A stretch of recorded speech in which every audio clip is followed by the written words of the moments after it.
Welcome aboard. Stay tuned and subscribe to Han Li's Wuxia Adventures for more thrilling content. Chapter 451.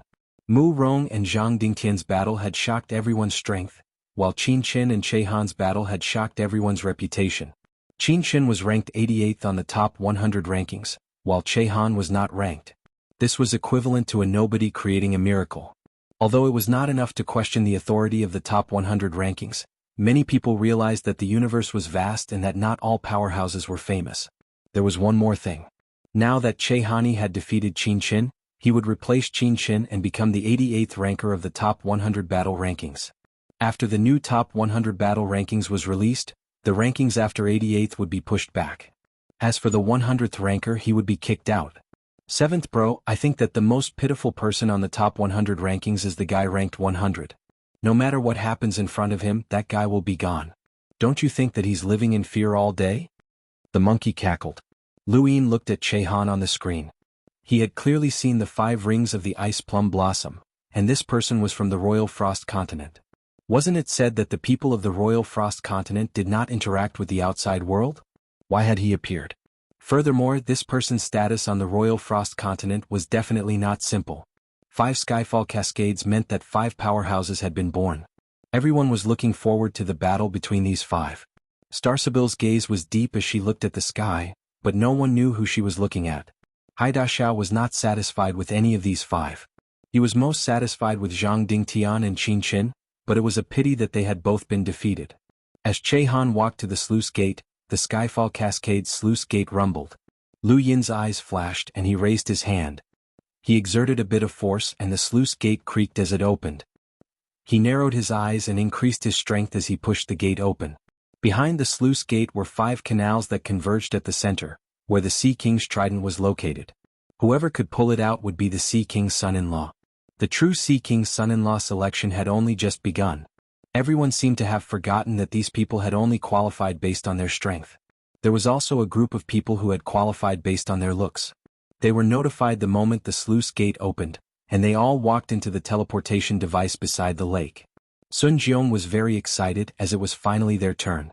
He was very confident in his looks, and as long as he could obtain the favor of the Sea King's daughter, the Sun family's status in the universe would change greatly. He would definitely perform well. As he thought about it, the corners of his mouth naturally rose, revealing a smile that could charm thousands of young girls. Not too far away, Heart Phoenix was a little nervous. He didn't know if he would be able to marry the Sea King's daughter, and he didn't know what she looked like. Even if he couldn't marry her, his big brother wouldn't blame him, right? After all, looks were something that couldn't be changed even though he was also very handsome. Xia Luo was much more natural. He had never planned on marrying the Sea King's daughter in the first place. His heart was normal and everything was normal. There were dozens of extremely good-looking men gathered by the lake, which was much more than the number of people who had obtained the qualification based on their strength. Hai Chi-Chi looked at the screen expectantly. Behind her, the 4 maids were also looking forward to it. They were all handsome brothers, too handsome, too pleasing to the eyes. 7th sister, you have to be merciful with your words. Even if you don't like him, don't scold him too fiercely. After all, he's too handsome. One of the maids became infatuated. The other maids all nodded in agreement. Hai Chi-Chi snorted. As long as they're not good-looking enough, then kick them out. I don't care. Who told them to come out and scare people when they're so ugly? The maids were helpless. However, Hai Chi-Chi and the others waited and waited, but none of them appeared. Instead, behind the Skyfall Cascade's floodgates, a group of handsome figures appeared not too far away from the Sea King's trident. They had all appeared beside the trident. Everyone was stunned, including Hai Chi-Chi. What was going on? Sun Jiong looked around and then suddenly turned around. He saw the Sea King's trident 100 meters away and had a bad premonition. What happened to being judged by looks? Xia Luo was flabbergasted, and he blinked as his lips curled up. Interesting. The handsome man who was on the same boat felt his heart sink, and his face gradually paled. He wasn't stupid and he could sense that something was amiss. They had appeared in a very awkward position, right between the Sea King's trident and the 5 monsters that had just passed through the floodgates. The 5 monsters were all targeting the Sea King's trident, so what would they do if they tried to pull it out? Of course they would have to get rid of them. In other words, they would have to face 5 monsters. How can this be? Do we have to pull out the Sea King's trident as well? What kind of joke is this? Someone shouted in horror. He was only a sentinel, and even holding the Sea King's trident was a problem, let alone pulling it out. Many of the handsome men around them didn't have high cultivations. Of course there were some who were stronger, such as Sun Jiong. He was a Lemeter and an elite Lemeter at that. However, that was only true for ordinary people. What kind of people were about to appear before them? They were monsters, monsters among monsters. Heart Phoenix took a deep breath. The Phoenix family was not afraid of battle, even when facing a monster like Lu Yin. Bro, what's going on? Didn't you say that I could pick the handsome guys? Why did it change? Hai Chi shouted into her gadget. On the banks of the Skyfall Cascade, Hai Dashao pursed his lips and did not reply. He immediately hung up. What a joke. How could the Sea King's son-in-law be judged based on looks alone? If one had good looks but no strength, they would be no different from an idiot. Even if it was just to show Hai Chi the way and look pleasing to the eyes, they still needed to have strength. Otherwise they would just be laughed at. Starsabil was not surprised, and she looked at the group of handsome men beside the Sea King's trident with interest. It had to be said that gathering so many handsome men together was indeed pleasing to the eyes. Countless people on the Sea King's dome were stunned as well. The plot twist had been too drastic and it was a little hard to stomach. Just how much did the Sea King hate handsome men that he had purposely pulled this stunt? However, most people still cheered, especially the men. No one wanted one of the good-looking men to become the Sea King's son-in-law. Was Xiao Bai that amazing? They would rather have one of the 5 powerhouses become the Sea King's son-in-law. Big Pao almost set off firecrackers in celebration. His self-esteem and appearance had been trampled upon at the entrance to the Starfall Sea, and now, he was overjoyed to see those handsome men being played for a fool. Michelle and the others were stunned. The Sea King really knew how to have fun. To those handsome guys, the difference in their moods must have been so great that they felt despair. Indeed, Sun Jiong was feeling a little hopeless. The Sun family had placed great importance on this selection, and as long as he could become the Sea King's son-in-law, the Sun family would be able to break free from the Day-Night clan's restrictions. However, that hope was gone. A figure slowly walked over. It was Lu Yin. Lu Yin smiled when he saw Sun Jiong. It seemed that they were destined to meet again. With a whoosh, a handsome man suddenly charged towards the Sea King's trident with a resolute gaze. He was one of the few explorers among the many handsome men, and as long as he pulled out the Sea King's trident, he would still be the Sea King's son-in-law. There was no need for him to compete with these freaks. Quite a few people also reacted and hurriedly rushed over. However, just as these people were 10 meters away from the Sea King's trident, the air suddenly became incomparably heavy, and the void could be seen distorting. These people were sent flying by an invisible attack, and countless wounds appeared on their bodies. The crowd trembled as the Sea King's trident was not that easy to pull out. A few hundred meters away from the Sea King's trident, Faceless, Che Han, Mu Rong, Ching Wu, and Lu Yin stood in 5 different directions, one on each side facing the Sea King's trident and the other handsome men. The other handsome men were like a flock of sheep surrounded by tigers, and they looked rather helpless. To be honest, there were powerhouses who were both handsome and powerful. Ling Ke was one of them and so was Mu Rong. However, it was a pity that anyone with enough strength would not be qualified based on their looks. They had already made it to the Skyfall Cascade, and the remaining people were far inferior to these 5. With the Sea King's trident on their backs and 5 freaks in front of them, this was an unsolvable situation. Lu Yin's respect for the Sea King increased, and he really wanted to take a look at the Sea King. He was curious as to how bad the Sea King's looks were, and why he had come up with such a method to mess with these handsome men. 7th bro, go ahead. Hee, bullying these weak lambs gives me a sense of accomplishment, the ghost monkey cackled. Lu Yin's lips curled up as he stared at Sun Jiong. He suddenly charged forward, and his actions were like a signal for the other 4 to act as well. At that moment, a scene that no one could bear to watch unfolded. It was like an adult beating up a child. Aside from a limited number of people who could barely withstand a few blows, most of the others were sent flying. Lu Yin grabbed at Sun Jiong and Sun Jiong's pupils shrank. He had not brought any metal that could be created using the mechanism technique, so he could not even tangle with Lu Yin. Brother Lu, this was all Sun Tao's own decision, and it has nothing to do with me. Please show some mercy for the sake of the Sun family. Although the Sea King's son-in-law selection had not been broadcasted to the entire universe, once this embarrassing scene was recorded, it would be a stain on his reputation. Sun Jiong believed that he had great ambitions, and he was not willing to bear such a stain on his reputation. Unfortunately, Lu Yin ignored him and grabbed Sun Jiong's shoulder. Sun Jiong's shoulder cracked as he exerted some force. Sun Jiong's eyes turned vicious as he viciously swatted at Lu Yin with both palms. The star energy in his palms changed strangely, forming a strange circle that then exploded. This was the mechanism technique which allowed one to use a small amount to gain a large amount of power. Sun Jiong's strength was quite good among Lemeters, or else he would not have been qualified to participate in the Outerverse trials. However, he was far from being able to compare to Lu Yin, and his attacks could not harm Lu Yin at all as they were directly neutralized by Lu Yin's battle force. Lu Yin's hand was still holding onto Sun Jiong's shoulder, and he exerted some force. Sun Jiong howled in pain as his shoulder shattered. Lu Yin casually swatted Sun Jiong away and sent him crashing towards the Sea King's trident. Lu Yin had thought things through very clearly. If he killed Sun Jiong in public, he would provoke the Sun family.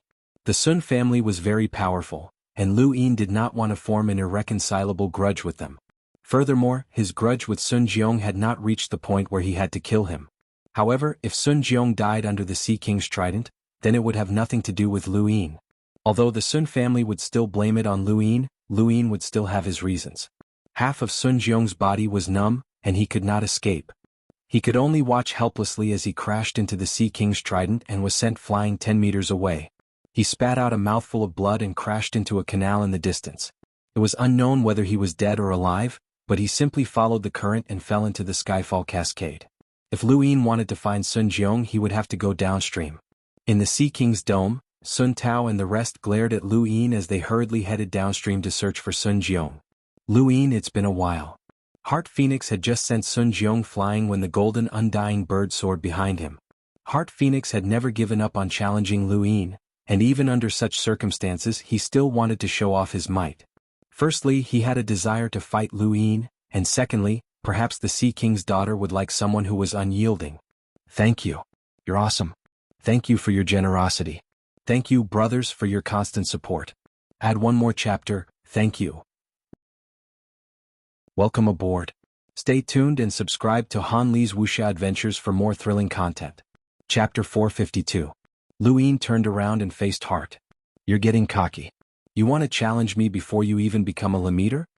Hart retorted, that's what makes it challenging. Lu Yin's eyes narrowed and he only replied, you're asking for a beating. He then reached out to grab the golden undying bird. Heart Phoenix had not expected Lu Yin to use his physical body to resist the golden undying bird's flames. This was an act of suicide. This was a golden undying bird, the top innate gift of the undying bird family. Its high temperature could incinerate anything, so how could Lu Yin use his physical body to resist it? During the Astral Combat Tournament, Sha had relied on a combination of his domain and innate gift to freeze the golden undying bird. At the time, Hart had not understood his own strength enough, or else he would not have lost to Sha. As for physical resistance? What a joke. If the golden undying bird was so easily overlooked, then the undying bird family would not have existed. Today, however, Hart was destined to experience a roller coaster ride. First, he had been played by the Sea King, and then his entire outlook on life had been overturned by Lu Yin. Lu Yin had grabbed the golden undying bird like a chick and ruthlessly tossed it aside. Go play somewhere else. Hart's mouth fell open. How could this be? Was this person's physical body that powerful? He was unwilling to accept that Lu Yin had been able to resist the golden undying bird's flames. He wanted to retaliate, but the next moment, a cold wind reached his body and froze the golden undying bird. It crashed to the ground with a thump. Hart was stunned. He had been frozen again, this time by Che Han. He had been frozen to the point of doubting his own life. How could the golden undying bird be frozen so easily? The frozen golden undying bird was like a perfect piece of art. It fell into the Skyfall Cascade along with Hart and was washed away just like Sun Jiong. Everyone was speechless as they watched the handsome men being washed away one by one. It was a very ironic scene. Lu Yin and the others had been waiting at the base of the Sea King's dome from the very beginning. If they wanted to go up, they would have to compete and ascend the Skyfall Cascade by themselves. On the other hand, these people had been treated with high standards and taken to the upper levels of the Sea King's dome, but now they were being washed away by the Skyfall Cascade. It was the complete opposite. It was based on strength. Many people were confused. Did the Sea King value looks or not? Or did he hate those with good looks? It was very strange, but one thing was certain. Strength was the foundation of everything. On the southwest bank of the Skyfall Cascade, Zhang Dingtian held a broken blade in his hand as he watched the person in front of him float downstream. He looked up at the screen. Luin, can you defeat Mu Rong? He was very curious. Xiao Luo is in trouble.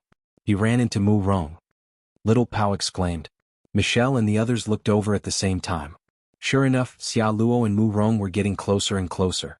They were less than 3 meters apart. Mu Rong did not deliberately attack Sun Jiong and the others, but he would attack anyone who blocked his path.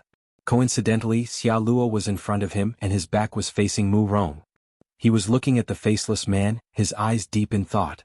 Mu Rong raised his wooden flute and casually struck it. Everyone had seen the power of his wooden flute. Even if it was just a casual strike, it would still cause people to be alarmed. Xiao Luo's gaze changed as he sensed something and dodged to the side. Before his eyes, the wooden flute appeared again and whipped towards his arm. Mu Rong's attack was not heavy and was rather casual. As for Xiao Luo, he dodged very casually as well. He brushed past the wooden flute and took a step back.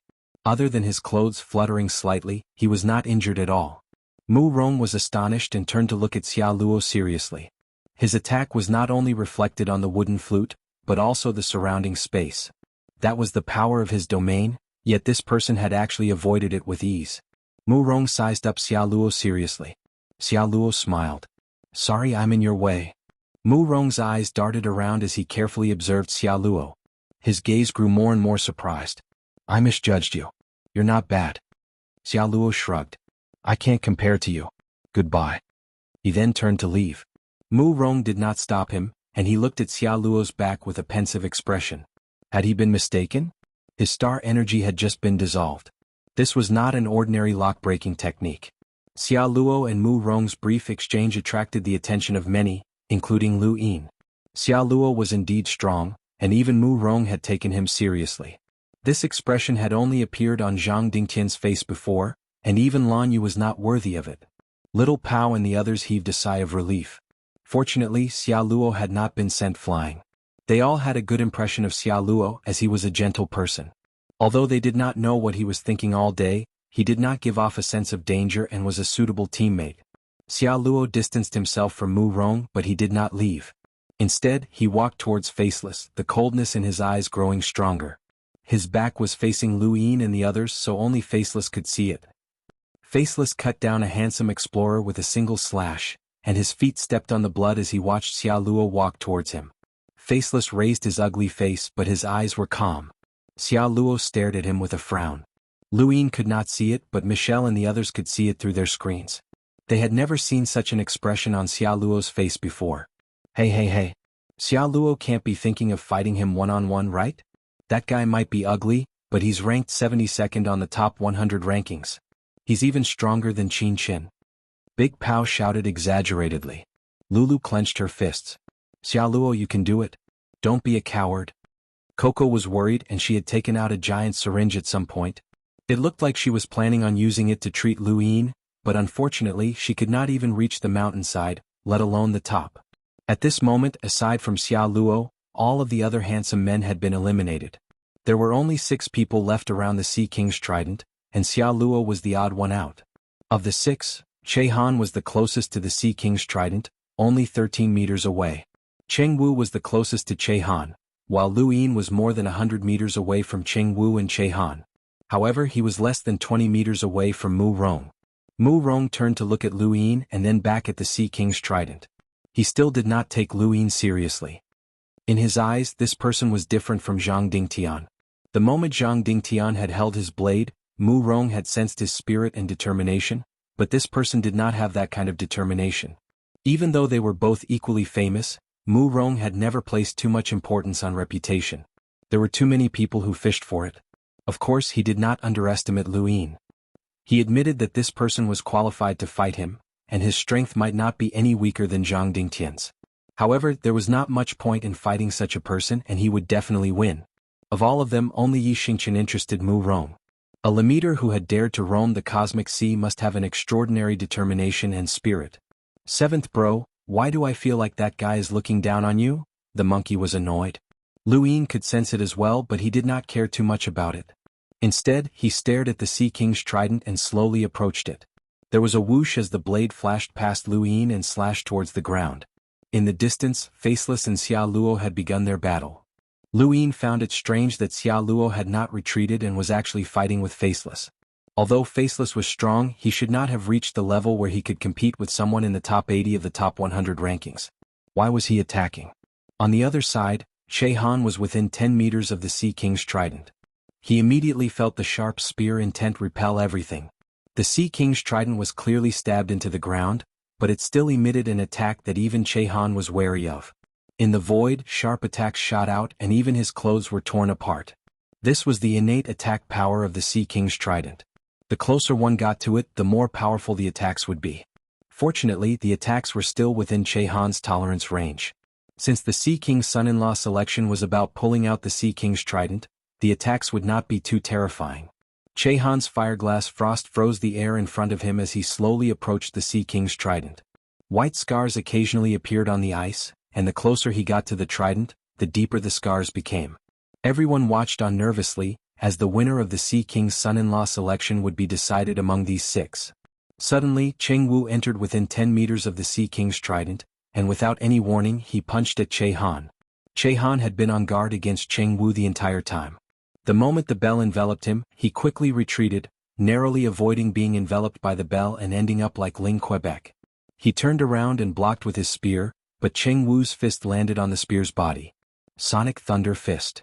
There was a loud explosion, and the sound waves tore through the air and distorted the void, transforming into visible lightning that swept out in all directions. Chehan's spear was bent, and he retreated more than 10 steps. He had a pained expression as blood flowed from his ears. Unsurprisingly, Cheng Wu was the strongest person present, ranked 69th on the top 100 rankings. He did not hold back at all and was even an expert in sneak attacks. Chehan's mind swayed as the bell enveloped him once more. If he was enveloped by it and received another Sonic Thunder Fist, his fate would not be any better than Ling Kei's. Chehan hurriedly retreated 10 meters away from the Sea King's trident. Cheng Wu stood alone in front of the Sea King's trident as he glanced at Chehan, Mu Rong and Lu Yin. Finally he looked at Faceless, who was fighting with Xia Luo in the distance. Cheng Wu retracted his gaze and approached the Sea King's trident step by step, the bell enveloping him within. Chehan's gaze was cold as he thrust his spear at Cheng Wu. Welcome aboard. Stay tuned and subscribe to Han Li's Wuxia Adventures for more thrilling content. Chapter 453. Lu Yin was certain that the Sea King's trident would not be pulled out so easily, and there might even be an accident. Ever since he had been swallowed up by the storm, his cautious nature had returned. He allowed the others to try while he retreated. If there was no danger, then he could give it a try. However, he had no interest in pulling out the Sea King's trident. He was just curious. He also didn't want to become the Sea King's son-in-law. Ming Yan was still waiting for him. Thus, under the gazes of countless people from the Sea King's dome, a strange scene appeared around the Sea King's trident. 3 people were fighting while 2 people were watching. What's going on? Murong, go. Defeat that Lu Yin and become an unequaled Lemiter. Go. Lu Yin, go. Don't be a coward. I have a bad temper. Brat, who are you calling a coward? Big Pao rolled up his sleeves and glared at the man beside him. The man rolled his eyes. Of course it's Lu Yin. Even he doesn't dare to take action. He's not even as good as Ling Quebec. Behind them, Ling Kei overheard the conversation. He just so happened to be passing by, so it had nothing to do with him. However, this Lu Yin was too much of a coward. Which eye of yours saw that Lu Yin didn't dare to make a move? He's thinking of a countermeasure. If he were like you, he'd have died countless times already. Big Pao retorted. The man was speechless. What bull? That's enough. Don't worry about the details. Someone tried to dissuade him. It was Lulu. The man was stunned. You two are together, right? Mu Rong, I love you. Mu Rong, you're the best. Mu Rong, I love you. Mu Rong, you're the best. The girls' support group erupted with a powerful force, suppressing the clamor. Many people were stunned. Why were they shouting again? He was so dedicated. It seems like Lu Yin is very wary of Mu Rong, Little Pao said solemnly. Michelle had a complicated look in her eyes. Mu Rong is really strong. Back then, Sis had just graduated from the Astral Combat Academy and became an explorer, while Mu Rong was still a melder. The two of them fought, and although they were stopped midway, Sis said that defeating Mu Rong wouldn't be easy. Zora was shocked. Are you saying that Mu Rong can fight against an explorer as a melder? Michelle nodded. Everyone was speechless. Hold on, a battle between melders and explorers? Why haven't I heard of that before? Little Pao muttered to himself. Border battlefield, Luyin, Meng Yu said. Michelle was stunned and she looked at Luyin. She had forgotten that this person had once fought against an explorer at the border warfront as a melder. He had even repelled an astral beast with an extremely strong defense like the magnet. Sister Mira had mentioned this to her before. The others also recalled that Luyin had done it before. Everyone looked at Luyin. They had all forgotten that they had been intimidated by Mu Rong's reputation, but they had forgotten about Lu Yin's glory. His battle record was not one bit inferior to Mu Rong's. When it came to geniuses, Lu Yin had only been cultivating for a few years, while Mu Rong had been cultivating for a few years. Both of them were true geniuses. The battle between Cheng Wu, Che Han, and Faceless was becoming more and more intense, and they were already 10 meters away from the Sea King's trident. The area covered by Che Han's fireglass ice was growing larger and larger, and it had already extended to Mu Rong's feet. He had done this on purpose as he wanted to drag both Mu Rong and Lu Yin into the battle. Cheng Wu did not care about the two of them, but he did, especially Mu Rong. This person made him feel uneasy. Feeling the cold air beneath his feet, Mu Rong raised his foot and stepped within 10 meters of the Sea King's trident. Lu Yin felt that this was strange, but he did not have the time to think about it. The Sea King's dome was in an uproar as this was the main event. Michelle and the others had not expected that Lu Yin would not be facing Mu Rong but Faceless. Of the five, Faceless was second only to Cheng Wu, and his strength was absolutely terrifying. Would Lu Yin be able to block him? Lu Yin himself was not confident, but he had the fates and so he was confident that he would not be defeated so easily. When he saw Faceless' blade coming at him, he did not dare to be careless. The fates and in his heart left his body, but it did not appear in front of everyone. Instead it was hidden within his clothes. It was not yet time to use the fates and without the suppression of the fates and in his heart, Lu Yin's strength had increased to the point where he could break apart the Sun family's mechanism technique. He dodged to the side to avoid the blade, and his space render palm struck the void towards Faceless. Faceless blocked the attack with his blade, but there was a thump as the enormous force forced Faceless to take a step back. He looked at Lu Yin in shock, clearly shocked by Lu Yin's strength. The Mavis family's strength was renowned throughout the universe. Even before Lu Yin had met Mr. Mu, his strength had already far surpassed Lulu's. Now that he had unsealed the fates and in his heart, even Lu Yin himself did not know how strong he had become. For a person to be unable to control their strength to the point where they could harm themselves showed just how exaggerated their strength was.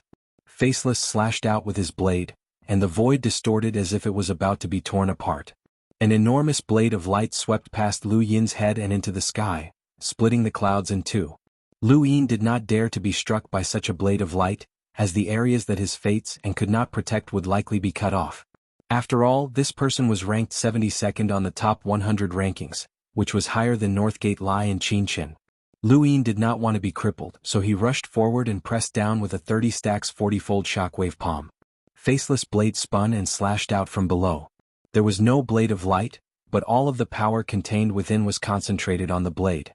This attack was even more ferocious than the previous one, and Lu Yin used his physical strength to forcefully avoid it.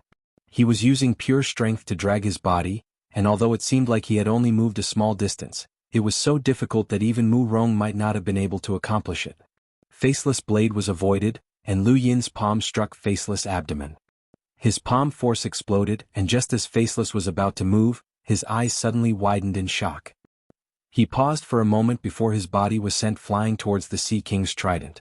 Countless people from the Sea King's dome were stunned, as Lu Yin had actually repelled Faceless. Cheng Wu had not expected Lu Yin to be able to do this either, as this person's strength had exceeded his expectations. Mu Rong was even more shocked as this person's physical body was very strong. Lu Yin stood in place with a bewildered expression. With Faceless strength, Lu Yin should not have been able to repel him so easily with a single palm strike, and he should not have been able to injure Faceless too heavily. However, Lu Yin was now thinking about what he had just felt. A familiar power had surged out from Faceless' body, and although it had only lasted for an instant, Lu Yin was sure that he had felt it before. What kind of power was this? It felt both familiar and unfamiliar at the same time. He had experienced it before, but he could not recall it. Ever since he had obtained the Formcast model on Earth, he had been cultivating for almost 4 years. This period of time could not be considered long, but Lu Yin felt that he should be able to remember who he had fought and what kind of power he had experienced. Since this power felt so familiar to him, then he must have felt it before. So where had he felt it? In the distance, Faceless smacked the Sea King's trident and flipped around in midair. The excess force from his attack slammed into the ground, and he stabbed his blade into the ground. Faceless took advantage of the momentum to retreat more than 10 meters before coming to a stop. He looked up with a trace of blood at the corner of his mouth, and he stared at Lu Yin in astonishment. This was not because of Lu Yin's strength, but rather because he had seen something unexpected. Without stopping, Faceless rushed towards Lu Yin and slashed out with his blade. He was full of vigor, but Lu Yin could feel that this attack was not even a third as powerful as the previous one. He did not dodge, and his 5-line battle force erupted as he grabbed the back of the blade with one hand and pressed his other hand against Faceless' abdomen. Just as he was about to attack, Faceless asked, "Why have you appeared here? Is there a new mission?" That one sentence caused Lu Yin to stop the 30 stacks that was about to erupt, and he instead used his normal strength to push Faceless away. He then kicked out, sending Faceless flying into the distance once more. Countless people were shocked, as an expert ranked 72nd on the top 100 rankings had actually been suppressed. Haida Xiao frowned as this was strange. Based on the strength that Lu Yin had displayed, he should not have been able to do this. Starsibyl's eyes flickered with a trace of confusion. Northgate Lai's eyes went wide, and he could not believe that Lu Yin could actually fight against Faceless. Even with Northgate Taisue's guidance, Northgate Lai could only match up to an expert ranked 80th on the top 100 rankings. Faceless definitely surpassed him. Was Lu Yin really that strong? Ling Ke could not believe it, but the truth was right in front of his eyes. He had been defeated by Cheng Wu, and once Lu Yin defeated Faceless, Ling Ke's reputation would surpass Cheng Wu's. Furthermore, Ling Ke would enter the top 100 rankings one step behind Lu Yin. This was unacceptable. Faceless, you can do it. At this point, Lu Yin finally remembered what that power was: death energy. He had rolled his die for 6 pips and fused with a Spectre clan member's body. He had experienced death energy before, but it was no wonder that he had not been able to recall it. This power was not his own. Since it was death energy, then Faceless' identity was obvious. He was a Spectre clan member. Welcome aboard. Stay tuned and subscribe to Han Li's Wuxia Adventures for more thrilling content. Chapter 454. The Spectre clan was a branch of the Neo-Human Alliance and was very mysterious. But why was Faceless being so polite to Lu Yin and even using honorifics? Lu Yin did not understand, and when he saw Faceless attacking again, he leapt forward and wrapped his body in battle force. He collided with the blade, causing a huge shockwave to sweep out in all directions. It seemed intense, but it was not a very powerful attack. Faceless had not used much strength to push the blade away. Lu Yin's right palm struck Faceless' abdomen for the 3rd time, and overlaying stacks surged out of his body. Lu Yin's expression changed as he could feel the power of the death aura again. Bang! Faceless was sent flying into the canal, causing an uproar once again. Even Che Han, Cheng Wu and Mu Rong slowed down their attacks and looked over. Lu Yin's performance was truly inconceivable, as he was actually suppressing Faceless. Lu Yin leapt into the canal and avoided everyone's gazes. He grabbed Faceless' blade with one hand and stared at him. Kill Feng Imo and the Bo duo as soon as possible. Since Faceless was being so respectful to him, Lu Yin decided to test the waters and see if Faceless would listen to him. It would be great if he did, but it did not matter if he did not. At worst, he would just make a mistake. Faceless' voice was low and weak. "We don't have enough manpower for this mission." "Give up on your mission," Lu Yin barked, his tone implacable. Faceless immediately answered, "Yes." Lu Yin's heart skipped a beat. That was it? That was too straightforward. Why was this guy so respectful to him? When Lu Yin had merged with the Spectre clan member's body, he had not obtained many memories, as he had been distracted by the events in outer space. In the end, he had died at the hands of a fiend clan elder with a power level in the hundreds of thousands. When he recalled his battle with Faceless, there was only one possibility. He had suppressed his death aura. Death aura was a unique characteristic of the Spectre clan, and no one else possessed it. Lu Yin was very clear on this point. Could death aura also be a standard to distinguish the Spectre clan members? Since Lu Yin had suppressed Faceless, that meant that his status was higher than Faceless, which was why Faceless had obeyed him. But the problem was, how had Lu Yin suppressed his death aura? He did not even understand the principles behind death aura, and he had not even used any battle techniques or techniques. How had he suppressed it? Death aura, death. Suddenly, a thought flashed through Lu Yin's mind. Arcane art of life and death? The arcane art of life and death had the ability to suppress a person's regenerative abilities, which was why it was able to counter Zhanlong Daynight's day-night restoration technique. Could it be that it was effective against death energy as well? Without much time to think, the two rushed out of the canal, collided with each other and retreated at the same time. It seemed like it was a draw. This scene caused Cheng Wu's eyebrows to jump. Mu Rong and Lu Yin's strength had exceeded his expectations, and this was not something that he wanted to see. He immediately barked at Che Han and Mu Rong, "Deal with those two first." Che Han and Mu Rong ignored him, but Lu Yin heard him. He turned around and glared at Cheng Wu before looking at Faceless. "Zhong Nan is the strongest. Let's deal with him first." He then attacked Cheng Wu. Cheng Wu raised his eyebrows. "Zhong Nan? Talking about him?"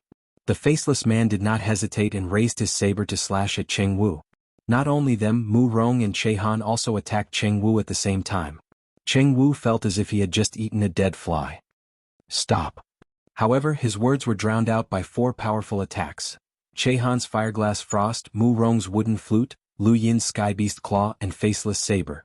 Cheng Wu was very strong and he surpassed everyone present. That bell's defense was especially invincible, but even the strongest defense was useless against 4 powerful attacks.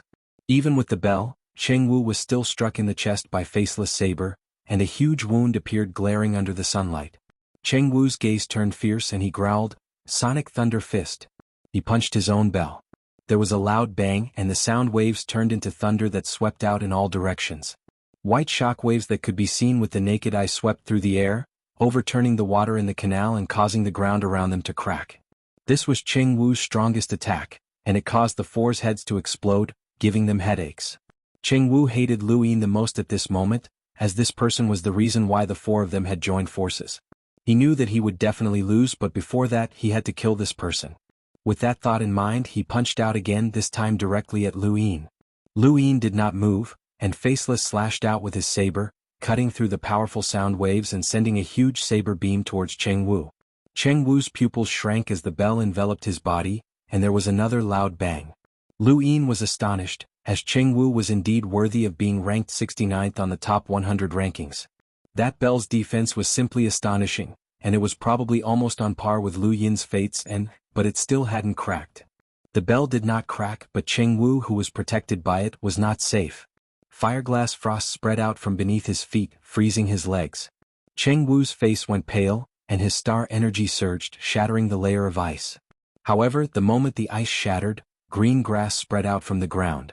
This scene was not unfamiliar to anyone, as it was Mu Rong's force field, the image of a shepherd boy herding cows. Cheng Wu had experienced the strength of a force field before. If he had been at his peak, he would not have been afraid, but now that he was heavily injured, the force field felt like he had sunk into a swamp, and his entire body was being suppressed. The shepherd boy herding cows transformed into an ordinary wooden flute and tapped Cheng Wu's chest. There was a thump and Cheng Wu was sent crashing into his own bell. The bell slowly dissipated as Cheng Wu could not hold on any longer. Cheng Wu spat out a mouthful of blood. He looked up and gritted his teeth as he swept his gaze over the other 4. He knew that he had lost the upper hand, so he did not linger. He immediately charged into the canal and left with the flow of the water. He could be considered to be someone who could accept defeat and would not make any unnecessary struggles. The strongest person in the Sea King's son-in-law selection, Cheng Wu, had been defeated, and only 4 people remained. Everyone stared at the screen. Soon it would be over soon. Haidashao did not feel any pity for Cheng Wu's defeat. Even if Cheng Wu had been the strongest person in his group, so what? If Haidashao had been in Cheng Wu's shoes, he would not have performed so conspicuously. It could only be said that Cheng Wu had been too arrogant. Star Sibyl was not surprised by Cheng Wu's defeat, and she watched the 4 people on the screen with interest. How would these 4 fight? At this moment, everyone was watching curiously. There were 4 people, and it just so happened that they would fight in pairs to determine the final powerhouse. Logically speaking, it should be Che Han against Mu Rong, and Faceless against Lu Yin. After eliminating Mu Rong and Lu Yin, the final victor would be either Che Han or Faceless. However, the previous battle between Faceless and Lu Yin had left the crowd uncertain, and it was hard to say who would emerge victorious. As for Mu Rong's strength, many people realized that he had not revealed much of his strength. From start to finish, he had only used his agility battle technique and his aura.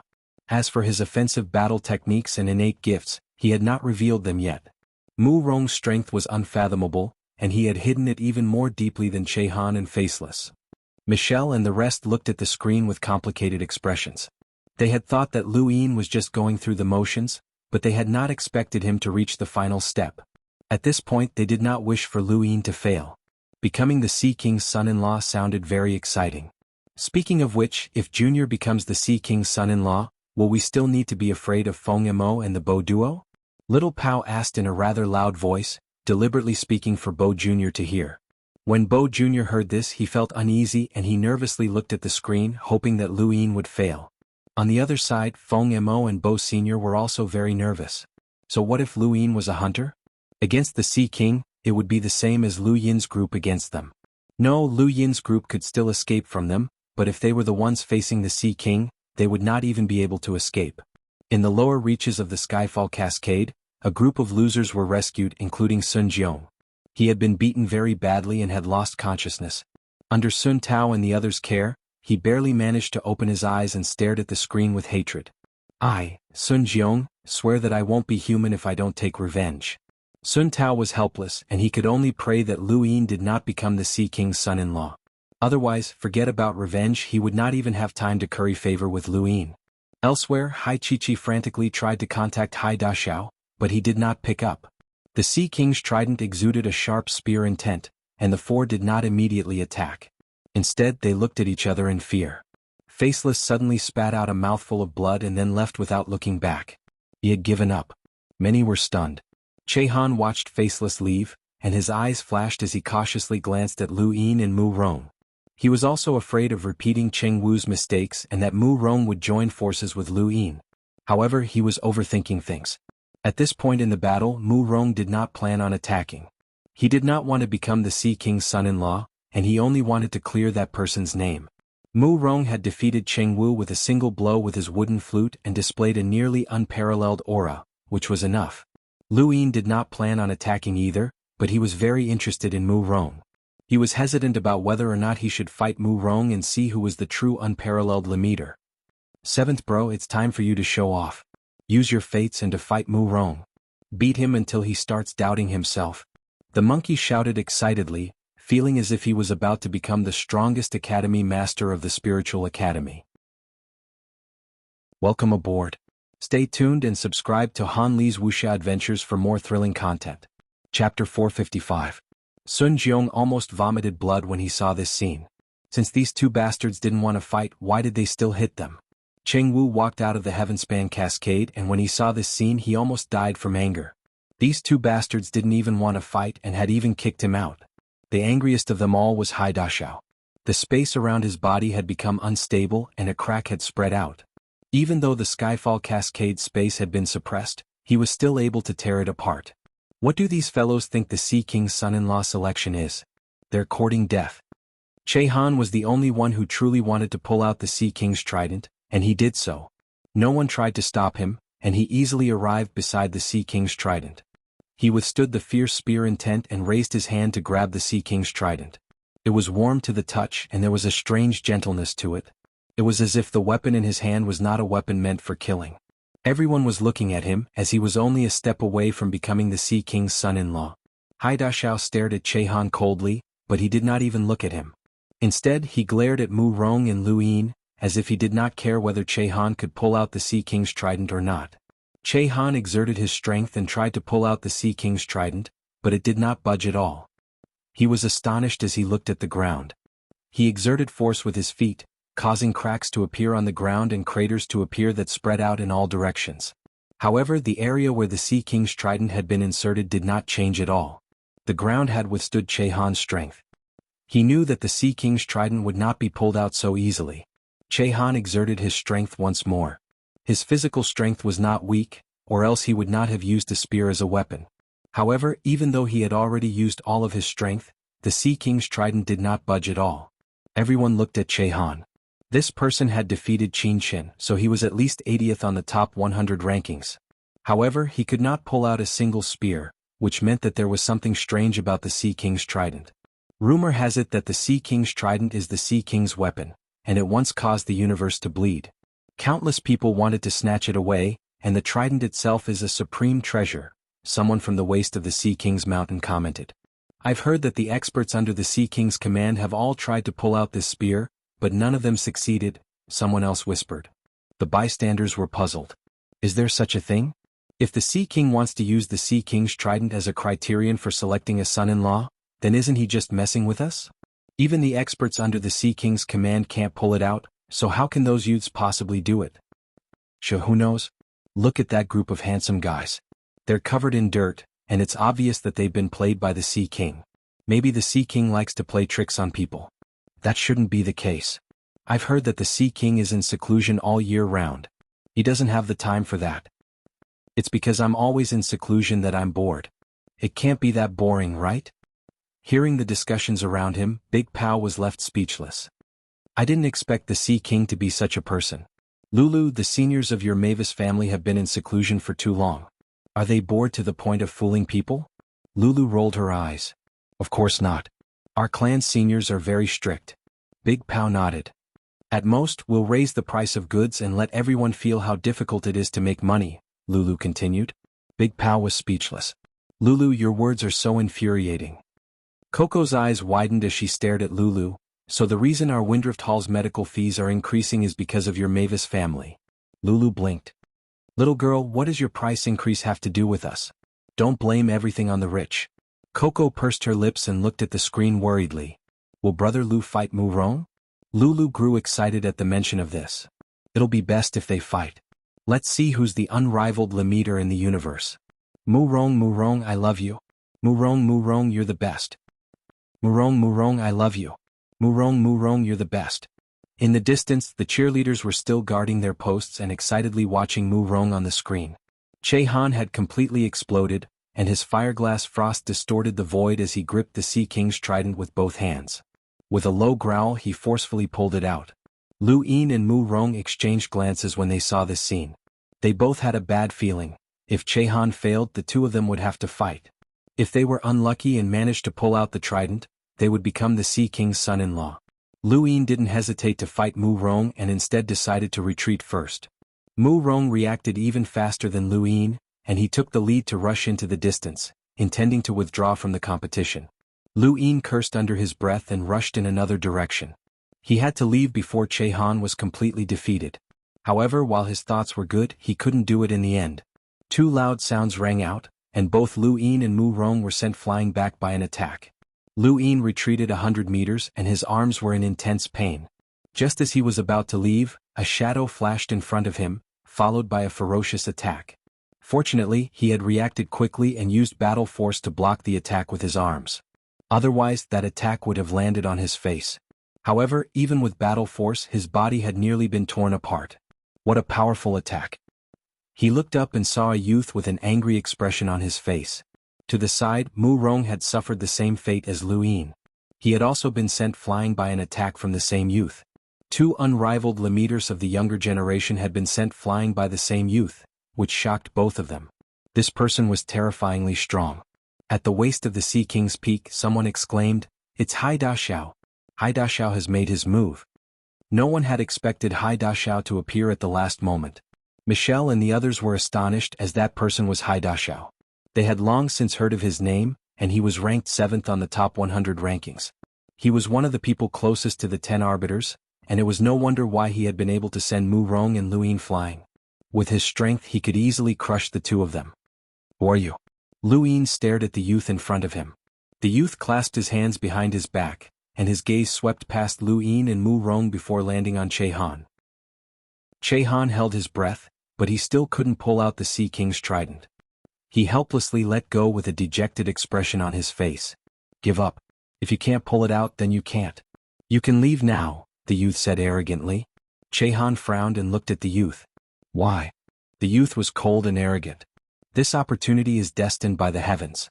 This opportunity does not belong to you." Chehan was unwilling to give up, and he looked at the Sea King's trident. However, he still gave up in the end.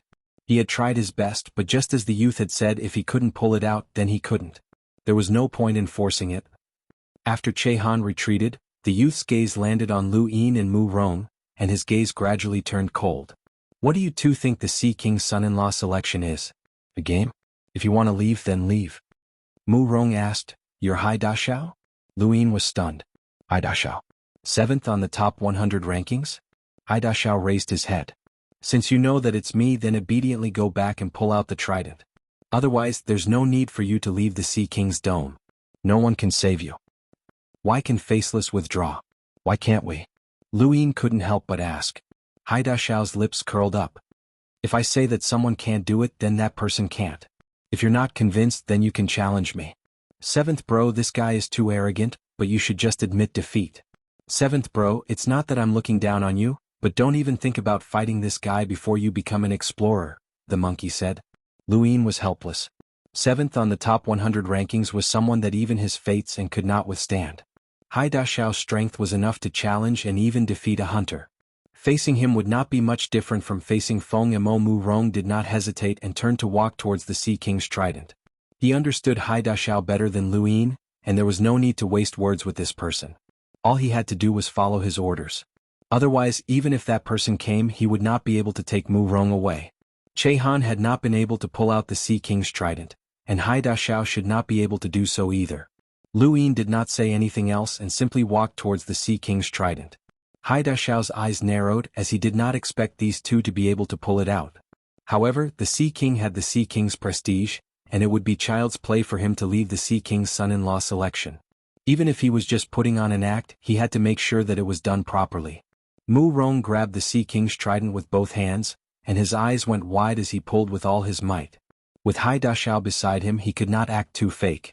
Everyone watched nervously. Mu Rong quickly released his grip. I can't pull it out. Hai Dashao snorted and looked at Luin. He slowly walked over to the Sea King's trident and grabbed it with his right hand. The moment he touched it, he did not notice that the awakened fates and hidden within his clothes trembled. He looked at the Sea King's trident and felt that even if he could not pull it out, it would still be good to feel the Sea King's weapon up close. Just as he was about to place his left hand on it, there was a tearing sound as the Sea King's trident left the ground. At this moment, the Sea King's dome was silent. It had never been so quiet before. At this moment, within the Sea King's dome, a pair of eyes opened with deep shock. At this moment, Hai Dashao was in a mess. At this moment, Hai Chichi despaired. At this moment, Luin was stunned. What was going on? What had happened? Had the Sea King's trident been pulled out? He stared at the ground in a daze. He had not used any strength. He must have pulled it out in the wrong way. He thought about it and then looked at Hai Dashao. Can you put it back in? I'll pull it out again. The Sea King's dome erupted in an instant, and everyone's clamor filled the skies. Feng Mo, the Bo duo, Sun Jiong, Northgate Lai, and the rest were all stunned. Michelle, Big Pao, Little Pao, Lulu, and the rest were all speechless. Congratulations, 7th bro, the monkey said. Luin gripped the Sea King's trident, feeling as if he had been cheated. How could he pull it out without using any strength? This had to be fake, as he really had not used any strength. Not too far away, Mu Rong and Che Han looked at Luin, feeling as if they had helped someone else. On the banks of the Skyfall Cascade, Starsibyl had a profound look in her eyes. Can you put it back in? I'll pull it out again, Luin said carefully and nervously to Hai Dashao. Hai Dashao stared at Luin, shock still lingering in his eyes. Others might not know how difficult it was to pull out the Sea King's trident, but how could he not? Even he himself could not pull it out. His father had told him that this had nothing to do with strength, and that this kid had something that others did not have. I'm talking to you.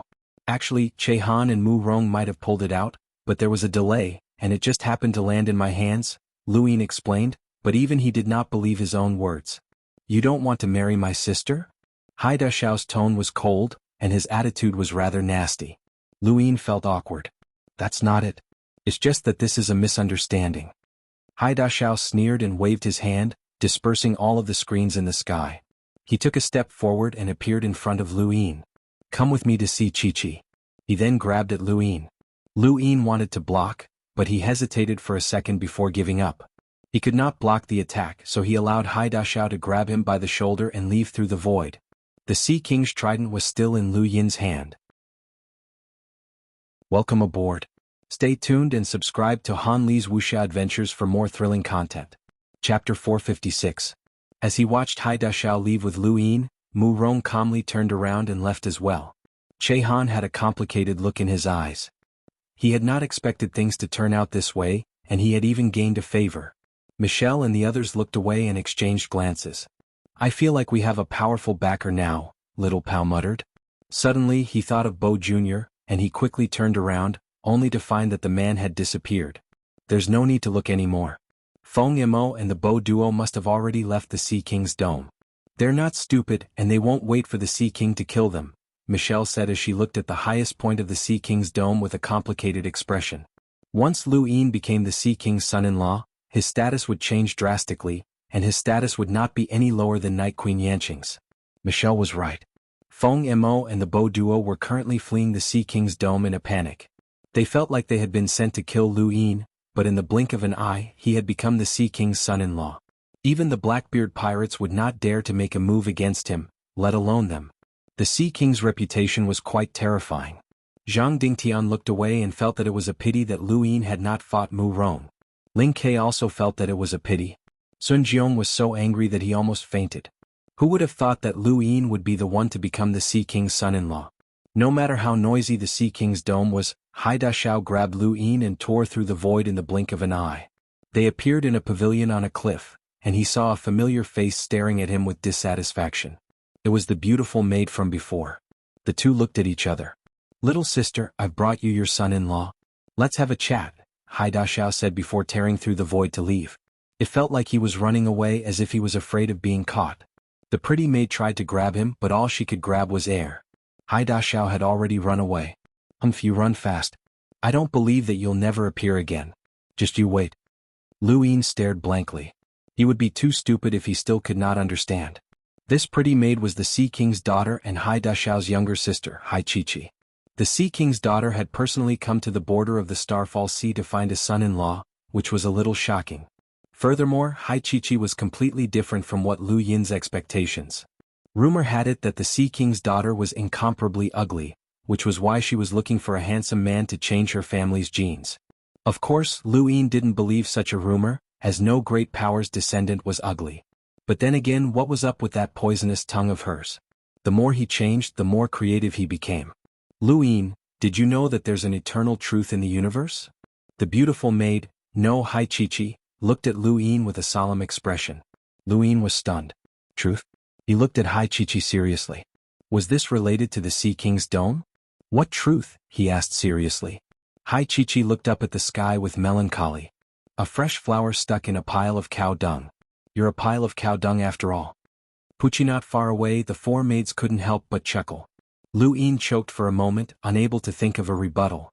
Hai Chi-Chi sighed. "You and I aren't fated to be together by marriage, but rather by Beauty and the Beast.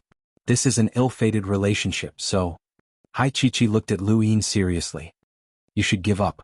We won't be happy. Even if you use all your strength to pull out the Sea King's trident, we still won't be happy. Or, I can talk to Father so that you can spend the rest of your life with the Sea King's trident and stop pestering me." Lu Yin was furious. He had just arrived and he was already being insulted. Was there any justice in this world? Also, when had he used all his strength to pull out the trident? He swore that he hadn't used any strength, and that the trident had jumped out on its own. This was a trap. Rumor has it that the Sea King's daughter, Hai Chi-Chi, is incomparably ugly and is in a hurry to get married, but there's no need to scam others. Let me tell you, that trident jumped out on its own and I didn't use any strength at all. This must be Haida Xiao's scheme to get you married off. How can you rely on such a method?" Lu Yin bluntly retorted. He rarely argued with others, but he had no choice when it came to Hai Chi-Chi. Otherwise, he could guarantee that her poisonous tongue would make him doubt himself. This brat was capable of arguing with others until the end of time. Hai Chi-Chi was furious. "Nonsense. Even my second brother can't pull it out himself, so how can he set this up?" Lu Yin's eyes flashed. "Even Haida Xiao can't pull it out? Then how can I pull it out? Think about it yourself. This must be the Sea King's scheme to get you married off. This is a scam. Father has been in seclusion for a long time, so how can he set this up? Your intelligence isn't even as high as that trident." Hai Chi-Chi shouted. Lu Yin was about to retort when a cough sounded out. The two stopped and turned to look in the other direction. "Greetings, Sea King." The four maids bowed respectfully. Not too far away, a middle-aged man was quietly looking at Lu Yin with a smile on his face. He was tall and had a burly aura, but his appearance was a little. Lu Yin thought about it and felt that he wasn't up to par. Was this the Sea King? He looked no different from an ordinary uncle next door, and he didn't have the aura of a powerhouse at all. He couldn't even compare to Northgate Taisui. When Hai Chi saw the Sea King, she immediately ran over and complained tearfully, "Father, second brother is too much. He's making me marry this pile of cow dung." Lu Yin's eyelids twitched. Her words were quite poetic. "You're the cow dung.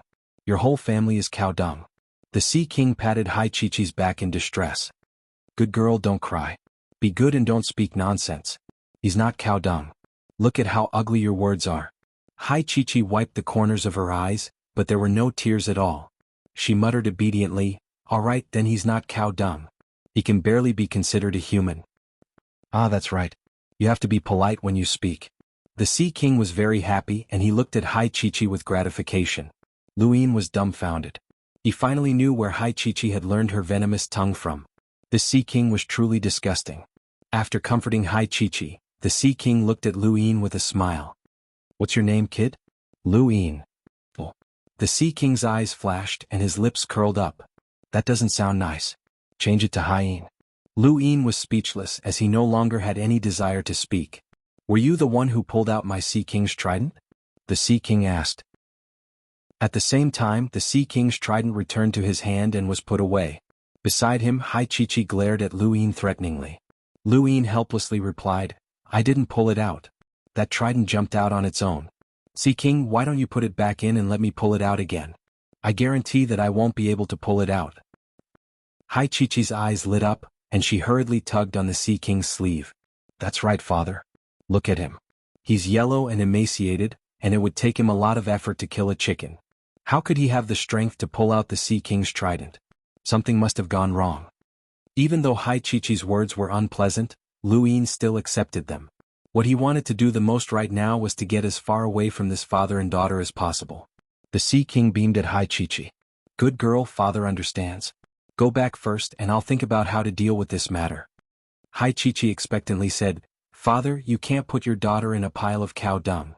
You said that the truth of the universe is meant to be broken." The Sea King solemnly replied, "Don't worry, father understands. Seventh bro, you can't shake off the title of cow dung." The monkey cackled. Lu Yin looked to the side. The strange father and daughter. If he ever had the ability, he would definitely flood the entire Sea King's dome with cow dung. Hai Chi left with her 4 maids, leaving only Lu Yin and the Sea King on the cliff. "Kid, your surname is Lu. Where are you from?" the Sea King asked softly. Lu Yin shook his head. "I don't remember. I've lost my memories." The Sea King was amused and he looked into Lu Yin's eyes. Lu Yin found that he couldn't shift his gaze away. It was the same situation again. Back when Mr. Mu had asked him whether he was a 5 or 6, he had said that he didn't know. At that time, Mr. Mu had also looked him in the eye just like now. The Sea King also made it impossible for Lu Yin to shift his gaze away. This was the strength of a powerhouse, and the current Lu Yin could only be considered a toddler in front of these people. After a while, the Sea King looked away, seemingly unconcerned. "Tell me, how did you feel when you pulled out the Sea King's trident?" Lu Yin hurriedly replied, "Sea King, please understand. This junior really didn't use any strength. The trident jumped out on its own." The Sea King laughed. "Are you saying that I set up a trap to force you to marry my daughter?" Lu Yin hurriedly replied, "Of course not, but there must be a misunderstanding here. Please understand, Sea King. This junior is willing to try again." "There's no need. This king knows the situation with the Sea King's trident the best. Pulling it out once has already exhausted you, and it's impossible for you to pull it out a second time." The Sea King was very certain. Lu Yin was speechless. "Senior, it's true. This junior didn't use any strength at all." The Sea King sized Lu Yin up seriously. "Don't mind Chi-Chi's words. This girl doesn't mean what she says, but you don't have to feel inferior. The Sea King's son-in-law selection is for the capable. Since you were able to pull out the Sea King's trident, then you're my son-in-law. Even if it's cow dung, it's still the noblest cow dung in the entire universe." Lu Yin blinked. So the main point was still cow dung? Also, how did this guy see that Lu Yin was feeling inferior? Lu Yin had his own background, okay? Lu Yin wanted to say something to save his face, but the Sea King waved his hand. This king knows that men want face and dignity, but pulling out the Sea King's trident is your face. Otherwise, do you think that you're qualified to become this king's son-in-law? Let me tell you, even if you're a direct descendant of the various clans, this king dares to say that you're not qualified. Lu Yin wanted to speak, but the Sea King glared at him. Or are you saying that you don't want to become this king's son-in-law? With that, the entire Sea King's dome changed. The sunlight in the sky disappeared, and the starfall sea boiled. The entire space became unstable as if doomsday had arrived. Everyone stared blankly at the sky. Only those from the Sea King's dome knew that the Sea King was angry. In that instant, Luin felt a terrifying power that he had never felt before. It was different from Northgate Taisue's and the Seven Courts elders. The Sea King's power felt like it could not be defied, as if he was the ruler of the heavens. This was the power of an emissary. There were only a few emissaries in the entire universe, and there was not even a single word about them on the internet. However, this was power. Luin felt it the most. It was as if the sky had collapsed and the earth had sunk. The Sea King's power came and went quickly. In an instant, the Sea King's dome returned to normal, and the Sea King returned to his ordinary middle-aged neighbor appearance. He smiled at Luin. When he faced the Sea King again, Luin felt a chill that came from the depths of his heart. He had forgotten that this person in front of him was a super powerhouse who could decide whether he lived or died. This person might also be the strongest person Luin had ever met. Welcome aboard. Stay tuned and subscribe to Han Li's Wuxia Adventures for more thrilling content. Chapter 457. What? You don't want to talk? The Sea King smiled at Luin. Luin took a deep breath as the monkey's voice rang out in his mind. Seventh bro, watch your attitude. You must watch your attitude. This is the Sea King, the master of the Starfall Sea. Smile, quick, smile and be a little friendlier. Luin shielded his right arm and faced the Sea King. He respectfully said, "This junior does not know what to say." The Sea King clasped his hands behind his back and looked at the Starfall Sea. "Then you don't have to say anything. Since you pulled out the Sea King's trident, you are now my son-in-law. It doesn't matter if Chi-Chi doesn't acknowledge you. There's only one thing you need to do now." The Sea King solemnly looked at Luin. "Cultivate well and become an explorer as soon as possible. Do your best to match the status of the Sea King's dome." Lu Yin's brows rose as he thought of Ming Yen. He wanted to reject the Sea King, but he was not a hot-headed youth. In front of the Sea King, his little relationship was nothing.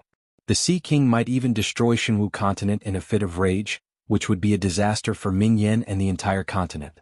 Lu Yin's status was enough to make the Day-Night clan and other powers wary, but he could not threaten the Sea King.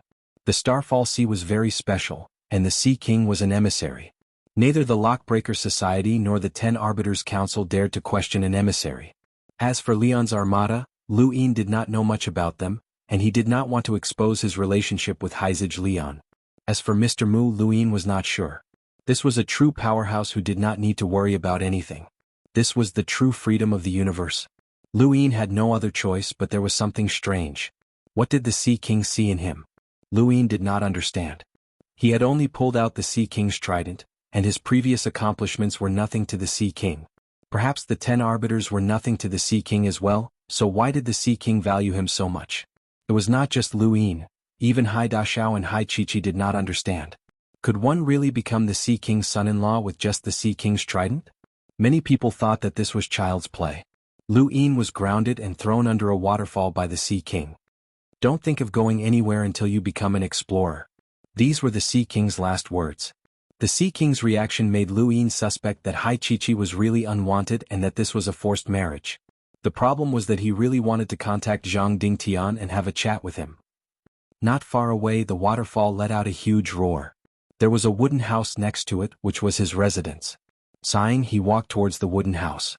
Elsewhere, Hai Dashao found the Sea King and asked, "Father, Luin clearly doesn't want to marry Chi-Chi. Why are you forcing him?" The Sea King raised his hand, and the Sea King's trident appeared. He spun it around and then stabbed it into the ground. "You pull it out." Hai Dashao shook his head and bitterly said, "I can't pull it out." The Sea King's gaze was deep. "Do you know why?" Hai Dashao shook his head. The Sea King calmly replied, "This spear doesn't belong to this region of space." Hai Dashao was shocked. "What do you mean?" "You don't need to know what that means. All you need to know is that Luin will be a great help to our Sea King's dome in the future. Of course, it's also possible that he'll be our mortal enemy," the Sea King said. Hai Dashao still did not understand, but since the Sea King did not elaborate, he did not ask any further. He planned to ask his elder brother, as he was the only one in the entire Sea King's dome who might know. "Don't ask anyone else. You don't have the right to know. Once you reach your brother's strength, I'll tell you everything," the the Sea King said. Haida Xiao's heart sank. If his father said this, then his elder brother would definitely not tell him anything. He respectfully said, I understand. Then how should we deal with Luin? The Sea King's lips curled up. He's already reached the peak of the Limiter realm and is only a step away from becoming an explorer. Let him cultivate in peace, and once he becomes an explorer he can take Qiqi out to travel the universe. Qiqi has always wanted to go out, and that's why she agreed to the selection. If we don't let her go out soon she'll cause trouble. Haida Xiao frowned. Are we really going to let Qiqi marry him? Didn't father say that he might be our mortal enemy?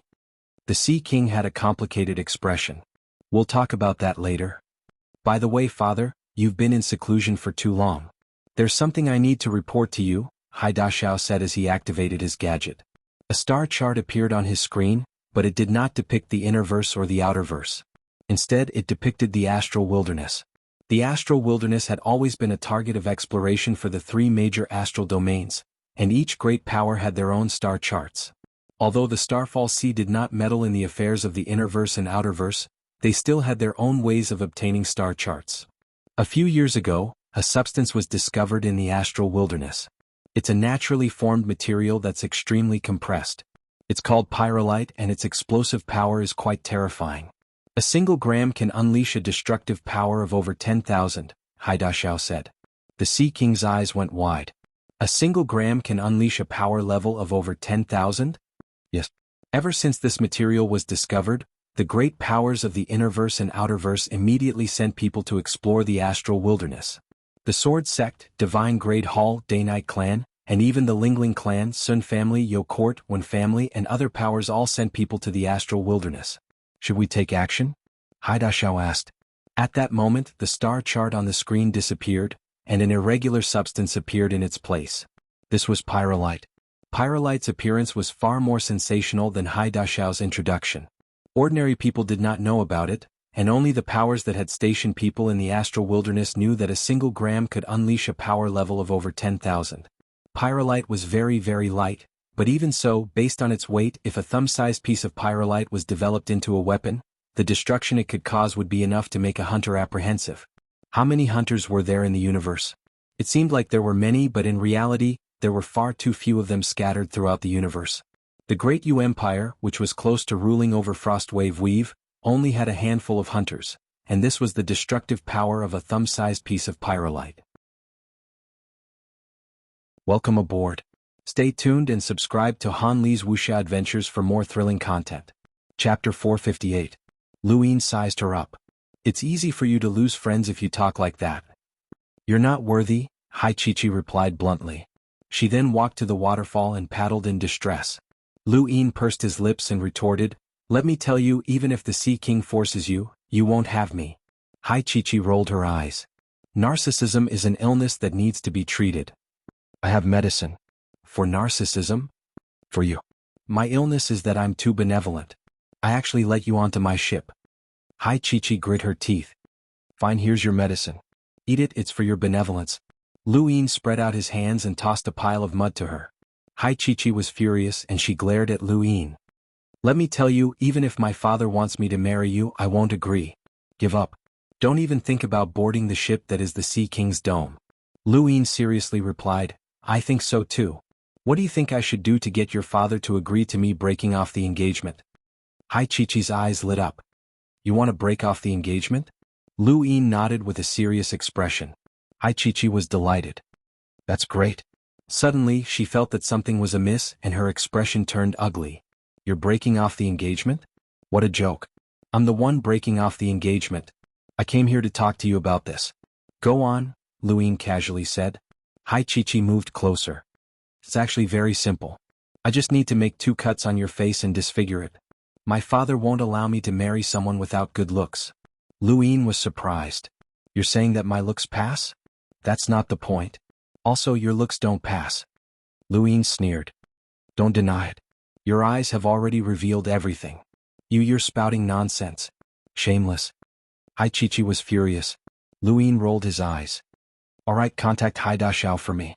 I'll think of a way to end this ridiculous marriage. Really? Hai Qiqi did not believe him. Impossible. You're lying. No one would refuse to become the Sea King's son-in-law. You think too highly of the Sea King's dome. I don't care. Luin raised his head. Hai Chi still didn't believe him, but she had no other choice. Alright, remember what you said. With that she patted her butt and left. Although this girl was the princess of the Sea King's dome, she didn't put on any airs. Although she had a vicious tongue, she was still much better than some of the other women who thought of themselves as noble and virtuous. Only the Sea King could raise such a daughter.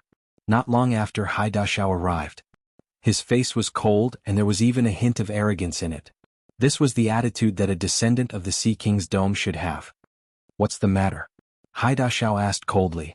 He did not like Luin at all, and this was because Luin and Mu Rong had tried to slip away before Chehan could pull out the Sea King's trident. In Hai Dashao's eyes, this was disrespectful to the Sea King's dome. Luin asked, "The Sea King wants me to become his son-in-law?" Hai Dashao's face sank. What? Is the princess of the Sea King's dome not good enough for you? Luin shook his head. You've misunderstood. Since I'm the Sea King's son-in-law, my safety should be guaranteed. Nonsense. All right. I hope that the Sea King's dome can help me get rid of a few people. It's precisely because I'm trying to avoid them that I'm here, Luin said. Hai Dashao frowned. You're talking about Feng Imo and the Bo duo. Luin was not surprised that Hai Dashao had been able to find out. When he had pulled out the Sea King's trident, all of his information should have been reported to the upper echelons of the Sea King's dome. Aside from a few secret matters, nothing else could be hidden from the Sea King's dome. They've already left the Sea King's dome, and you can't go anywhere until you become an explorer. Thus they won't be a threat to you. Even if you meet them outside, they won't dare to make a move against someone from the Sea King's dome, Hai Dashao proudly stated. But I still have friends. They have nothing to do with the Sea King's dome, Hai Dashao coldly replied before turning to leave. Remember, I haven't acknowledged your identity, and neither have the Sea King's dome. Unless you're truly the Sea King's son-in-law, you're not allowed to use any of the Sea King's dome's resources, including protecting your friends. He then disappeared. Luin felt helpless as he had known that it would not be that easy.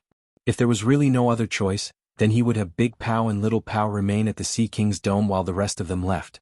Even if they ran into Feng Imo and the others, it would be fine as they all had powerful backgrounds. Within the Starfall Sea, a small Radiant-grade spacecraft left the Sea King's dome at top speed, rushing towards the entrance of the Starfall Sea. Inside the spacecraft were Feng Imo and the Bo duo. The moment Luin had pulled out the Sea King's trident, the three had immediately distanced themselves, regardless of whether they had been acknowledged by the Sea King's dome or not. After surviving in the universe for so long, they would not place themselves in danger. At this moment, the three of them felt extremely conflicted, especially Feng Imo. He had chased Lu Yin's group from Chaos Flow Zone all the way to the Starfall Sea, and he had thought that his mission was in the bag. However, not only had an accident occurred midway, but Luin had also become the Sea King's son-in-law. He felt like there was no one he could reason with. For the sake of leaving as soon as possible, the three had even abandoned Feng Mo's personal spacecraft. They had boarded Deep Crimson Hall's only Radiant-grade spacecraft and fled. If we could have dealt with these people outside the Starfall Sea, then we wouldn't have ended up in this situation, Bo Jr. said angrily. Bo Sr. immediately glared at him. Shut up. Not too far away, Feng Mo's eyes were cold as he stared at the Sea King's dome, which had long since disappeared. He clenched his fists as this was a humiliation to him. He had failed to kill a group of juniors, and this was not just a humiliation to him, but also to the relentless slayers. When he thought about how Luin had blocked one of his attacks, he could not help but feel uneasy. Bo Sr. walked behind Feng Imo. Mr. Feng, this was just a coincidence. Please don't take it to heart. Feng Imo coldly replied, it's a fact that we didn't complete the mission. He then looked at Bo Sr. It's not that easy to become the Sea King's son-in-law. During the Sea King's son-in-law selection, those who qualified based on their looks were all fooled by the Sea King. With the Sea King's personality, it's almost impossible for Luin to become his son-in-law. Let me ask you, do you want to capture him? Before Bo Sr. could speak, Bo Jr. hurriedly answered, of course. Only by capturing him can we answer to the Blackbeard pirates. Otherwise, we won't be able to survive in Chaos Flow Zone, and we might even be hunted down for the rest of our lives. Feng Mo's gaze was cold. Then we'll wait in the Starfall Sea. But we don't know which direction they'll leave in, Bo Sr. said. Feng Imo replied, my relentless slayers will send people to monitor the Sea King's dome's harbor. The moment they leave, they'll report back to me. We'll head to the centermost route and we'll have enough time to intercept them. Alright, we'll listen to Mr. Feng. Don't worry, as long as we capture Lu Yin, we'll immediately hand that item over to you as a reward, Bo Sr. said softly. Feng Mo's eyes blazed and he nodded without saying anything.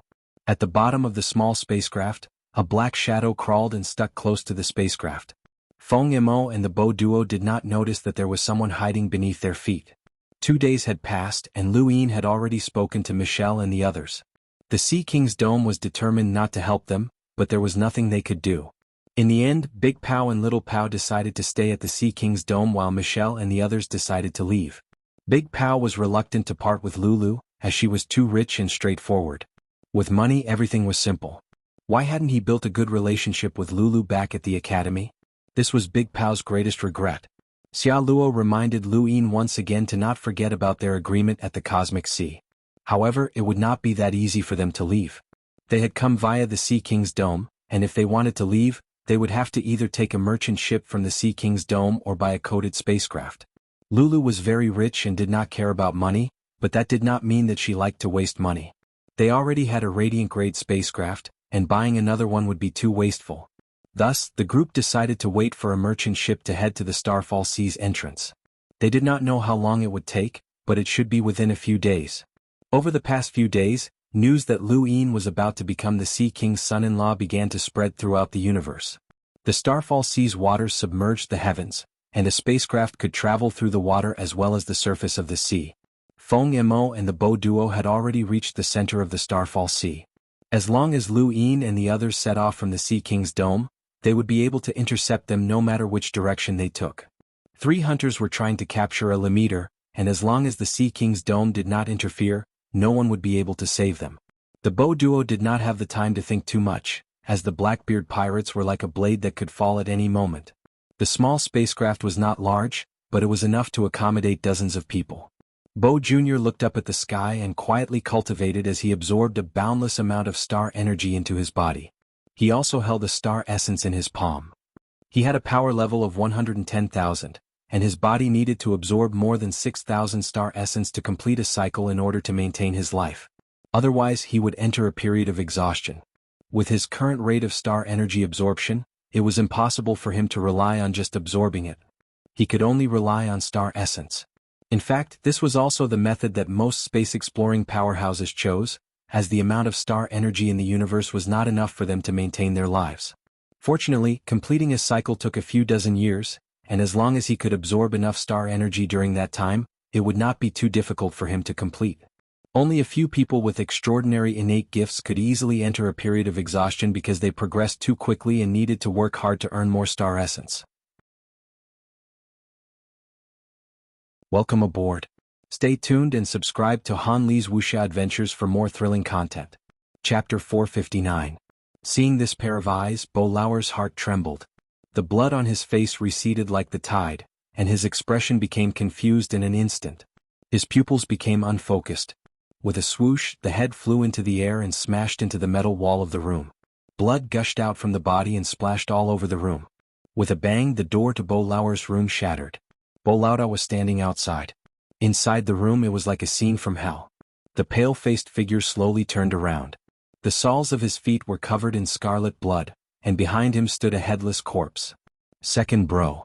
Senior Bo howled as he attacked the figure like a madman. The entire spacecraft instantly exploded, unable to withstand the explosive might of a hunter. The void outside the spacecraft began to distort.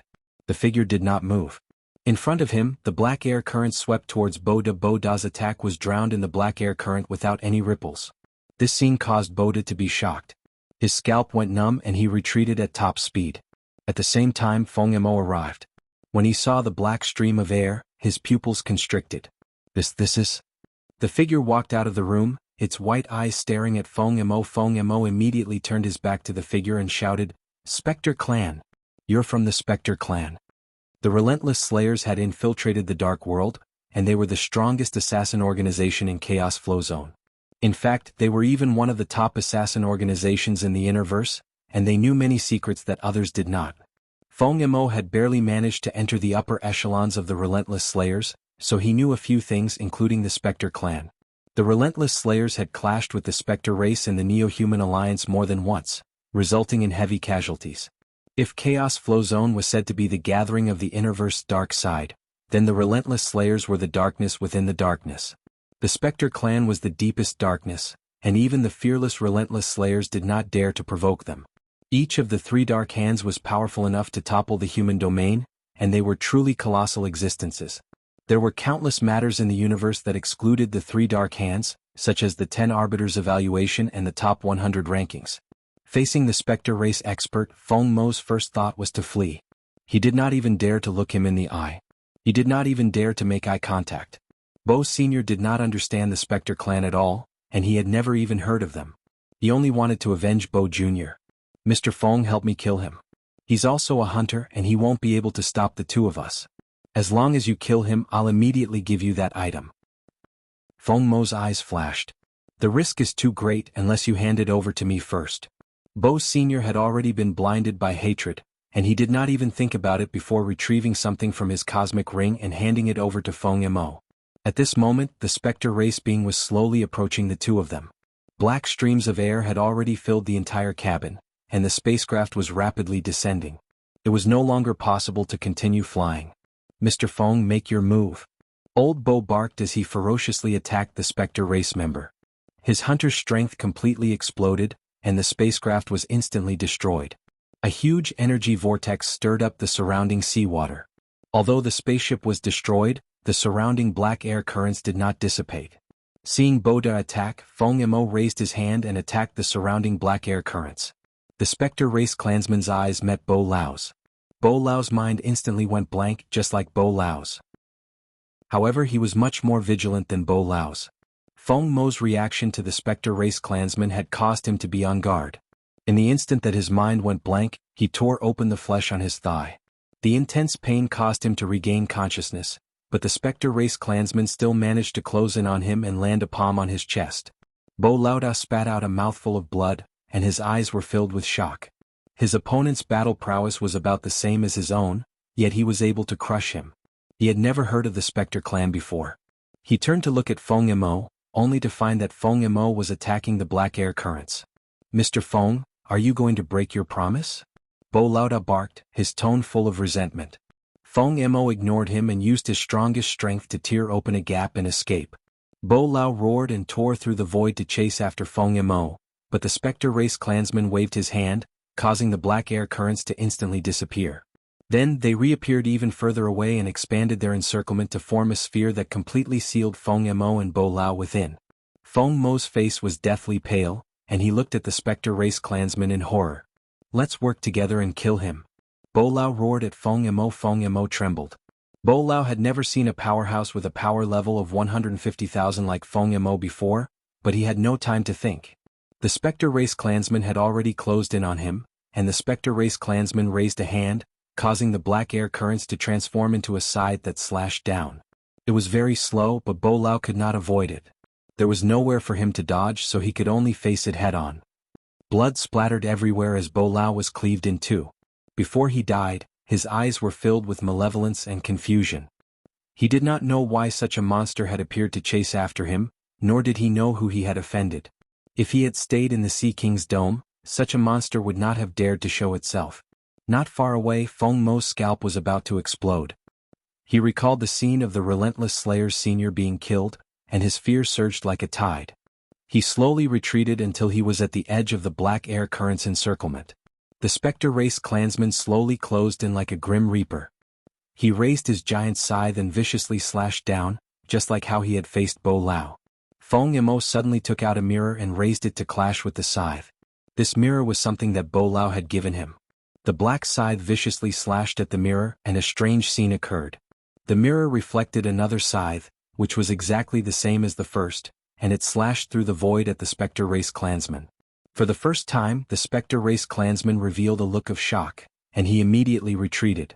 Feng Mo changed his direction and viciously slashed at the black air current encircling him.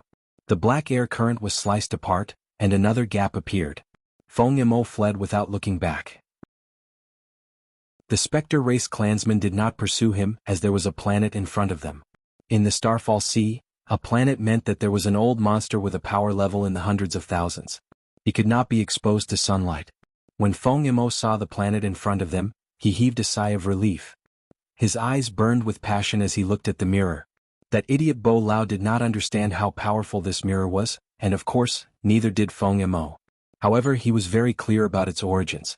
How could something that had fallen out of that place be simple? He had used this mirror as a gamble and it had paid off, giving him a chance to survive. Without the mirror he would have been cut in half like Bo Lao had. Even if he had a power level of 150,000, he still would not have been able to block that Spectre Race clansman's scythe. Now that he had the mirror, Feng Mo grew excited. His power level was no longer as simple as 150,000. The reason he had chased after Lu Yin's group for the sake of the Bo duo was to obtain this mirror. Now that he had the mirror and the Bo duo were dead, he did not plan on tangling with Lu Yin's group. He had not forgotten that those people's backgrounds left him speechless, especially Lu Yin, who was the Sea King's prospective son-in-law. Lu Yin had not lived long enough, so he did not have the time to deal with them. They were lucky. But why had the Spectre Race clansmen attacked them? This puzzled Feng Mo, and it also made him uneasy. He was afraid that the mirror would reflect a limited amount of power the next time they met an expert from the Spectre Race. If the Spectre Race clansman's strength exceeded the mirror's ability to withstand, then he would be finished. No, he had to hide for a while. Lu Yin did not know that the Bo duo were already dead. His mission to Faceless had been successful, but Faceless was destined to be unable to report back to him. Beneath the waterfall, Lu Yin was in a difficult position. The Sea King wanted him to break through to the Explorer realm before he could leave, but he did not feel anything about breaking through. Even if he had a 5-stage formcast model, it was useless if he did not have the confidence to break through.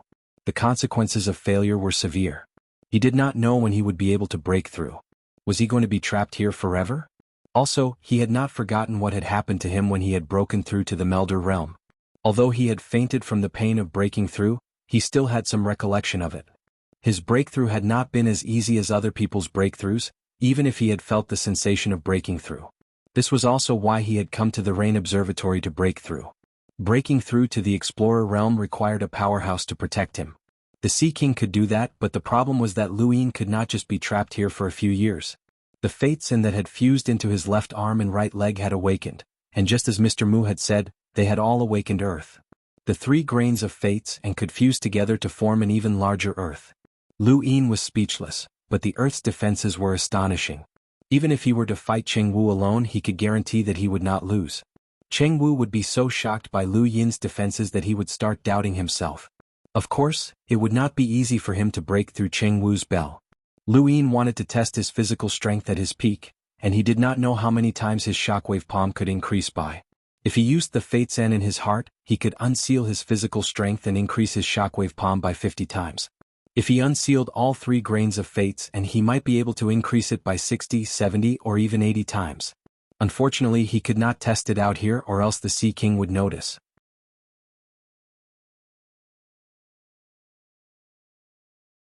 Based on your answer, the Starsibyl sect's attitude towards you will change.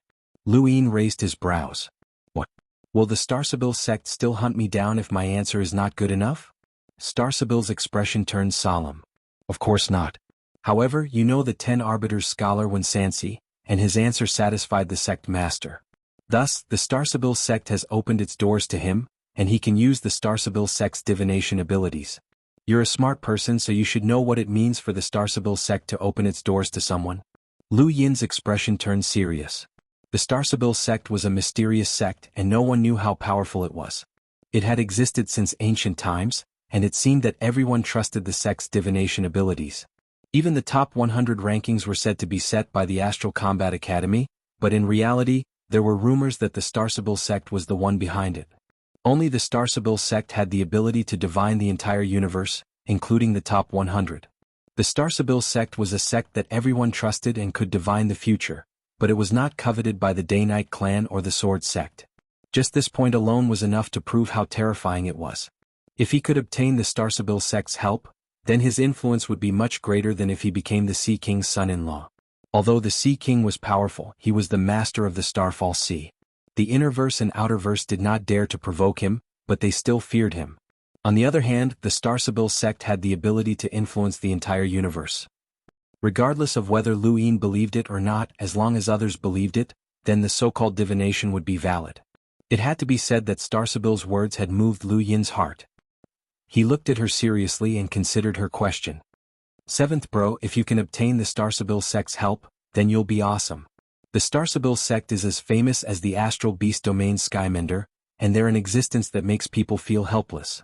However, your answer might become one of the bargaining chips that the Starsabil sect uses to divine your future. Think carefully, the monkey said. Lu Yin's eyes flickered, and he turned to look at the waterfall. Starsabil was not in a hurry. Aside from a few people, everyone else would seriously consider his question, and some would even take a long time to think about it. After all, the Starsabil sect was too important, and many people had the same dream, to obtain her. Whoever obtained Starsabil would obtain the future. It was unknown who had spread this saying, but many people believed it. Thus, many people tried to think of ways to make bold claims in an attempt to capture Starsabil's heart. The sound of the waterfall's water was very loud, and it was accompanied by the falling rocks. Water droplets splashed onto Lu Yin's face and he felt a little cold. He raised his head and looked up at the sky. Strong. This word encompassed the entire universe. Everyone wanted to become strong, but how?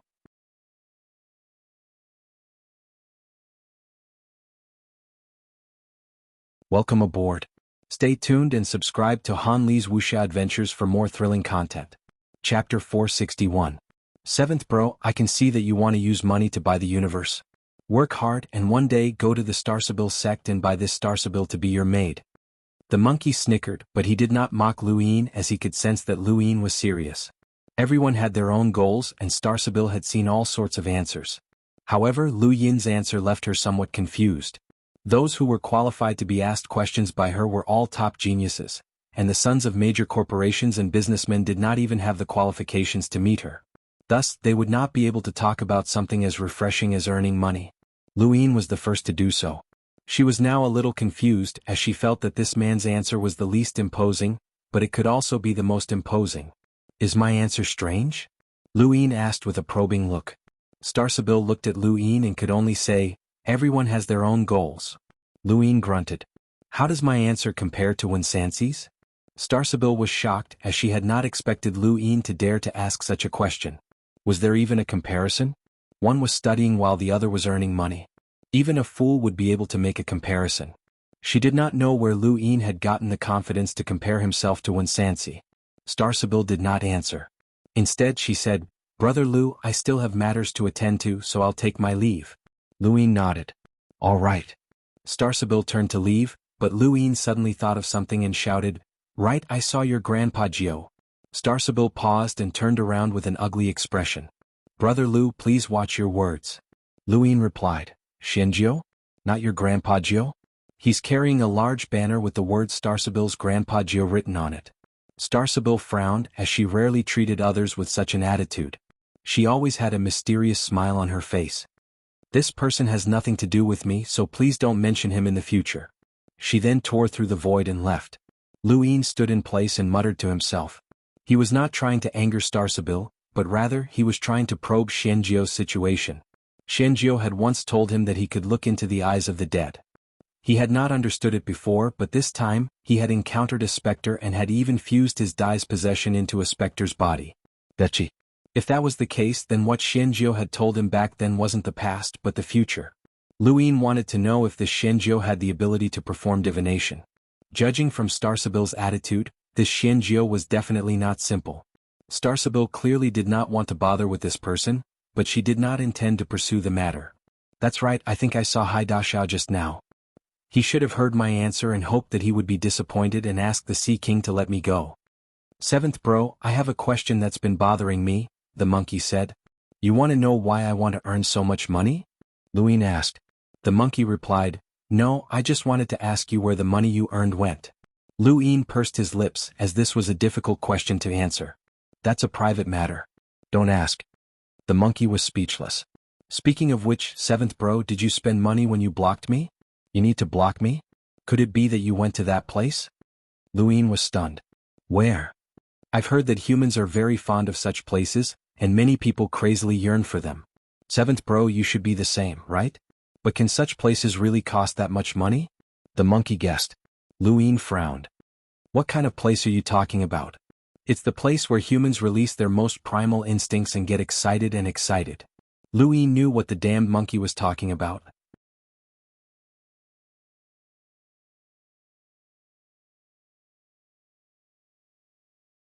Welcome aboard. Stay tuned and subscribe to Han Li's Wuxia Adventures for more thrilling content. Chapter 462. Up until now, the humans had divided the universe into simple categories: the human domain, the astral beast domain, the technocracy, and the astral wilderness. No one knew how large the astral wilderness was or whether there were any civilizations that surpassed the human civilization. Of course, regardless of whether it was the humans, the astral beasts, or the technocracy, they were all exploring the astral wilderness. The star wilderness was like a black fog that shrouded the entire universe. All intelligent life wanted to uncover this black fog, but they did not know how large the black fog was or how dangerous it was. It was even possible that the three major star fields combined were no more than 100th, 1,000th, or even 1,000,000th of the star wilderness. The universe was governed by the law of the jungle, and all intelligent civilizations were hunters who hunted other civilizations in this dark forest. In the astral wilderness, humans were filled with confusion. They were only able to explore a small area, but they had already discovered many shocking things in this small area. For example, there was an extremely compressed substance called pyrolite. Just 1 gram of it could release a destructive power level of nearly 10,000. If all of the pyrolite were to explode, the destructive power would be immeasurable. This was a strategic resource, and it was something that all organizations who knew about this substance would fight over. Unfortunately, the production of pyrolite was extremely low. Even though the humans had probing methods, there was still a limit to what they could find. However, no organization would give up. They were certain that there was an extremely high production of pyrolite somewhere in the astral wilderness, and they had determined that it was in a certain area of the astral wilderness that was close to the outerverse North Castle Weave.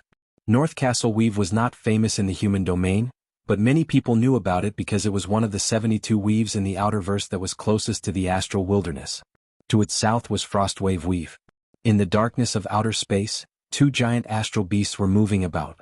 One of them was shaped like a mantis while the other was shaped like a giant python. A person stood on top of each beast's head, and they wore clothes that did not belong to Frostwave Weave.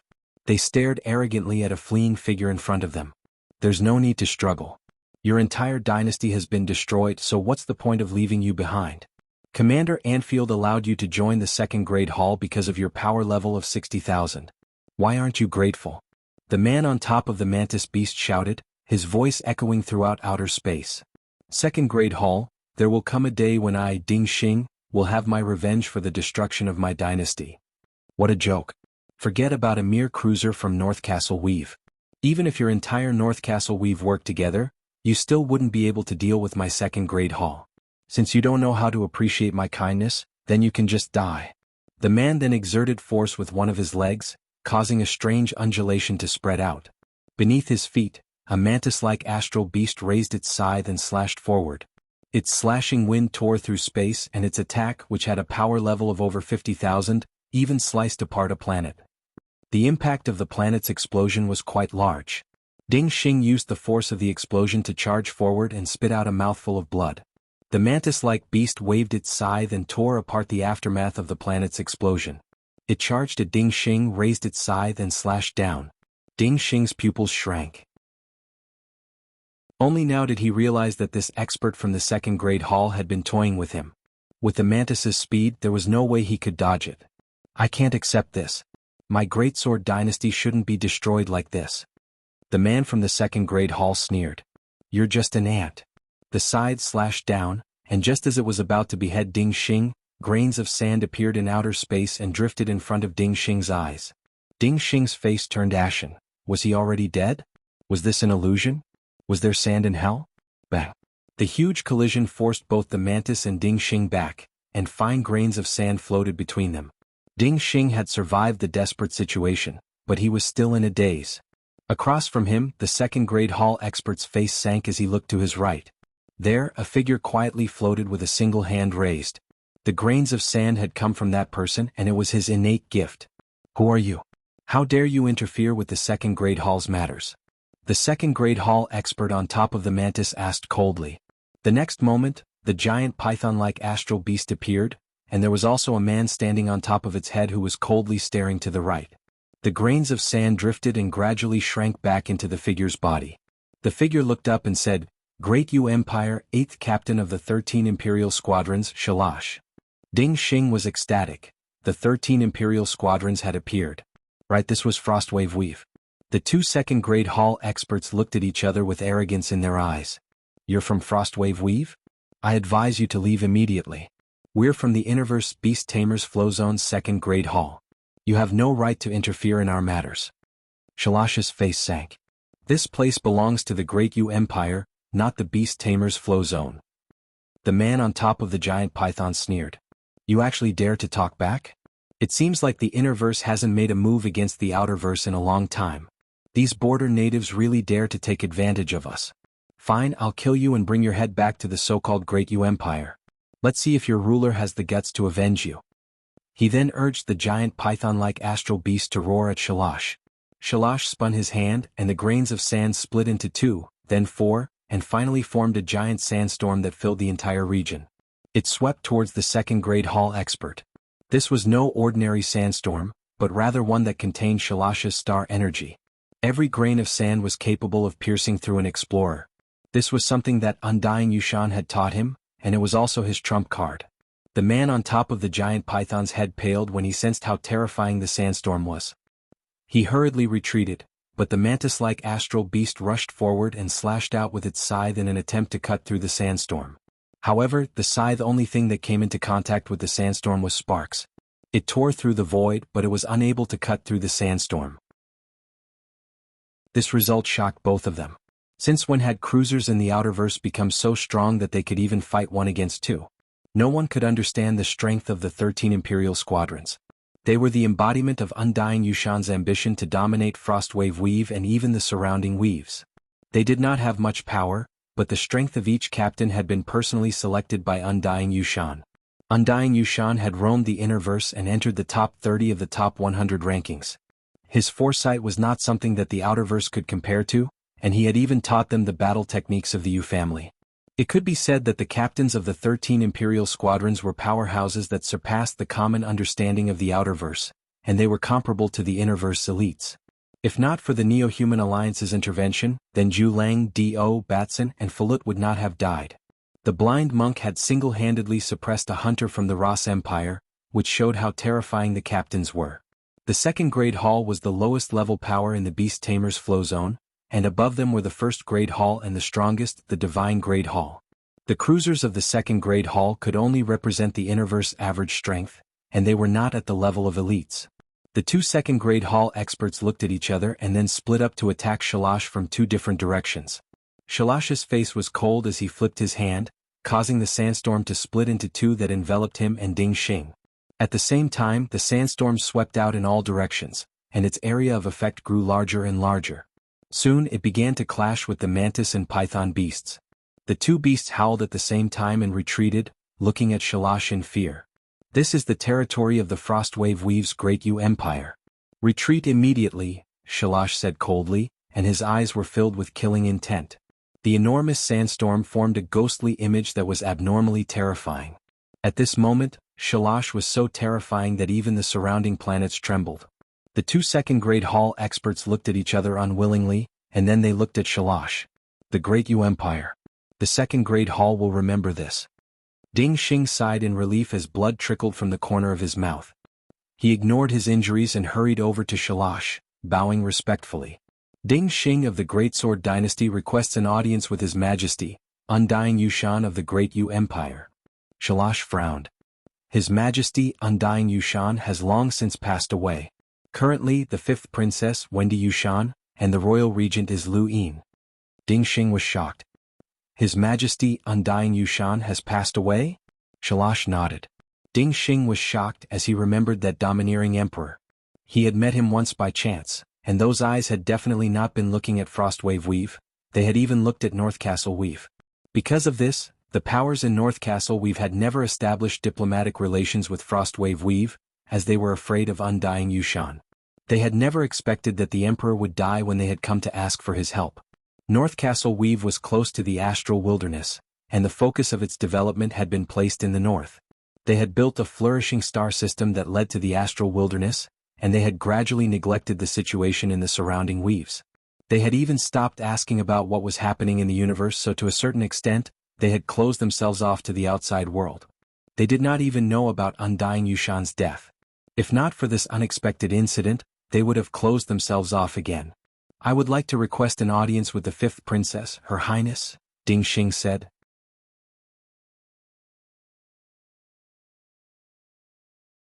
Welcome aboard. Stay tuned and subscribe to Han Li's Wuxia Adventures for more thrilling content. Chapter 463. This was a battle between Lemeters that was famous throughout the universe. The four unrivaled Lemeters of the younger generation were finally meeting. Michelle and the others were also present, and Lulu was very excited. Big Pao's face was radiant as this battle was related to him.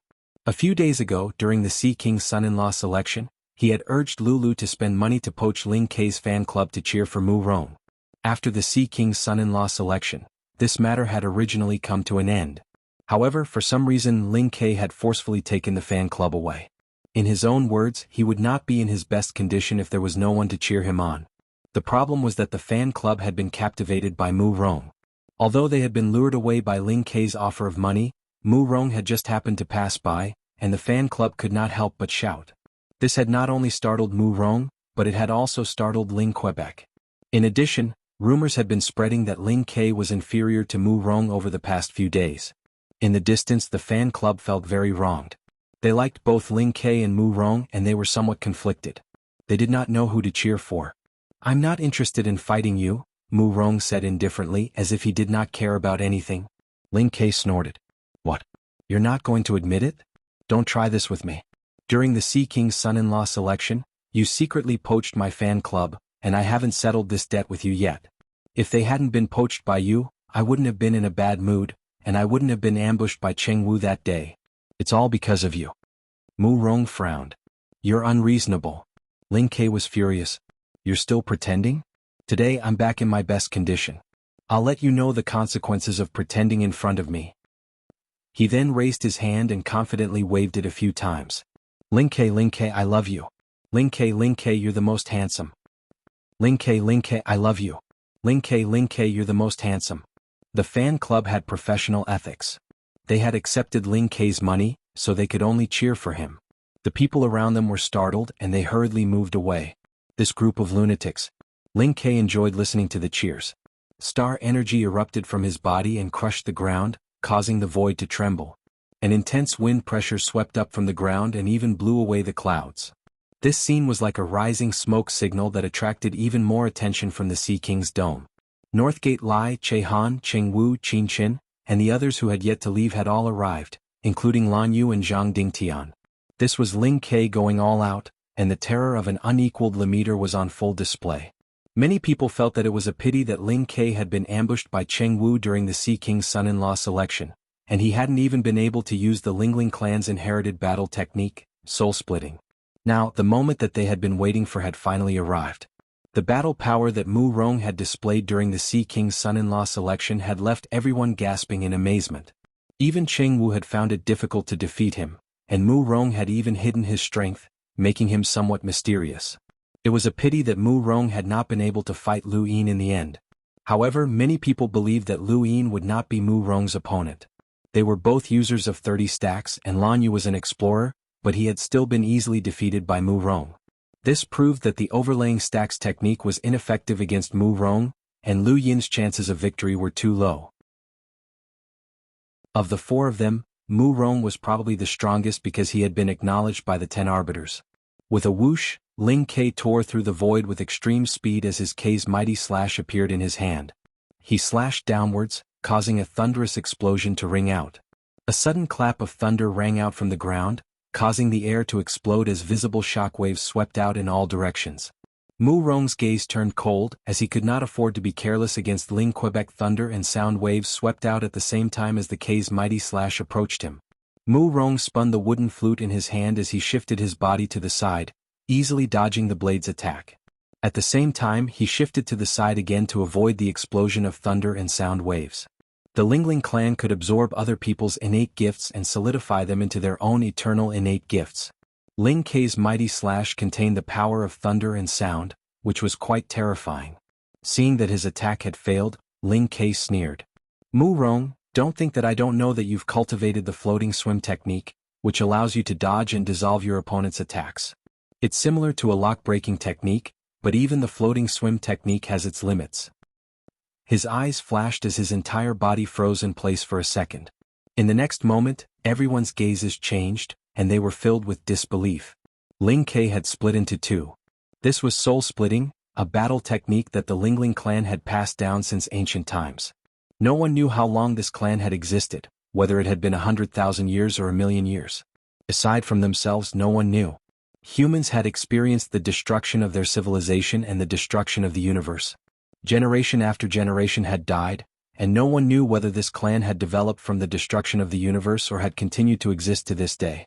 Soul-splitting had always been a terrifying battle technique that the Lingling clan used to intimidate their enemies. Aside from the Lingling clan, no one else could learn it. Soul-splitting could split one's body into two clones, and both clones would have the same strength as the original. This was why Ling Ke was known as an unequaled limiter. The two K's mighty slashes disappeared at the same time. No matter how solid the void was, it could not stop the K's mighty slash from piercing through the void. This was the most terrifying aspect of the K's mighty slash. During the Sea King's son-in-law selection, if Cheng Wu had not launched a sneak attack and injured Ling Ke, he might not have been defeated so easily. There would always be incomprehensible geniuses in the universe, and Ling Ke was one of those geniuses that stood at the very top. One K's mighty slash was enough to make countless people's scalps go numb, and they were unable to deal with it. Now, two K's mighty slashes had attacked simultaneously. Everyone stared at the battlefield and even their breaths stopped. Michelle and the others were shocked. They were all limiters, but the difference between them was too great. Suddenly Mu Rong moved. He took a step forward with his right foot, and even though there was nothing in front of him, he suddenly shifted to the right. In an instant, the K's mighty slash slashed across his neck, leaving behind a trail of blood. Mu Rong immediately retreated. In front of him, a second K's mighty slash slashed past, leaving behind a trail of blood. This time it was on his forehead. The two K's mighty slashes had inflicted 2 wounds on Mu Rong. Ling Ke was shocked, as this was the most successful attack of the K's mighty slash. If he had not been injured by Cheng Wu's sneak attack, Ling Ke was confident that even Cheng Wu would have fallen to the K's mighty slash. However, it had only inflicted a few superficial wounds on Mu Rong. Mu Rong had been injured. This was the first time he had been injured since participating in the Sea King's son-in-law selection. It could also be said that this was the first time he had been injured in a battle against someone of the same generation. He touched the wound. It was very shallow, but he was serious now. Dark green grass grew beneath his feet, and it was full of vitality. In the void around him, a shepherd boy leisurely rode an ox. This was Mu Rong's force field, a picture of a shepherd boy herding cows.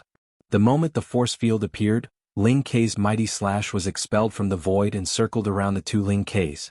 The K's mighty slash could pierce through the void, but it could not pierce through Mu Rong's force field. As soon as the force field appeared, the K's mighty slash's greatest characteristic disappeared. Ling Ke had not expected Mu Rong's force field to be so effective against him. If Cheng Wu's force field was his invincible bell, then Mu Rong's force field was his greatest advantage. It wasn't just Ling Ke. All of the spectators outside the arena were enveloped by Mu Rong's force field. Michelle felt her entire body being suppressed, and it was difficult for her to circulate her star energy. The moment she was enveloped by the force field, her power dropped by 70%. She couldn't help but be overwhelmed by how powerful a force field was. Lulu clenched her fists. Her strength was still there, but it was being weakened. Xia Luo was amazed, and he looked up at the shepherd boy herding cows in the void. Dark Void raised his hand. His innate gift was useless now, as it had been completely suppressed by the force field. Hui Day Knight felt his scalp go numb. This feeling was too terrifying. Everyone could feel how terrifying Mu Rong's force field was. Seeing it was different from experiencing it for themselves. At this moment they finally understood why Zhang Dingtian had been defeated. This was an unstoppable force, and even Northgate Lai and Qinchen had to admit that they would definitely lose under this force field. Cheng Wu had fought against Mu Rong before, and he had experienced it firsthand. Even so, he was still shocked. Once someone like Mu Rong broke through to the Explorer realm, most of the people on the top 100 rankings would have to retreat. This was the so-called invincible limiter. He was not invincible among his peers, but among all the limiters in the universe he was invincible. The shock that Ling Ke had brought to the spectators was instantly dispelled by Mu Rong's force field. Mu Rong raised his hand and pressed down. The shepherd boy, who had been wandering through the void, immediately charged towards Ling Quebec. The shepherd boy represented the entire force field, and when the boy came crashing down on Ling Kei felt as if the world was collapsing around him. The void around him became unstable and distorted, and his star energy was completely suppressed. Ling Kei growled as his clones disappeared and merged back into one. His body paused for a moment and then under everyone's horrified gazes, he split into three. 3 Ling Keis appeared, and 3 K's mighty slashes revolved around each of them as they clashed with the shepherd boy. Boom! Everyone's hearts trembled, and many felt as if they had been struck by an invisible attack. They spat out mouthfuls of blood, and many even bled from their orifices as they fainted. This collision caused the heavens and earth to rumble. Mu Rong's force field had already enveloped the void, and Ling Kei had pushed his soul-splitting technique to its limits. The three of them worked together to resist the attack. The ground shattered layer by layer as terrifying shockwaves rippled outwards, injuring countless people along the way. Xia Luo and the others were also within range of the shockwaves, and they all acted together. Michelle and the others were all pushed back, but this was only the shockwaves. The void around them was suppressed, and unless it was an attack that surpassed a hunter's power level, the void would not crack. Even so, the spatial distortion still shattered everything within a 10,000-meter radius, including the nearby cliff. High up in the sky, Haidashao and Starsabil stood tall. Above the Sea King's dome, the Sea King also looked over. A battle between Lemeters had attracted the Sea King's attention, which was something that not even the top 100 rankings could achieve. When the dust settled, the sober spectators all looked over in shock. Mu Rong stood in his original spot with a calm expression. Across from him, the 3 Ling Keis were panting heavily as they had blocked Mu Rong's attack. The girls' support group had all fainted, but Ling Kei did not care about them at this moment. The 3 Ling Keis laughed maniacally. Mu Rong, you're really strong, but so what? No matter how strong your force field is, it can't last forever. That attack just now was your peak strength. Now it's my turn. After speaking, the 3 Ling Keis stood in a triangular formation, surrounding Mu Rong in the middle. His K's mighty slash emitted a sharp light that distorted the void. His K's mighty slash was a fusion of 10 innate gifts, but Ling Kei had not used all of them yet. Now he felt that it was time. The 3 blades combined into one and no one could block them. Ling Kei had once defeated a cruiser with a power level of 70,000. Welcome aboard. Stay tuned and subscribe to Han Li's Wuxia Adventures for more thrilling content. Chapter 464. The battlefield was silent, and only the 3 K's mighty slashes seemed to be connected to each other in the void, causing their power to multiply. Even Cheng Wu felt that he might not be able to block Ling Kei's combined attack. He was glad that he had launched a sneak attack during the Sea King's son-in-law selection, which had prevented Ling Kei from using his full strength. Otherwise, that battle would have been much more difficult. Ling Kei had lost to Cheng Wu on the Skyfall Cascade, and he had even retreated without a fight, which had caused his reputation to plummet. However, this battle had completely reversed everyone's opinion of him. He was truly terrifying, and those words on the Skyfall Cascade had not been exaggerated. If Cheng Wu had not launched a sneak attack, then the outcome of that battle would not have been certain. Even if Cheng Wu had won, he would not have been able to continue fighting. Ling Kei was very excited. As long as he defeated Mu Rong here, he would be the strongest Lemeter. Would he still need to hire his supporters then? There was no need for that at all, as there would definitely be a bunch of beauties fighting to join his fan club. Be it the Soul Dream tribe, the Butterfly Dance tribe, or even the famous Kindness tribe that shook the heavens. There were also those beautiful women who could charm the heavens and worship him. Yixingchen? Luin? They were all bullish *T. Ling Kei grew even more excited as he thought about it, and his 3 K's mighty slashes became even sharper. It's over, Mu Rong. Ling Kei shouted as the 3 K's mighty slashes were about to strike. Mu Rong would definitely not be able to escape this attack, as even if they tore through the void, the K's mighty slash would still shatter the void. It was unknown when the melodious tune began to hover in everyone's ears, as if it had just started, but also as if it had always been there. Mu Rong played his wooden flute, and the atmosphere reappeared in the void. A shepherd boy was herding cows, bringing with him cheerful laughter. The ground was covered in lush green grass that extended into the distance, beyond the battlefield and into the void. Mu Rong's entire being changed as the melodious shepherd song played. He had transformed into a shepherd boy and forgotten all of his worries. A shepherd boy's song lingered in the lush green grass. No one could break this dreamlike scene. Ling Kei's combined attack did not explode in the end, and it was drowned out by the shepherd boy's song. He had lost. He had lost the moment Mu Rong had played his flute. Mu Rong had been acknowledged by the 10 arbiters as a true unequaled limiter. So what if he had 10 innate gifts combined into one? So what if he had split his soul? He would still be defeated. This was Mu Rong. This battle had shocked the crowd. Who would have thought that a battle between limiters could be so inconceivable? Even an expert at the bottom of the top 100 rankings would be defeated without a doubt. They were strong enough to contend with Cheng Wu. Haida Xiao looked at Mu Rong with pity. Even though he did not like Mu Rong's melancholic expression, Mu Rong was much better than Lu Yin. Furthermore, Mu Rong was much stronger.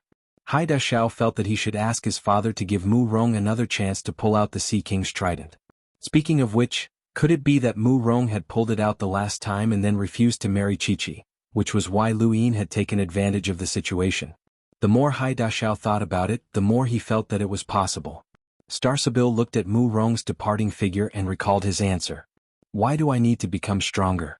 Being able to live happily every day is enough. This was Mu Rong's answer. Unfortunately, he would never be able to do it. The more one wanted to be happy, the more unhappy they would be in the end. The Sea King retracted his gaze and sighed. Both of them were innate geniuses, and that kid was equally as famous as them. How could he miss out on such a grand occasion? Everyone gradually dispersed, leaving only Ling Ke standing in his original spot with his head lowered. He was filled with an intense sense of unwillingness. He had truly been defeated, and there was nothing he could say. He had been born into the Lingling clan and was proud of himself, but he had been defeated by someone else. Ling Ke was extremely unwilling to accept this, but he had no choice but to accept it. Mu Rong was indisputably the number 1 limiter.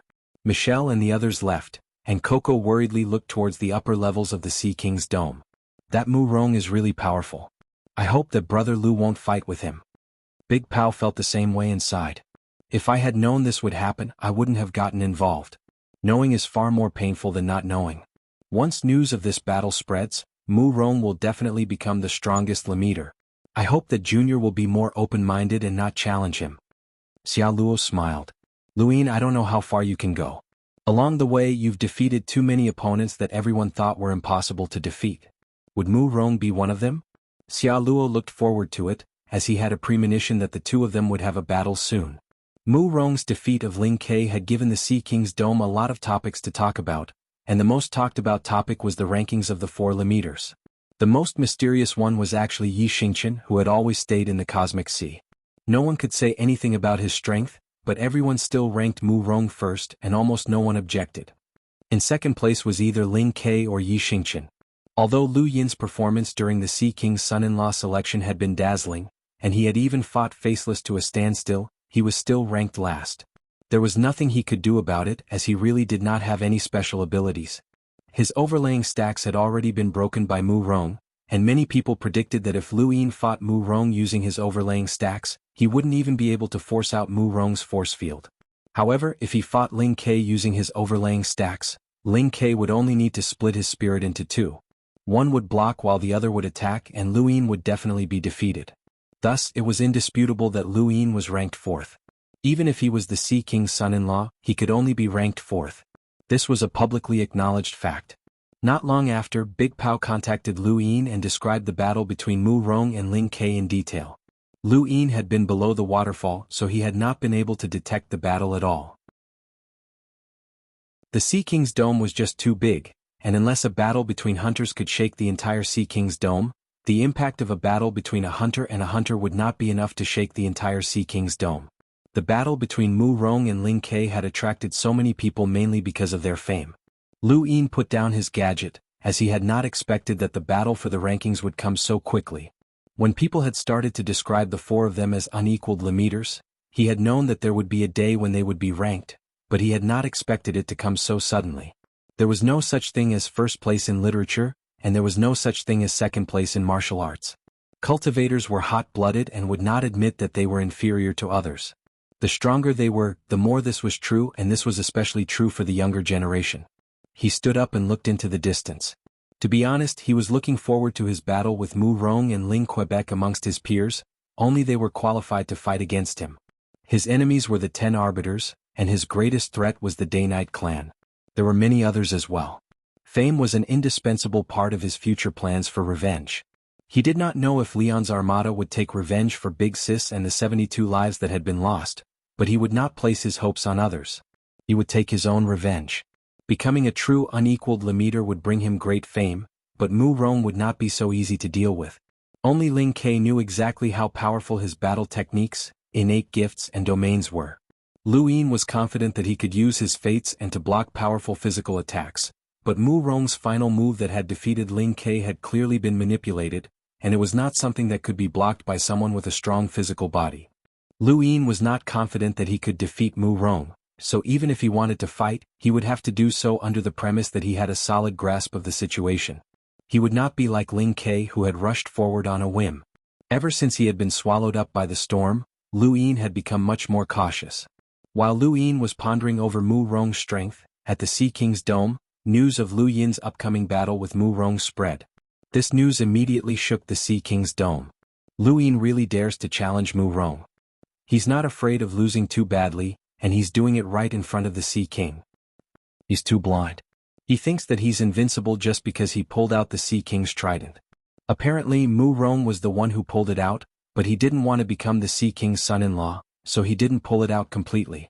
That just so happened to benefit Lu Yin. If I were him, I would definitely not say anything and wait until Mu Rong leaves. What's the point of embarrassing himself in this battle? No matter what, Lu Yin is still the son-in-law of the Sea King's dome, so he's half a family member. We still hope that he can win even though the chances are slim.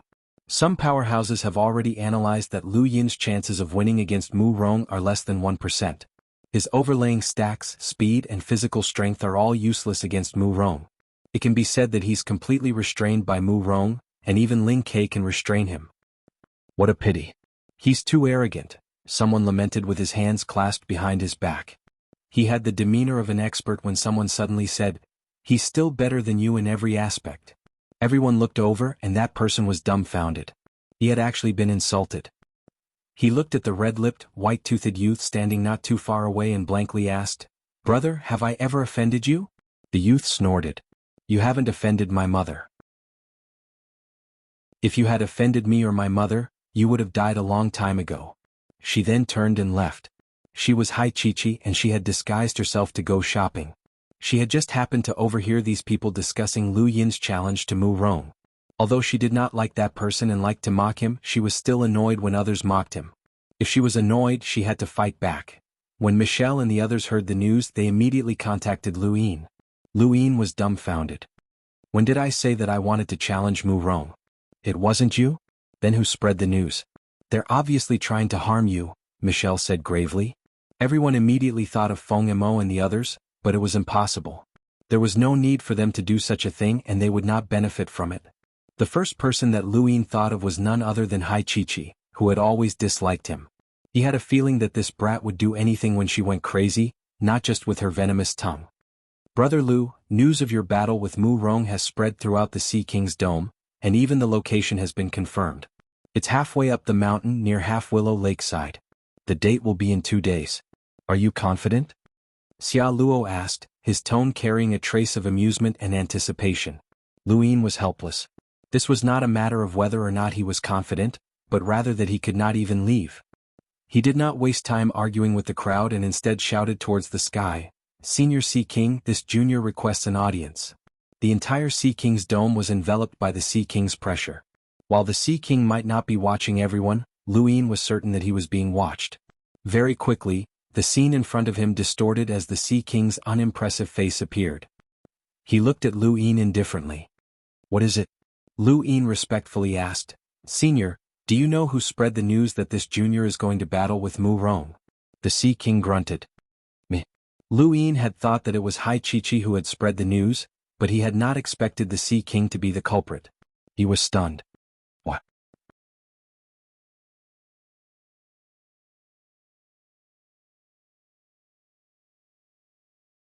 He had been in high spirits ever since he had come out from Northgate Taisue's training.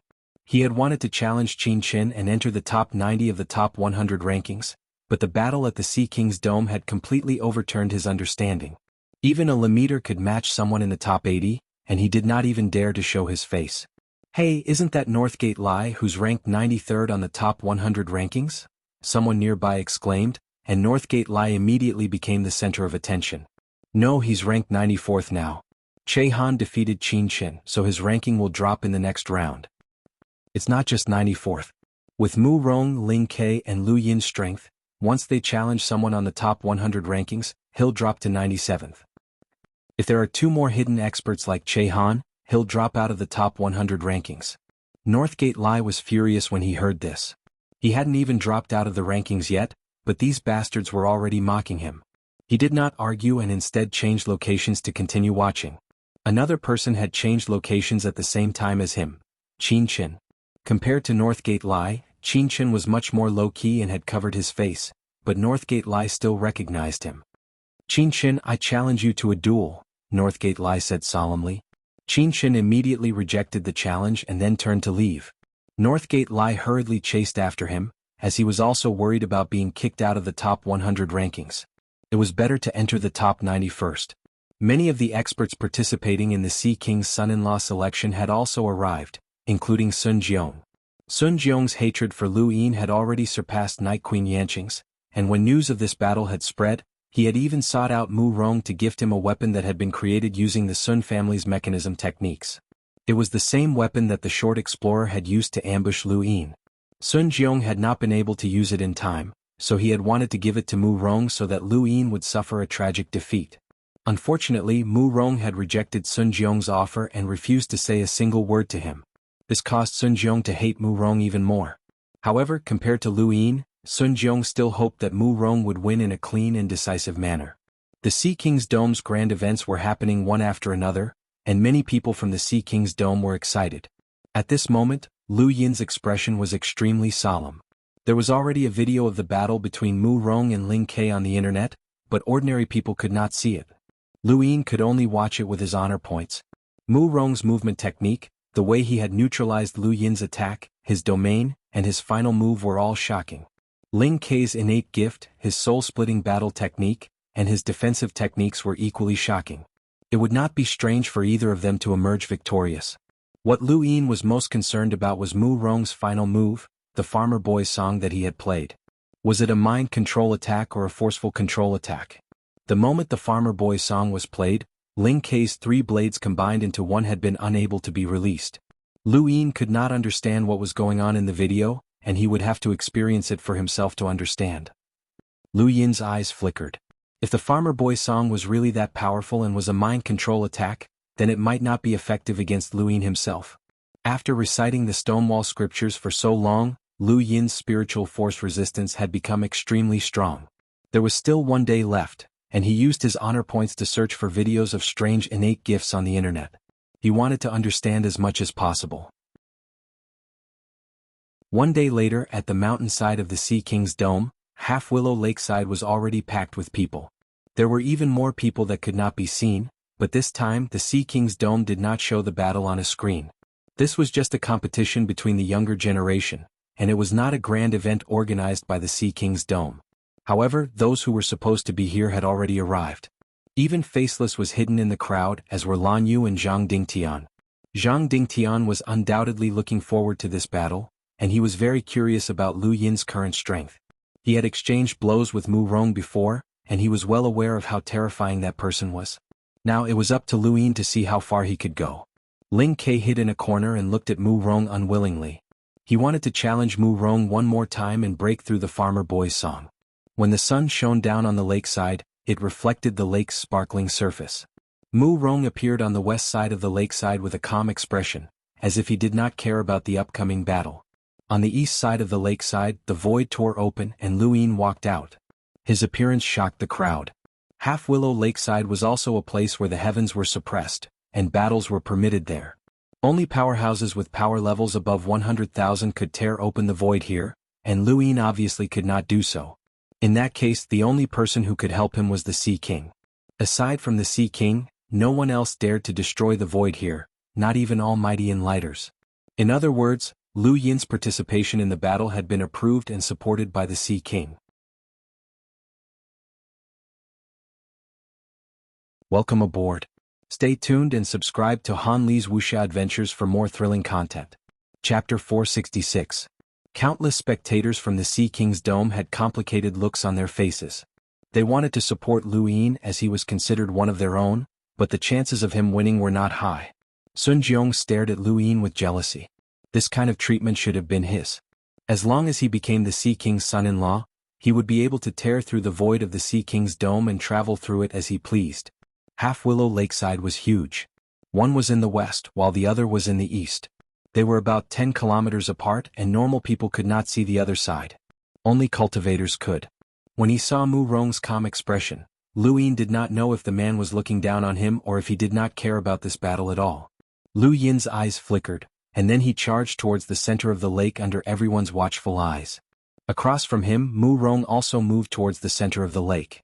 The two approached each other at extreme speeds, and their star energy soon affected each other. The lake water was pushed aside by their star energy, and Lu Yin raised a hand to send a sky-beast claw crashing down. Mu Rong casually dodged it and with a light step, he appeared in front of Lu Yin. He extended his wooden flute and pointed it at Lu Yin's chest. Lu Yin reached out to grab it. He was confident that with his strength, it would be very difficult for Mu Rong to snatch the flute back once he grabbed it. However, Mu Rong seemed to sense danger, as he was well aware of Lu Yin's terrifying physical strength. Even so, Mu Rong still dared to engage in close combat, which only proved that he was confident in his battle technique. Mu Rong easily dodged Lu Yin's palm once more and appeared behind him. He spun his wooden flute and viciously struck Lu Yin's back. Lu Yin was not slow either, as he fused his flash with the invisible aura technique, causing his movements to be silent. He did not even release any star energy, which surprised Mu Rong. At the center of the lake, the two of them attacked each other at extreme speeds while also dodging each other's attacks. Countless afterimages appeared and disappeared around Half Willow Lakeside, and as more and more afterimages appeared, the two of them were so fast that they distorted the air and caused the entire lake to boil. After exchanging so many blows, neither of them managed to touch the other at all. Countless spectators gaped as they could not even see the battle clearly. Regardless of whether it was Mu Rong's battle with Zhang Dingtian or Ling Ke, he had always been the strongest when it came to movement techniques, and he had been able to easily dissolve his opponent's attacks. Ling Ke had once mentioned that his movement technique was called Floating Wanderer, and it was comparable to a lock-breaking technique. Mu Rong was the best when it came to dodging and dispersing attacks. As for Mu Rong, he had his domain and flash step, so he was not afraid of anyone when it came to movement techniques. The two of them moved faster and faster, and a trace of surprise flashed through Mu Rong's eyes. He knew that Lu Yin was a lockbreaker, but even lockbreakers rarely had this kind of movement technique. Mu Rong could understand why Lu Yin could dissolve his star energy attack since he was a genius lockbreaker, but he was surprised that Lu Yin could keep up with his speed. However, the floating glide art hadn't reached its limit yet. Mu Rong's interest was piqued, and he increased his speed once more. Even with Lu Yin's eyesight, he couldn't see him anymore. It wasn't just Lu Yin. Even Northgate Lai, Qin Qin, and Cheng Wu found it difficult to clearly see Mu Rong's current speed. Mu Rong's speed had surpassed what it had been in the past, and he was fully utilizing the floating glide art. Ling Ke felt bitter. It turned out that this bastard had not revealed his full strength in their previous battle.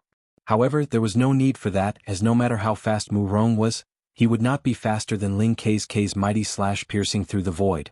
Mu Rong had already completely disappeared from the lake, as he was simply too fast. Many gasped as Lu Yin was in danger. Lu Yin was shocked as he could actually move even faster. Interesting. He did not hesitate to transfer the fates and from his heart to the inner layer of his clothes. This way he would not expose himself, but he would also release his physical strength. In an instant, just as the wooden flute was about to attack him, a powerful shockwave erupted and swept out in all directions. It blasted Mu Rong away, and the powerful pressure caused the countless spectators around the lakeside to hold their breaths. Huge waves rose up from the lakeside and surged into the sky, causing the surrounding void to become unstable. This was the physical strength that Lu Yin had revealed when he had unsealed his first grain of Fatesun. He had broken through the Sun family's mechanism technique on the Skyfall Cascade and forced Faceless to retreat. Now he had appeared once again, and this time, it was reflected in his speed.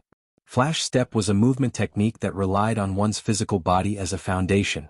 The stronger one's physical body was, the faster one's Flash Step would be. This was the first time that Lu Yin had truly understood this point from the Sandmaster's teachings. In theory, as long as one's physical body continued to grow stronger, there would be no upper limit to Flash Step speed.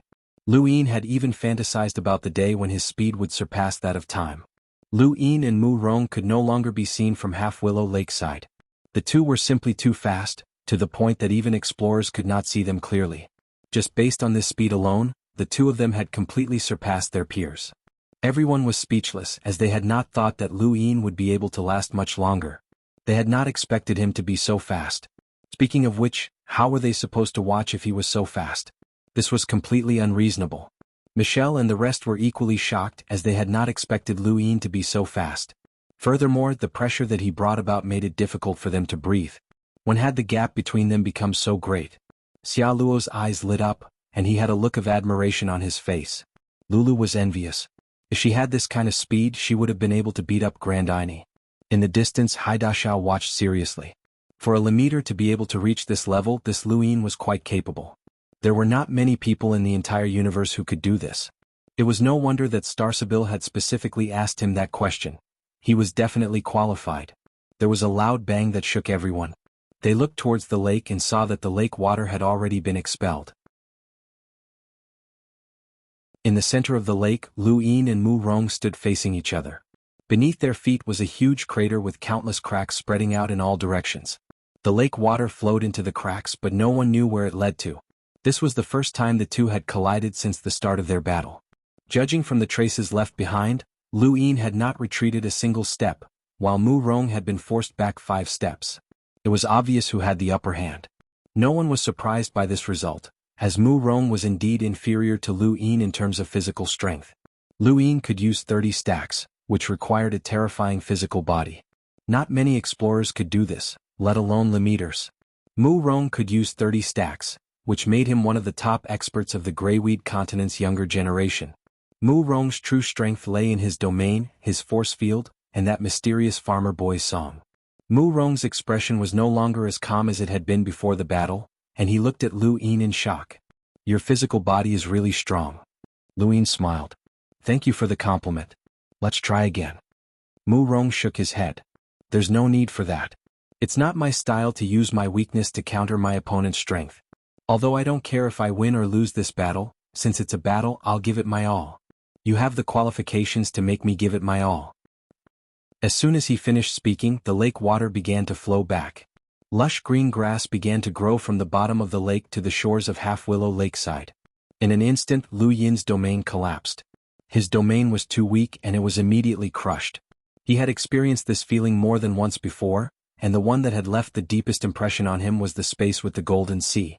When he had fought against the war spirit with its eyes closed, his domain had also been crushed as soon as it had appeared. It had felt like the sky had collapsed, and now he was experiencing the same feeling again. Without his domain, his perception of his surroundings had become much weaker. What was worse was that he had fallen into Mu Rong's force field while the image of the shepherd boy herding cows hovered above his head. Everyone held their breaths. Here it comes. Mu Rong's force field proved that he was serious. Zhang Dingtian's expression turned serious, as he had been defeated by Mu Rong's force field. The entire force field had suppressed him, and it had felt like he was being rejected by the space around him.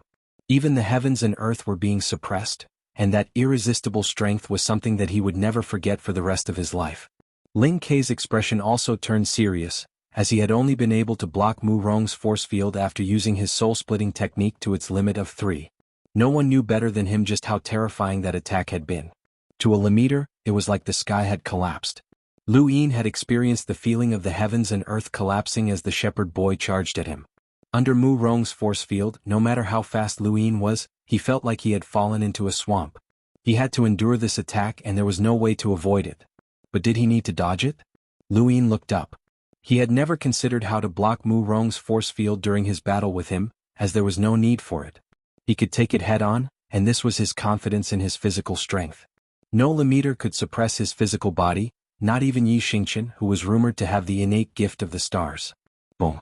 The heavens and earth collided, and the air was torn apart into thunderous streaks that swept through the surroundings. The entire Half Willow Lakeside was shattered, and all of the lake water splashed out in all directions. What followed was an enormous pressure that caused many of the people nearby to cough up blood. Even the Lemeters were affected, and some of the explorers couldn't help but retreat in order to counteract the pressure. Michelle and the others weren't too close, but they weren't too far away either. they also felt the same pressure. Was this the pressure that a battle between two leaders could produce? Even though they had already experienced it 2 days ago, they were still shocked to experience it again. The entire space was like a compressed balloon that exploded at the moment of collision, forming visible shockwaves that swept out in all directions. The scene was even more spectacular than the one from 2 days ago. Haida Xiao's eyes narrowed, and beside him was Hai Chichi. She had also just arrived and was just in time to witness this scene. She covered her mouth in shock.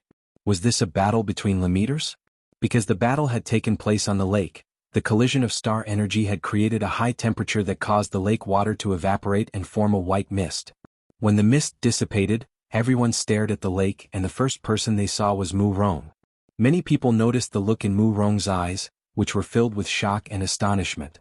Could it be? Everyone looked at the spot where Lu Yin had been standing. At this moment, that spot had been transformed into a giant crater, and no one knew how deep it was. Perhaps it had penetrated deep into the mountain, and only the palm-sized ground remained standing like a wooden pole. This piece of ground had been protected by Lu Yin's power and had not been destroyed. Lu Yin was standing there calmly looking at Mu Rong. Everyone gasped. 2 days ago, Ling Ke had not been able to withstand this attack so easily. They remembered that most of Ling Ke's clothes had been torn apart, but what about Lu Yin? There wasn't even a speck of dust on Lu Yin's body. Ling Ke took a step forward and stared at Lu Yin in disbelief. Was this person's physical body that strong? His body was still in pain after taking that attack head-on. Was the difference in their physical bodies really that great? It wasn't just Ling Ke, even Mu Rong himself was shocked. Lu Yin slowly rose into the air as his battle force dissipated. He had not used his fates and had truly relied on his own physical body to withstand the attack. Mu Rong's attack had been very powerful, and it had even surpassed the power of an ordinary cruiser. In terms of power level, Mu Rong's attack had been around 70,000, but it had still not been enough to break through Lu Yin's physical defenses.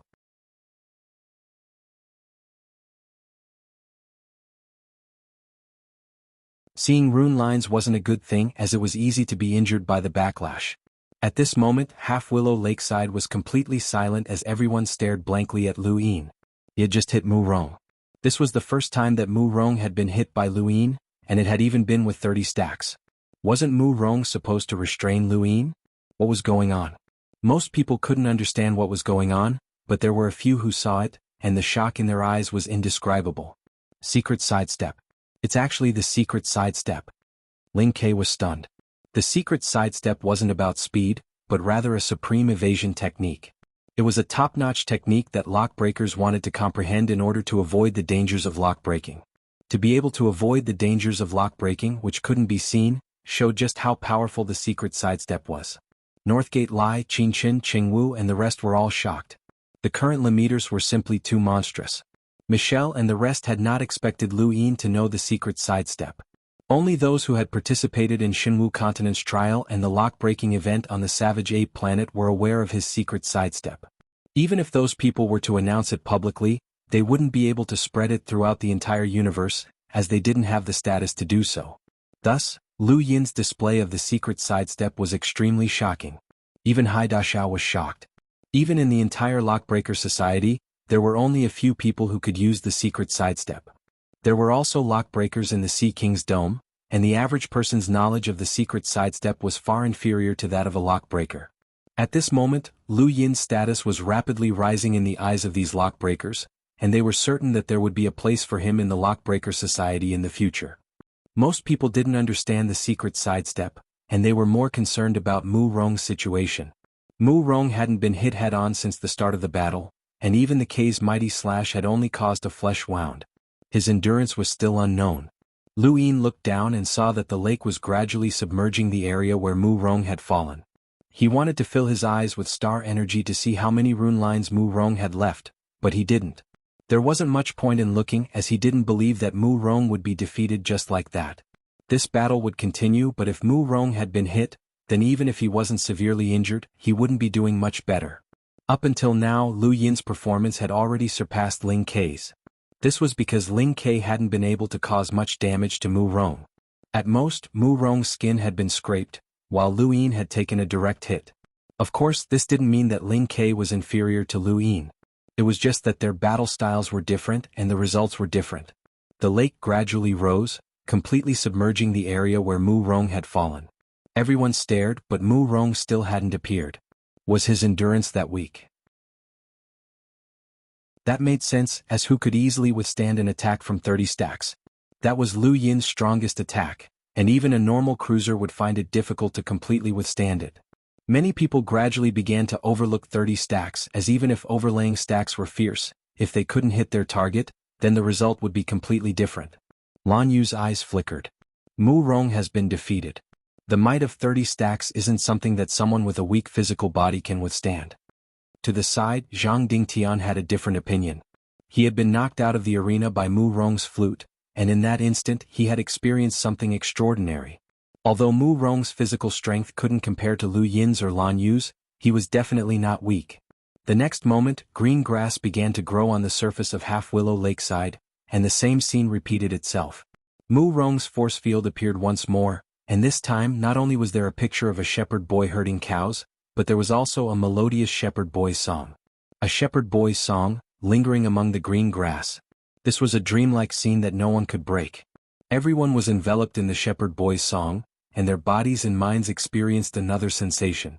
This was Ling Kei's second time experiencing the shepherd boy's song, and it was still as shocking as ever. His 3 blades as one had been defeated by this melodious tune. Lu Yin took a deep breath. Sure enough, it wasn't over yet. The shepherd boy's song had finally appeared, and Lu Yin's greatest fear of Mu Rong was this shepherd boy's song. Without it, Lu Yin was 100% certain that he could defeat Mu Rong. After all, Mu Rong's physical body was too powerful. However, the shepherd boy's song's attack style was very strange, and it was the only way that Mu Rong could possibly win. Even so, he still had to face it. At the bottom of the lake, Mu Rong slowly walked out, and the water parted on its own, allowing everyone to see him. At this moment, his clothes were in tatters, and there was dark red blood at the corner of his mouth. His face was pale, and he slowly walked out of the lake while playing his wooden flute. There was a deep palm print on his chest, and it was obvious that he had been severely injured.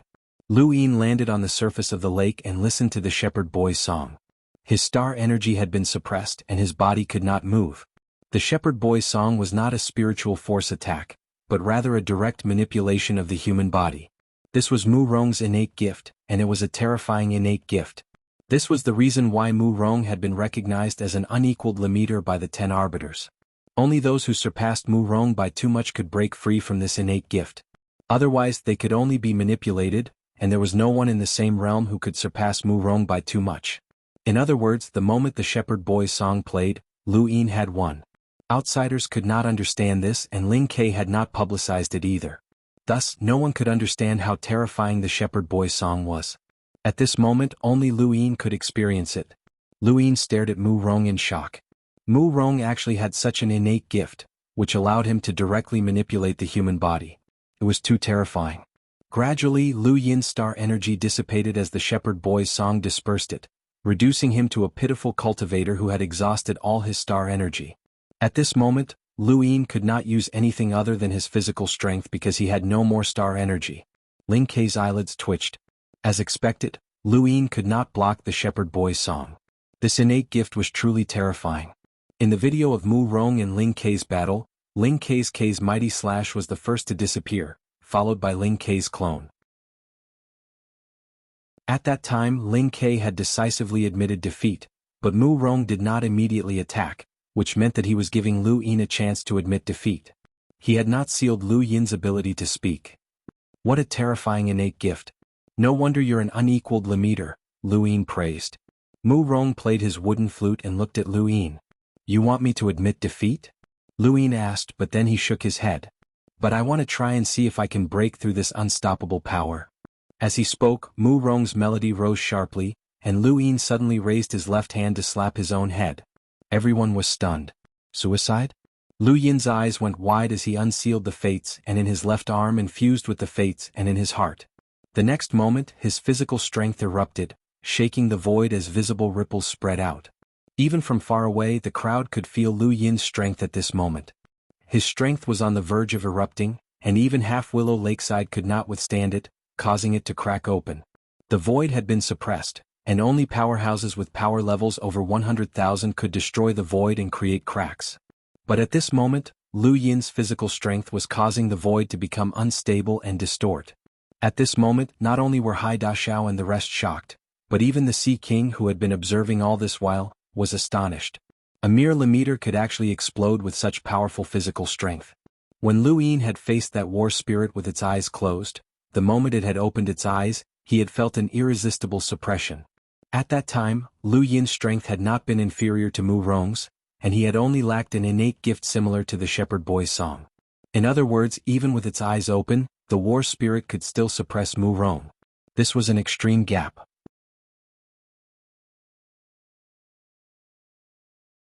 Welcome aboard. Stay tuned and subscribe to Han Li's Wuxia Adventures for more thrilling content. Chapter 468. Lu Yin could now do the same thing. He was already comparable to that war spirit, and with Mr. Mu's help, his physical strength had increased to the point where he needed to pay a price to restrain it.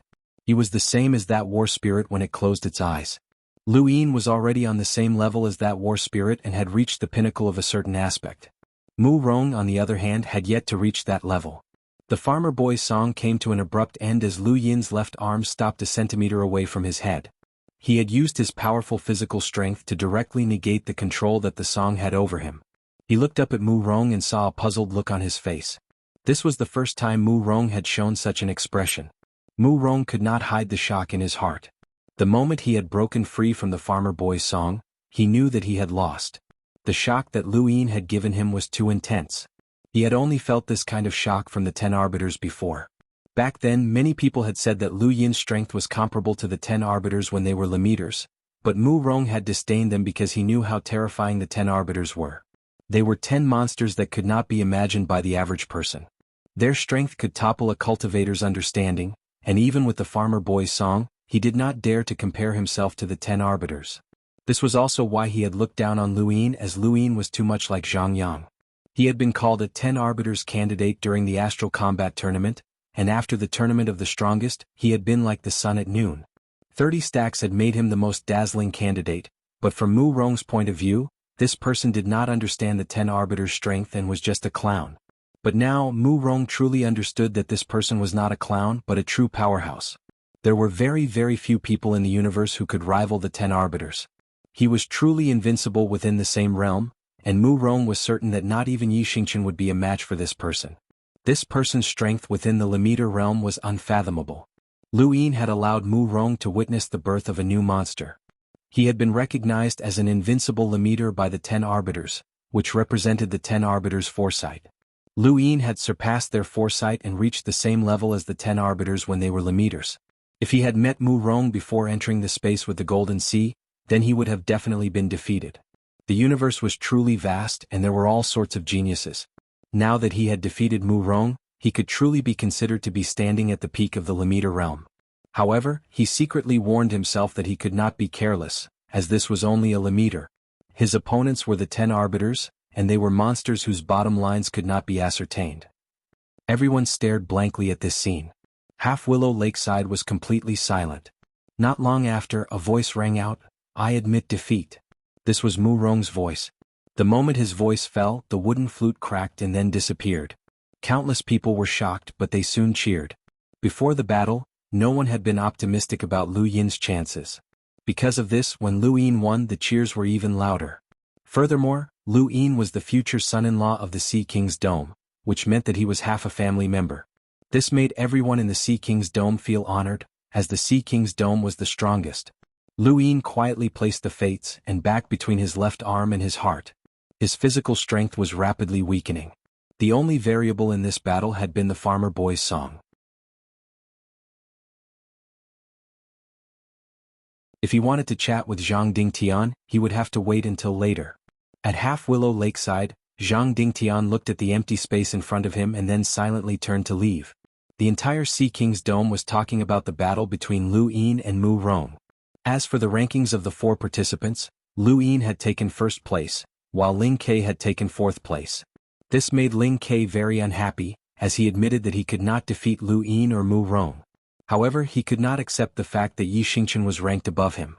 Yi Xingqian had roamed the cosmic sea as a Lemeter, which was indeed admirable, but no one believed that he had relied on his own strength to do so. That was impossible, as even a hunter would not be able to roam the cosmic sea alone. Yi Xingqian must have used some method, and in terms of true strength, Ling Ke really wanted to fight him. This battle quickly spread from the Sea King's dome, and as time passed, more and more people learned about it. However, it would still take some time for the news to spread throughout the universe. After all, this was not the Astral Combat Tournament that was broadcasted across the entire universe. However, the 10 Arbiters would definitely be the first to learn about this battle. Somewhere in the Innerverse, when Sansi read the news from the Starfall Sea and laughed heartily. He had always maintained his composure and rarely acted like this, but Lu Yin's victory over Mu Rong made him very happy. Mu Rong was that guy's subordinate, and the 10 Arbiters often recruited powerhouses with innate gifts for their own use. However, as long as one was a Lemeter, they could not avoid being compared to Mu Rong. In terms of Lemeters, all 9 of them were inferior to that guy. It was precisely because of Mu Rong that when Sansi had asked Mira to leak information about Mu Rong to Lu Yin in the hopes that Lu Yin would one day defeat Mu Rong. Regardless of whether Lu Yin was on his side or not, as long as Lu Yin defeated Mu Rong, they would be able to hold their heads high and no longer be suppressed by that guy. Of course, this was just a battle of loyalty, and it did not affect the overall situation. However, anyone who had been suppressed for so many years would want to rebel, and now Mu Rong had finally been defeated. Mira, report this good news to the 10 Arbiters Council. When Sansi was very happy. On the screen Mira smiled and nodded. Yes, Arbiter 1. Not long after, a video of Mu Rong being defeated by Lu Yin appeared on the 10 Arbiters Council's network. This video caused a huge commotion, and it was sent directly to the Day-Night Clan, Lingling Clan, and other powerful clans through the 10 Arbiters Council's interface. Night Queen Yanqing was stunned as she stared at the video in a daze. It was as if all the energy in her body had been sucked out. How did this happen? The difference is so huge. She was currently in the Day-Night Clan's ancestral grounds, and in front of her was a Night King Elder. Not far away, a figure stood like an iron tower. If Lu Yin was here, he would have been shocked to discover that this person was Zhanlong Day-Night, who should have been trapped on the Xinwu continent. In the erudite flow zone, the Wen family quickly saw the video as well. The younger generation had only seen the battle between the strongest Lemeters, but the larger clans had seen something different. They had seen a whole new level of competition. When the 10 Arbiters retreated behind the scenes, the younger generation would be led by the next generation. The battle between Lu Yin and Mu Rong seemed to foreshadow the second level of competition between the younger generation. Qin, now you know that there's always someone better than you. Uncle Qin wants to experience the strongest Lemeter strength and break through to the Explorer realm after that. Otherwise Qin won't be satisfied. That won't be easy.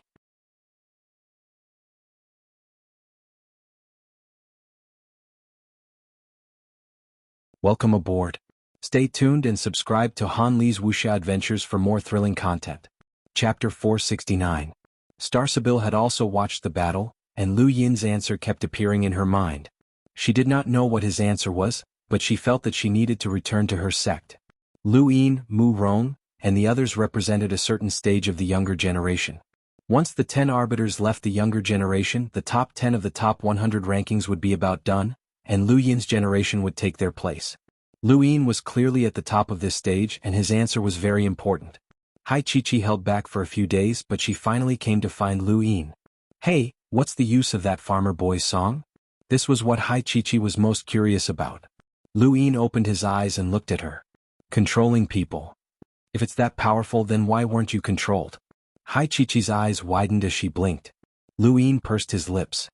Because I'm powerful. Hai Chi fell into deep thought and then looked at Lu Yin.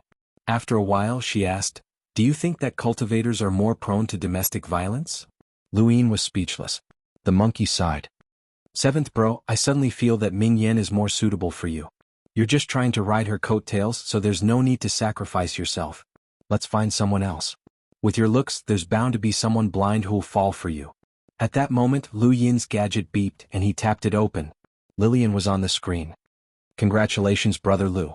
You've truly become the strongest Lemeter, Lillian said with a smile. Lu Yin humbly replied. Hai Chi leaned over. Who's that? It's none of your business, Lu Yin snapped. Hai Chi snorted. I'll tell father that you have a mistress. Lu Yin was stunned and so was Lillian. She was clearly stunned. Hai Chi giggled. I'm just kidding. I've never planned on marrying you. It's even better that you have someone you like. I'll have Imperial Father grant you your wish. After saying that, she waved at Lily and left happily. Lily only regained her senses after Hai Chi had left. This was the first time in her life that she had met someone like Hai Chi, and she clearly could not handle it. A single sentence from Hai Chi had caused the atmosphere to change. My apologies, Miss Iner. That girl is a little. Luine did not know what to say. In any case, Hai Chi's thoughts were jumpy and she did not walk the path. Lillian smiled. That must be the Sea King's daughter. Luine nodded helplessly. Lillian smiled. She's a very straightforward girl. Brother Lu, you have to grab hold of her. Being able to marry the Sea King's daughter is the dream of countless people, and she's also so beautiful. Luine did not know where Lillian had seen Hai Chi from. Was she pretty? This woman was definitely trying to flatter him. Although she had an intellectual beauty and didn't seem like someone who knew how to flatter others, Luine had not forgotten what had happened during their trip to the Northline flow zone. This woman had always been good at flattering others without even realizing it. This time she was definitely trying to flatter the Sea King. Miss Iner, why are you looking for me? Luine asked. Lily-Ann's expression turned serious. Brother Lu, do you know what happened in Frostwave Weave? Frostwave Weave? What is it? Lillian frowned. You don't know? The Beast Tamers Flow Zone's second grade hall has declared war on Frostwave Weave, and their target is the Great U Empire. I've heard that the Great U Empire's 13 Imperial squadrons have already sent several captains to the border, including the Hunter, the Blind Monk. Lu Yin's expression changed as he really did not know. How do you know, Miss Iner? It seems like Brother Lu really doesn't know. Alright, I'll tell you then. Luine had told Hua Qingshan and the others not to contact him unless it was something important, but Hua Qingshan had classified this matter as revenge and not war. The Great U Empire definitely didn't know about Pyrolite and thought that the second Great Hall's appearance in North Castle Weave was just an accident. The other great powers had sealed off this information, and the Great Sword Dynasty survivor probably didn't know about it either. Most of the Outerverse powers had been kept in the dark, and only the Innerverse great powers knew about it. Fortunately, Luine knew about it. Otherwise, if the second grade hall coveted Frostwave Weave's geographical location and launched a surprise attack, the Great U Empire would be in grave danger. Uncle Hua, pass down my orders. The Great U Empire is to stop all foreign wars, and the fleet is to gather in the north. Captain Rocky Anna of the 9th Imperial Squadron, Captain Luing Zishan of the 13th Imperial Squadron, as well as the newly joined space-exploring powerhouses, are to gather at the border between Frostwave Weave and North Castle Weave. If you discover any enemies, try to intimidate them and try not to engage them in battle. Hua Qingshan was shocked, and when he saw Lu Yin's expression, he knew that something was amiss. Royal Regent, what happened? Lu Yin muttered to himself for a moment and then told Hua Qingshan about the Pyrolite incident. Hua Qingshan immediately understood where the problem lay. Frostwave Weave was south of North Castle Weave, and it bordered the Weave, so its geographical location was very important. The second grade hall wanted to control Frostwave Weave, which meant that North Castle Weave was finished. It wasn't as the survivor had said, that only the Great Sword Dynasty had been destroyed. On the surface, the various great powers of North Castle Weave still existed, but in reality, the rulers had all been replaced by the great powers of the Innerverse. The second grade hall and the first grade hall both belonged to the Divine Grade Hall, and the Divine Grade Hall represented the Beast Tamer's flow zone. I understand.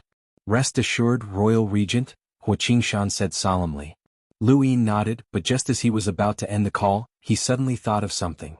Uncle Hua, you said that Captain Shalash fought with the second grade hall's experts to save a survivor from the Great Sword Dynasty. Then where's that survivor? He's on his way to the capital star, Hua Qingshan replied. Lu Yin replied, protect that person well. Hua Qingshan nodded. Many great powers of the Innerverse had gathered in North Castle Weave, and it was very lively there. Even the Lily family, a small family that wasn't part of the 8 great flow zones, had gone there. Why couldn't Lu Yin participate? Lu Yin didn't expect to be able to compete with those great powers, but it wouldn't be bad if he could get his hands on some. Just a little bit would allow him to use his Dai's Enhance to level up, and he might even be able to make a fortune. His eyes lit up as he thought about how he could earn money from the centipede's body. However, for now, the most important thing was to resolve the crisis in Frostwave Weave. He tried to contact Wendy Yushan, but unfortunately he couldn't reach her. He also wanted to contact Mira, but he decided against it. The 10 Arbiters' Council couldn't affect the competition between North Castle Weave and the Astral Wilderness, and they couldn't protect Frostwave Weave either. Lu Yin stood beneath the waterfall and pondered for a long time before slowly bowing towards the sky. This junior requests an audience with the Sea King. The Sea King's figure quickly appeared in front of him. Have you figured out how to defeat Mu Rong without relying on your physical strength? Lu Yin shook his head. This junior hasn't thought of anything. It's very simple. Steal his flute, the Sea King reprimanded. Lu Yin was stunned. Steal his flute. His innate gift is the wooden flute, and the shepherd boy's song can only be played with a wooden flute.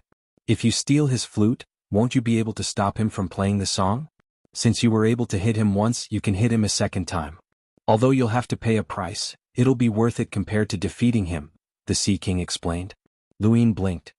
But since the wooden flute is his innate gift, won't it disappear if I steal it? Idiot, steal it and destroy it.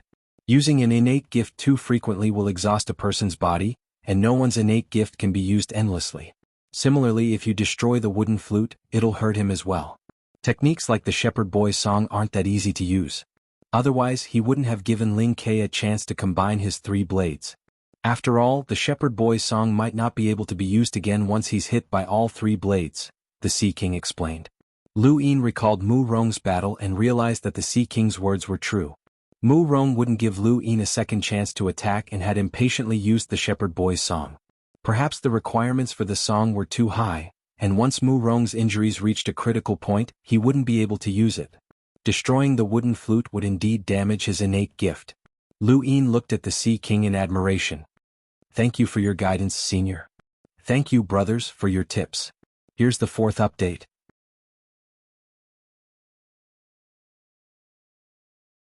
Welcome aboard. Stay tuned and subscribe to Han Li's Wuxia Adventures for more thrilling content. Chapter 470. The Sea King raised his head and waved a hand. It's normal that you can't think of it. How many people in the universe can think as well as I do? Chi-Chi is the inheritor of my excellent genes, and I only hope that you won't tarnish this legacy. Lu Yin pursed his lips. This father and daughter were exactly the same. They both had sharp tongues and felt good about themselves. Senior Sea King, this junior has 2 things to report to you. The Sea King nodded. Speak. First, the betrothal gift. If this junior wants to marry Chi-Chi, the gift cannot be shabby. This is not only a sign of respect to the Sea King's dome, but also an explanation to my hometown. The Sea King glanced at Lu Yin. What kind of betrothal gift can you prepare? How about this? Just give me back the essence you spent. Lu Yin felt awkward. This junior doesn't have that much money. Then what are you talking about? If you don't even have that much money, what kind of betrothal gift can you prepare? The Sea King was displeased. Lu Yin hurriedly replied, although this junior doesn't have the money, this junior will do his best to prepare a betrothal gift worthy of Chi-Chi. Senior, please allow this junior to return to Frostwave Weave. The Sea King sneered. You want to leave? We'll talk after you become an explorer. Lu Yin respectfully replied, Senior might not know this, but this junior's hometown is in danger, and this junior must return. The Sea King was disdainful. What can a Lamiter like you do back there? Lu Yin solemnly replied, even if I'm a seeker, this junior will not shirk his duty if his hometown is in danger. Dare I ask, if the Sea King's dome is in danger, will the residents of the Sea King's dome rush back to help? Even if it's useless, I'd rather die with the Sea King's dome. The Sea King's gaze shifted and he looked up into the sky. Alright, you can return if you want, but bring Chi-Chi with you. Lu Yin was shocked. Senior, this junior's return will be fraught with danger. How can I implicate Chi-Chi? The Sea King proudly replied, Chi-Chi doesn't need you to take care of her. No one will dare touch my daughter, so don't worry. She might even be able to protect you. Lu Yin wanted to say something else, but the Sea King interrupted him. Alright, I'm not discussing this with you. Either bring Chi-Chi with you or become an explorer. Lu Yin had no choice but to agree. This junior understands. I will do my best to ensure Chi-Chi's safety. I already said that Chi-Chi doesn't need your protection. Meet her at the harbor tomorrow. The Sea King then tore open the void and left. 7th bro, it looks like you won't be able to get rid of that woman. I feel like you'll go crazy if you spend too much time with her, the monkey gloated. Lu Yin did not have the time to think about such things. He took out a star chart of Frostwave Weave's surroundings and started thinking about how to resolve this crisis. He could not charge into the enemy's ranks as any random hunter could be sent out. All he could do was try his best to use the various powers to achieve a balance of power. After all, he had been in the innerverse for quite some time, and his social circle was not something that the outerverse could compare to. Moreover, with honor points he could learn more about the conflicts between these factions. This was his advantage. Currently, the Beast Tamers Flowzone's second-grade hall was eyeing Frostwave Weave. Lu Yin wanted to investigate more about this organization, and Quang Wang might be useful to him. Elsewhere, the Sea King stood at the peak of the Sea King's dome as he looked at the Starfall Sea. Haida Xiao appeared behind him and said, "Father, I found out that Frostwave Weave has been targeted by the second-grade hall. North Castle Weave has actually fallen into the hands of the various great powers." The Sea King nodded, his gaze calm. Lu Yin won't just be facing the second-grade hall when he returns. With Pyrolite's importance, it will be very difficult for him to protect Frostwave Weave. At most, he'll be able to protect the Great Yu Empire's territory, and that's with the various great powers being apprehensive of our Sea King's dome. It's impossible for a puny Lemeter like him to reverse the situation, Haida Xiao said disdainfully. The Sea King smiled. Do you really think that he's going back alone? What? Does he have helpers? Haida Xiao was astonished. We are his helpers, the Sea King replied. Haida Xiao was shocked. Father, are you going to personally intervene? This will attract the attention of the Hall of Honor. Back then, the Sea King raised a hand to stop Haida Xiao from speaking further. I didn't say that I would intervene, but this kid isn't stupid. Based on his past deeds, he's adept at socializing and taking advantage of others.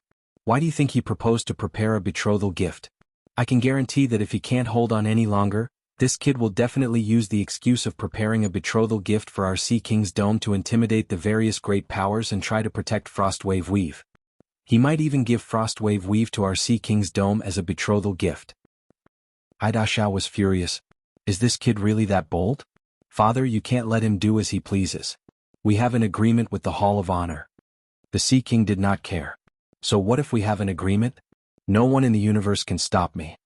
Haida Xiao frowned as he looked at the Sea King's back. Suddenly he thought of something. Father, are you telling Chi-Chi to follow him to express the Sea King's dome stance? The Sea King smiled but did not reply. Father, do you want to obtain the Pyrolite? Haida Xiao probed. The Sea King's gaze turned cold. Whether or not we can obtain it will depend on what that kid does. I hope that he doesn't disappoint me, or else I might personally take action. Haida Xiao was shocked. Once the Sea King took action, the hidden old freaks of the various great powers would also take action. That would be a disaster that would sweep through the universe.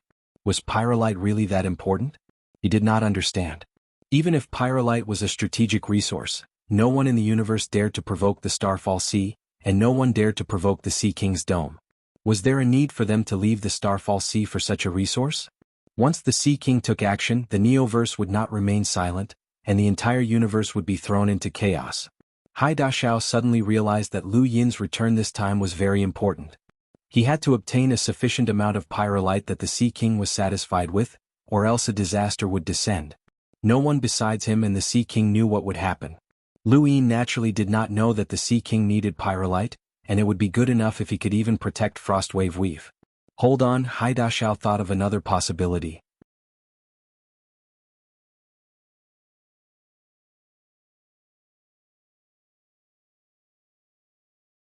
Welcome aboard. Stay tuned and subscribe to Han Li's Wuxia Adventures for more thrilling content. Chapter 471. The Sea King's guess had been correct, as Lu Yin had been preparing for the worst from the very beginning. He was not so confident that he could protect Frostwave Weave, so the name of the Sea King's dome was his trump card. If worst came to worst, he could give the entire Great Yu Empire to the Sea King as a betrothal gift. He did not believe that anyone would be willing to oppose the Sea King over a tiny empire. However, if that happened, he would have nothing left. Still, it was better than being divided up by other powers. Without news of Feng Mo and the Bo duo, Big Pao and Little Pao could only remain at the Sea King's dome. With Lu Yin's current status, Feng Mo and the others would not dare to act against him. Even if they did, Lu Yin had many ways to escape, so he was not worried. As for Hai Chi-Chi, the Sea King's confident tone made it so that Lu Yin did not even need to consider it. The next day, at the harbor of the Sea King's dome, Hai Chi-Chi had arrived even earlier than Lu Yin. She stood on the large ship and seemed very excited as she stared at the entrance to the Starfall Sea with sparkling eyes. She only reacted when Lu Yin walked up behind her, and she rolled her eyes at him. You don't make any noise when you walk. Why doesn't anyone recognize you? Aren't you the Sea King's daughter? Luin was curious. Hai Chi was standing at the bow of the ship, and logically speaking there should be many onlookers, but it was completely empty below. Hai Chi's eyes dimmed and she feigned arrogance. I'm the Sea King's daughter. Do you think that just anyone can see me?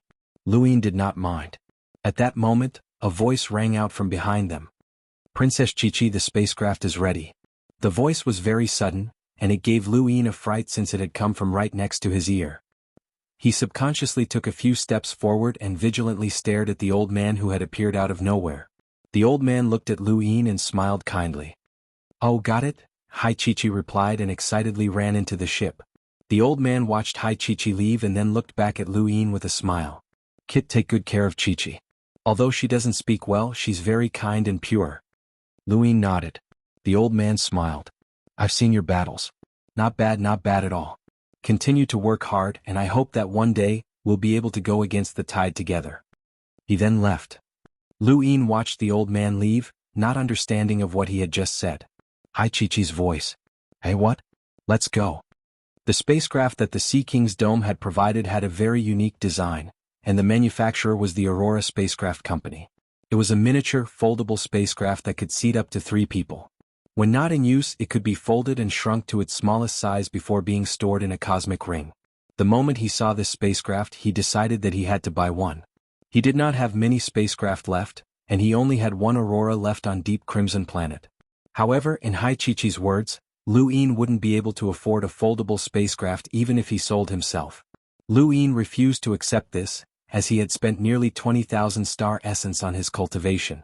It was just a single spacecraft, and even an ordinary radiant-grade Aurora was only worth 10 star essence.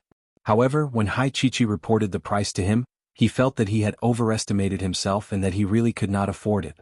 This foldable radiant-grade Aurora spacecraft was actually priced at 20,000 star essence. Why is this thing so expensive?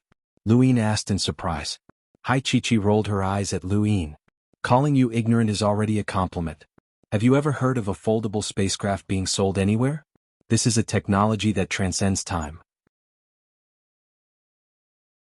A foldable spacecraft doesn't just need to be folded, but also whether or not the joints can withstand the speed of a radiant-grade spacecraft, as well as how well its defensive capabilities can be perfected.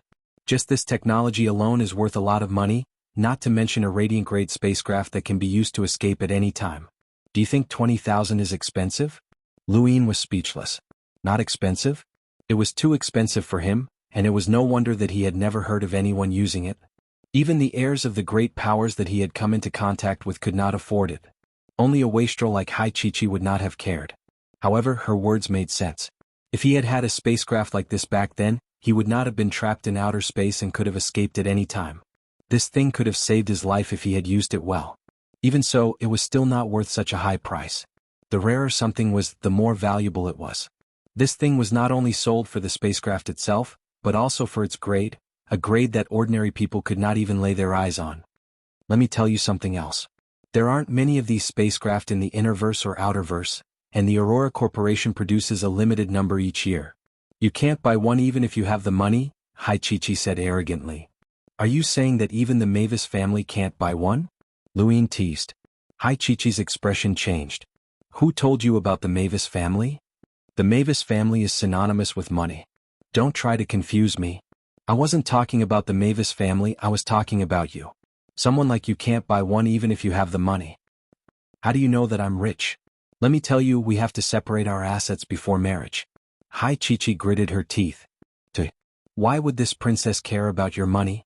Popper, wait, who said anything about marrying you? Luin pretended to exhale. That's good. I'm actually very rich and I'll be even richer in the future. Hai Chi snorted and ignored him.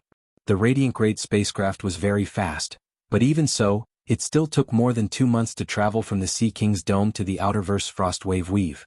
The Starfall Sea was located in the westernmost part of the innerverse, close to Endless Weave, while Frostwave Weave was located in the eastern part of the outerverse, close to the Astral Beast domain. One was in the southwest while the other was in the northeast. They were quite lucky as they did not encounter any accidents from the Sea King's dome to the Starfall Sea, and they did not encounter any turbulence. As for the possibility of being attacked by Feng Mo or Undying Yushan's enemies, there was nothing. Perhaps this had something to do with the symbol of the Sea King's dome on the spacecraft. Lu Yin believed that at least in the Spirit Seal Flow Zone, Day-Night Flow Zone, and Chaos Flow Zone, no one would dare to attack a spacecraft from the Sea King's dome. These 3 flow zones were close to the Starfall Sea, so they knew the symbol of the Sea King's dome. However, things were different once they left the Innerverse. Lu Yin and Hai Chi-Chi did not stop along the way. They passed through the entrance of the Starfall Sea and Chaos Flow Zone before heading towards the Astral River. As long as they crossed the Astral River, they would reach the Outerverse, and then they would cross dozens of weaves to reach Frostwave Weave. Just thinking about it made one realize how far it was. Lu Yin sometimes wondered what level of power Mr. Mu possessed to be able to throw him from Tempest Flow Zone to Xinjiang Flow Zone. This distance was not much closer than the distance between the Astral River and Frostwave Weave. It was too terrifying as it was equivalent to crossing half of the human domain. The moment they left the Starfall Sea, Hai Chi-Chi's excitement reached its peak. She had never left the Starfall Sea before, and her shout almost scared the monkey out of Lu Yin's arm. The monkey cursed at her for 10 minutes, but unfortunately only Lu Yin could hear it. However, as the unchanging darkness of space grew further and further away, Hai Chi-Chi's excitement died down. Hey look, that planet is so colorful and interesting. Shall we go up and take a look? No, we're in a hurry. Hey look, there's a beast over there. Lu Yin was startled and looked over. It was an Explorer Realm Astral Beast. Astral beasts did not only exist in the Astral Beast domain, as there were many in the human domain as well. However, they were often swept up by the various powers in their respective domains, so they were not very dangerous to humans. Still, they could occasionally be seen. The Explorer Realm Astral Beast only glanced at the spacecraft before flying off into the distance. Chase it, chase it. I want it to be my mount. Hai Chi-Chi was excited. No, we're in a hurry. Hey look, there's a fleet. It's so long. Let's go greet them. No, we're in a hurry. Hai Chi-Chi finally exploded and glared at Lu Yin. What's wrong with you? I'm the Sea King's daughter. You have to listen to me. Lu Yin rolled his eyes. Didn't the Sea King tell you to listen to me before we left? No, Hai Chi-Chi replied angrily. Lu Yin was helpless. There's a war going on back home, so I don't have time to waste. Then let's break up. Lu Yin raised his brows. No, you have to follow me. Otherwise, how am I supposed to send you back to the Sea King's dome? Hai Chi-Chi was furious and she gritted her teeth. She looked like she wanted to bite Lu Yin. Lu Yin stared at her warily. Don't bite me. You'll break your teeth. Nonsense, of course I'll break my teeth. You might be ugly but your skin is thick. I can't bite you, Hai Chi-Chi said viciously before turning to face the sky and ignoring Lu Yin. Lu Yin relaxed. As long as she did not cause trouble, everything would be fine. He was in a hurry to return to Frostwave Weave. If it had been anyone else he would have slapped them unconscious, but he did not dare to do so in front of Hai Chi-Chi. The Astral River had a completely different scenery from the Starfall Sea. Although it was called a river, it was far more magnificent. The Starfall Sea's greatest characteristic was that it was a real sea with water. The Astral River, on the other hand, was mixed with all sorts of liquid energy. In the past, Lu Yin had thought that there was only one Astral River arc, but he had not expected that there would be 3 in total. They were on the east, west, and middle sides, which made sense. Otherwise, how could the Astral River arc allow everyone from the Outerverse to enter the Innerverse? Hai Chi-Chi looked at the Astral River in admiration. She had only seen it on the internet, but this was her first time seeing it up close. Hey, I want to go fishing. Hai Chi-Chi suddenly spoke up and looked at Lu Yin expectantly, blinking her eyes. Lu Yin pursed his lips. No. Hai Chi-Chi was furious. What? The Astral River arc will take some time to reach the other side. You're not allowed to care about me during this time, or I'll really get angry. Lu Yin nodded. Okay. Hai Chi-Chi was stunned and she probed, Really? You're not allowed to care about me. Lu Yin answered seriously, Okay. Hai Chi-Chi did not believe him. Lu Yin used his honor points to board the Astral River Arkansas. He did not have to wait in line like before, and he used his special privileges to board. The Sea King's dome symbol on their spacecraft also alerted the Astral River Flow Zone envoy. The spacecraft was guided into orbit and stood side by side with the other spacecraft. Lu Yin was puzzled as to why they had not entered a separate VIP passage when someone appeared outside the spacecraft. It was a cruiser. The cruiser's goal was simple, to ask Lu Yin if they wanted to transfer to the VIP passage. That passage was not connected to the other spacecraft, and it had all the necessary facilities. There were even specialized attendants to serve them. Lu Yin refused, but he did provide the cruiser with some information. Hai Chi was an important person from the Sea King's dome.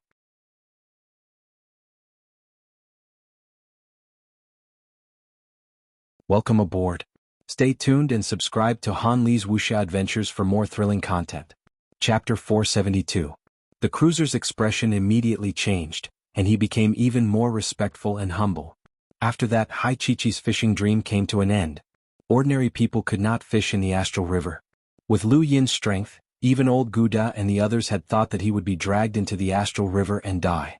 The mortality rate of fishing was very high if one was not a cruiser, and even a cruiser would not last more than 10 hours. This was one of the dangers of the Astral River. Since the Flow Zone envoy knew that Hai Chi was an important person from the Sea King's dome, how could he allow her to fish? What she was fishing for was not a fish but her life. Thus Hai Chi had lost all hope of fishing. Not only that, but she was also being monitored the entire time while she was on the ship so that she could be protected at any time. This was the reason why Lu Yin had allowed her to do as she pleased. The Astral River envoy was more worried about her safety than anyone else. Lu Yin had been paying attention to the situation in Frostwave Weave, and Ho Qingshan had reported to him almost every day.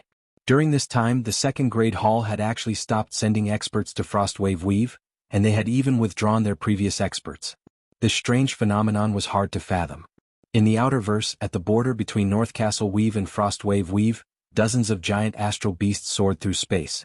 These astral beasts were all explorers, and a second-grade hall expert stood atop each of them. Even further away, a fortress-like warship floated in space, filled with people from the second-grade hall. The second-grade hall had sent out many powerhouses to fight for Pyrolite, and the one who had targeted Frostwave Weave was a hunter named Anfield. This kind of powerhouse was known as a commander within the second-grade hall. Anfield stared at the star chart with a gloomy expression. He had never thought that a tiny Frostwave Weave would be able to withstand their attack. When he flipped through Frostwave Weave's history, he discovered that the Great Yu Empire, which now ruled over half of Frostwave Weave, had once blocked an attack from the Ross Empire. The Great Yu Empire was not simple at all. He had also fought against a strange-looking hunter and had been suppressed. This situation had caused him to immediately stop attacking Frostwave Weave, as he had felt that the hunter had not used his full strength. Although the second-grade hall was an innerverse power, they were at the bottom of the Beast Tamer's flow zone, so they could not waste their strength on Frostwave Weave. Furthermore, just the day before he had received news that the Great Yu Empire's royal regent, Lu Yin, was likely to become the Sea King's son-in-law. This news had shaken him to the core and he no longer dared to make a move against Frostwave Weave. However, as long as Lu Yin did not truly become the Sea King's son-in-law, they would not give up on Frostwave Weave. They were not the only ones, as there were other powers that would do the same. Becoming the Sea King's son-in-law was not that easy. However, it was not suitable for them to show their faces at the moment. Thus, they had chosen a method that many powers in the Innerverse often used, which was to recruit a group of independent cultivators to attack Frostwave Weave. Currently, countless independent cultivators from all over the Innerverse and Outerverse were heading towards Frostwave Weave. At this moment, the chaos in North Castle Weave was extremely severe. All of the great powers that had been in North Castle Weave had disappeared, and the Innerverse great powers were now in charge. Battles were unending and experts were frequently deployed. More than 10 hunters had been deployed, and the entire North Castle Weave had been plunged into a quagmire of war. Beyond North Castle Weave was the Astral Wilderness. The Astral Wilderness was a place where there was no network, and there were no spatial wormholes that could allow one to jump through. It was filled with dangers and beasts, and even if a calamitous astronomical event occurred, it would be impossible to avoid it. This was the true universe, a universe where one could die at any moment. Because there were no spatial wormholes that could allow one to jump through them, traveling the same distance in the Astral Wilderness would take several times longer than traveling in the human domain. At the very least, one would need a radiant great aurora to barely be able to explore the Astral Wilderness. Otherwise, all of the time spent traveling would be wasted. There were nearly 10 hunters from various great powers fighting in North Castle Weave, but there were even more in the Astral Wilderness. Just the Soul Dream tribe alone had 3 hunters. Most of these powerhouses were not fighting with other powers, but rather they were truly exploring the Astral Wilderness. Exploring the Astral Wilderness was extremely dangerous, and more than 10 hunters died every year. This was a terrifying number, as the entire Outerverse might not even have that many hunters. Of course, the benefits were considerable as well. As the exploration of the astral wilderness expanded, so did the outerverse. Perhaps after some time, a new weave would be born to the north of North Castle Weave, and the outerverse 72 weaves would become 73 weaves. The technology to search for pyrolite was becoming more and more mature, and now various great powers had discovered a large amount of pyrolite on a giant planet in the astral wilderness. This planet was dark red and somewhat gloomy. Occasionally, there would be huge explosions on the planet's surface, and it was highly likely that these explosions originated from pyrolite. Outside the planet, warships surrounded it like fortresses, eyeing the planet covetously. The Day-Night Clan, Soul Dream Tribe, Sword Sect, and other great powers of the Innerverse had all appeared, but none of them had entered the planet.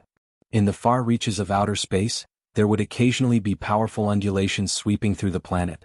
These were hunters fighting, and they would quickly calm down. At this moment, a personal spacecraft charged out from the planet towards a warship. However, it was intercepted midway and the personal spacecraft exploded, revealing a terrified man inside. More than 10 figures suddenly appeared in outer space and all of them were hunters. "Everyone, this is a disciple of our sect. Please make things easy for us and don't hurt him," an elder said bitterly as he stood in front of the man. The elder was also a hunter, but he was just an elder from an ordinary organization in the Innerverse.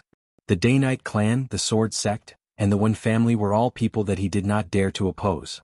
The Day-Night Clan hunter stepped forward with a cold gaze. "There's no need to be afraid. We just want to know the specific situation of that planet." The old man heaved a sigh of relief and gave the man a look. The man was terrified. "After I entered the planet, my star energy was completely suppressed, and I couldn't sense any free star energy on the planet." "We already know that. Tell us something you don't know," the Day-Night Clan powerhouse said impatiently. The man became even more terrified.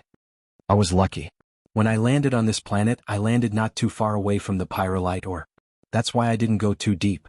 I took the ore and left." He then pulled out a fist-sized pyrolite ore from his cosmic ring and handed it to the elder. The surrounding hunters were disappointed, as it was no wonder why the man had come out so quickly. "But I saw an explorer self-destruct not long after he landed on the planet," the man said softly. The surrounding hunters' eyes went wide. "What did you say?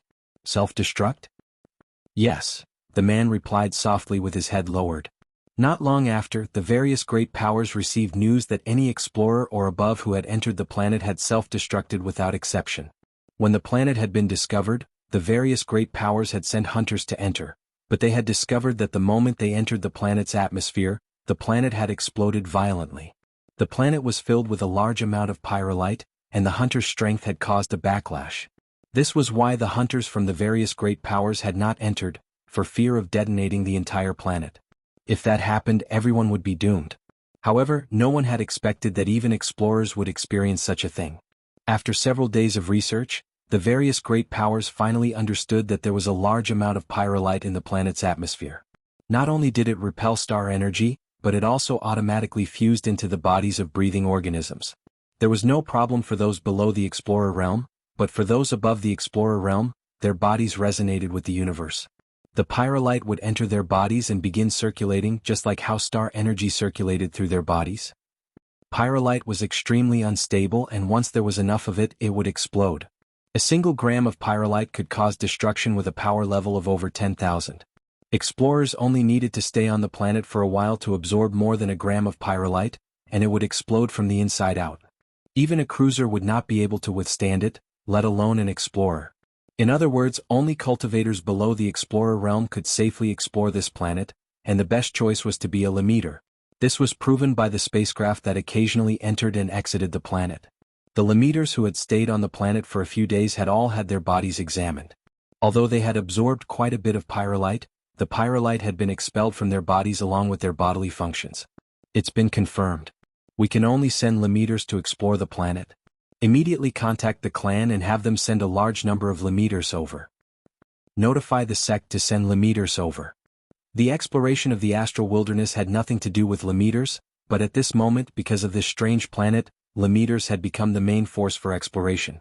Outside the planet, personal spacecraft rushed into the planet one after another. These were all soldiers piloted by the various large organizations. Although they were all Lemmeters, there was a considerable number of roaming soldiers who were not heirs or disciples. However, having these people explore the planet first would allow them to familiarize themselves with the environment. These past few days, Hai Chi had been very gloomy. She was being followed wherever she went, and she realized that going out with Lu Yin was not as fun as she had imagined. She could not fight him head-on and she could not beat him in a fight. Helpless, Hai Chi decided to change her attitude.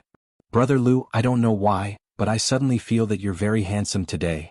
Hai Chi beamed at Lu Yin, her face filled with joy and adoration. Lu Yin immediately went on guard. "I don't have money." Hai Chi was furious. "You said that you had a lot of money before." "Wait, I didn't ask you for money. Besides, I'm richer than you." Lu Yin relaxed. "That's good. Let's go out and play. Didn't you want to fish?" Hai Chi grew angry at the mention of this. "What kind of crappy place is this? They don't even have a fishing rod. I said that I could do it myself, but those guys actually said that they wanted to protect the environment and forbid fishing. They even put up a sign saying that protecting the environment is everyone's responsibility." Lu Yin was speechless. This Astral River Flow Zone envoy was much more humorous than old Gouda. Hai Chi rolled her eyes. "Hey Lu Yin, do you want to go fishing?" "Nope. Boring, annoying." Hai Chi then activated her gadget, but Lu Yin did not know who to contact. Soon after, a voice came from the gadget. "Chi, you've left the Starfall Sea?" Lu Yin looked at Hai Chi. Her voice was very pleasant. Hai Chi grimaced. "Baby, let me tell you something. There's a bad guy here. He looks random, has a nasty personality and has a vicious mouth. He's also very dark." Lu Yin was speechless. How could she think of so many bad things? Thank you to Tower Leaping Demon Wu Zibin for the tip. Thank you to all the brothers for your support.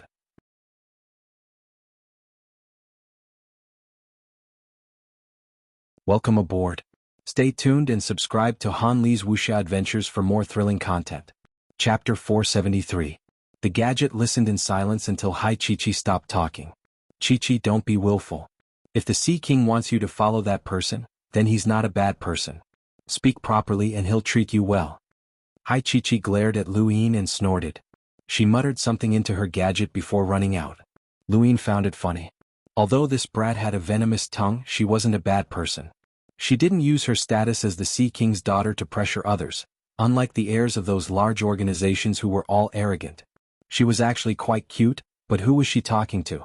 She was quite sensible, the exact opposite of this brat. She was very gentle. Lu Yin had thought that he could have some peace and quiet, but Hai Chi returned quickly with a mysterious expression and a smug look on her face. Lu Yin's brows rose. "Even if you give me money, I won't sell my body." Hai Chi didn't get angry this time, as she knew that Lu Yin liked to use words to deal with her and drive her away. This time, however, she took the initiative. "I remember that your hometown is in the frost wave we've called the Great Yu Empire, right?" Lu Yin nodded. "That's right. That's also your destination." Hai Chi raised her head. "Promise me something and I'll tell you something about your hometown." "No need. Go out and play," Lu Yin casually said. Hai Chi's lips curled up. "I just heard a group of people talking about your hometown. They were hired by someone to start a war against the Great Yu Empire." Lu Yin's expression changed and he looked at Hai Chi. "You can't joke about this." Hai Chi crossed her arms and leaned against the door. "You can decide for yourself whether it's a joke or not." Lu Yin looked at Hai Chi for a while, and at the same time he completely unleashed his domain and enveloped the entire orbit. As he moved further and further away, he could hear many people talking. Among them, a conversation on a spacecraft 1,000 meters away attracted his attention. "There's no problem with the pay, right? There are so many of us here. Can we afford it?" "Of course there's no problem. The employer is from a large organization in the Innerverse, and they don't lack money." "Who exactly is the employer?" "Sure, I can't tell you that. But if the person who hired us is a wandering cultivator, then they must be from the east of the Innerverse. That direction is the Erudite Flow Zone, the Beast Tamer's Flow Zone, and the First Flow Zone." "Alright, stop guessing. It might not be one of the 8 flow zones. Just protect yourselves. Stay safe. Got it?" "Hey, how about it? Promise me one thing and I'll tell you," Hai Chi said proudly. Lu Yin looked at Hai Chi strangely. Their conversation had taken place in the spacecraft, and the ship had soundproofing facilities. How had this brat heard it? Either those people had been careless enough to communicate outside the spacecraft, or this girl had also comprehended a domain. Lu Yin was more inclined towards the second possibility, as she was the Sea King's daughter after all. Speaking of which, Lu Yin had never paid much attention to Hai Chi-Chi's cultivation, but now he felt that he might have underestimated her. She might not be able to compare to him and the others, but she was definitely not weak. Since she could comprehend a domain, she might have reached the level of an area master or even a realm master. Why are you staring at me? Hai Chi-Chi stared at him warily and tugged at her clothes. I'm warning you, I'm very powerful. Don't mess around. Lu Yin retracted his gaze. If I succeed in protecting my hometown, I'll take you out to play. Really? Hai Chi-Chi's eyes lit up. Lu Yin nodded. That's only if you're obedient and don't cause trouble. Hai Chi-Chi snorted. You have the same tone as my brother. Let me tell you, if it weren't for the sake of leaving the Starfall Sea, I wouldn't have agreed to take in a son-in-law. I originally wanted to find a handsome brother to accompany me on my travels, but it turned out to be someone like you. You look anxious and your mentality is even more anxious. She then continued, let me tell you, there's a group of people on that silver spacecraft 1,000 meters away. They're discussing how to deal with your hometown. Do you want to play something exciting? Lu Yin smirked. Hai Chi-Chi was delighted when she heard this. What exciting? Lu Yin smiled cunningly.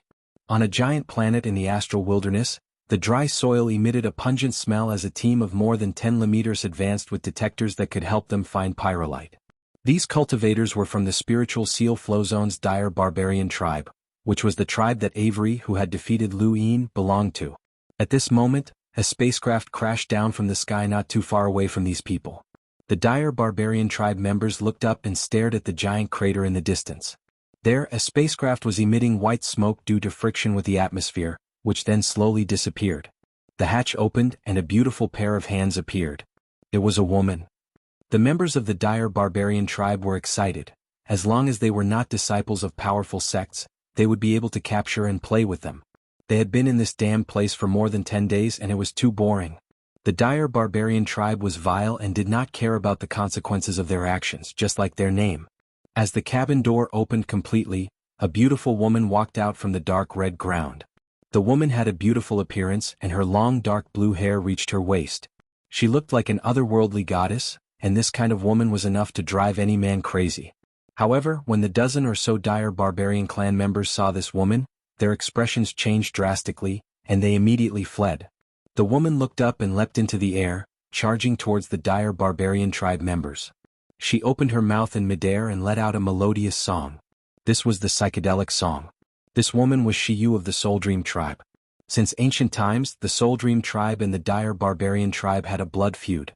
The Soul Dream tribe took pride in killing members of the dire barbarian tribe, and the dire barbarian tribe took pride in snatching away women from the Soul Dream tribe. Both sides had never given up. Shiyu was coincidentally in the outer verse and was close to North Castle Weave, so she was the first to arrive. The disciples of the other great powers had not yet arrived, so she was invincible. She had chosen to land here because she wanted to slaughter the entire dire barbarian tribe. The dire barbarian tribe's Limeters could not resist at all.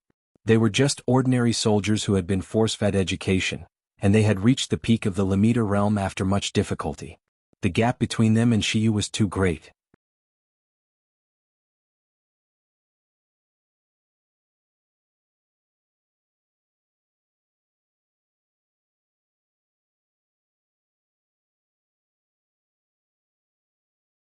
Although he knew that this gun was capable of firing bullets with a power level of 80,000, he still found it hard to believe that it could instantly kill a cruiser. Since when had cruisers become so weak? With the universal armor and the gun, Lu Yin almost dared to challenge any cruiser on the top 100 rankings. All of this had been bought with money, and at that moment he felt a heartfelt fear towards those wealthy organizations. Those organizations might also have methods like this, but it was different from cultivation. This was purely a method of killing.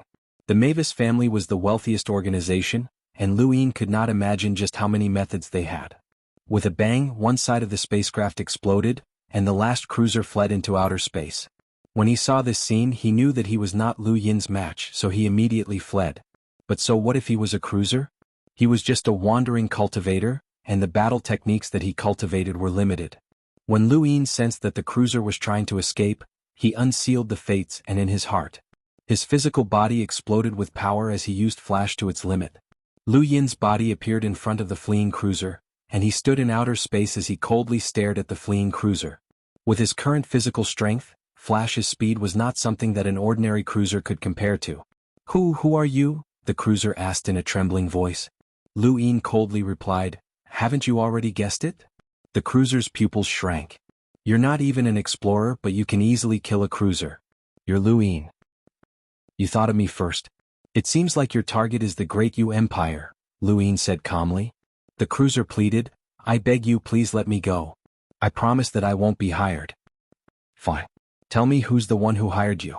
Lu Yin asked. The cruiser answered without hesitation, "The second grade hall. It's the Beast Tamer's Flow Zone's second grade hall." "Is that so? What's your mission?" Lu Yin continued. "Attack the Great Yu Empire and destroy an entire planet. Let the Great Yu Empire and the second grade hall start an all-out war," the cruiser blurted out. Lu Yin's eyes flashed. "That's all?" "That's all," the cruiser said confidently, but he continued to plead with Lu Yin. Student Lu, I'm actually from the outerverse as well.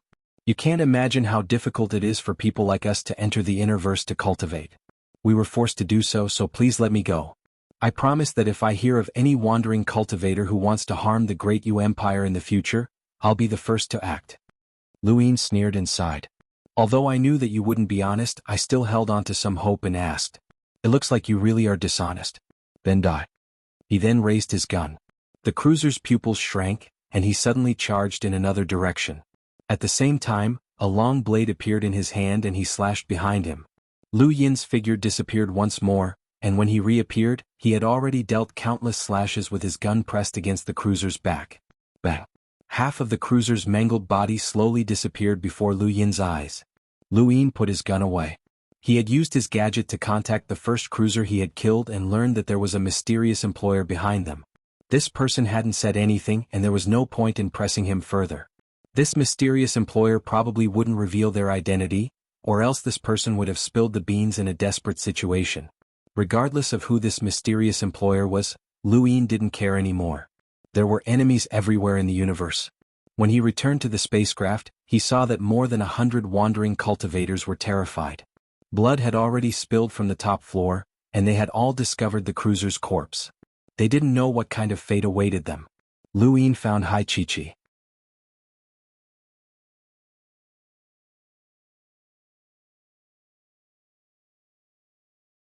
Welcome aboard. Stay tuned and subscribe to Han Li's Wuxia Adventures for more thrilling content.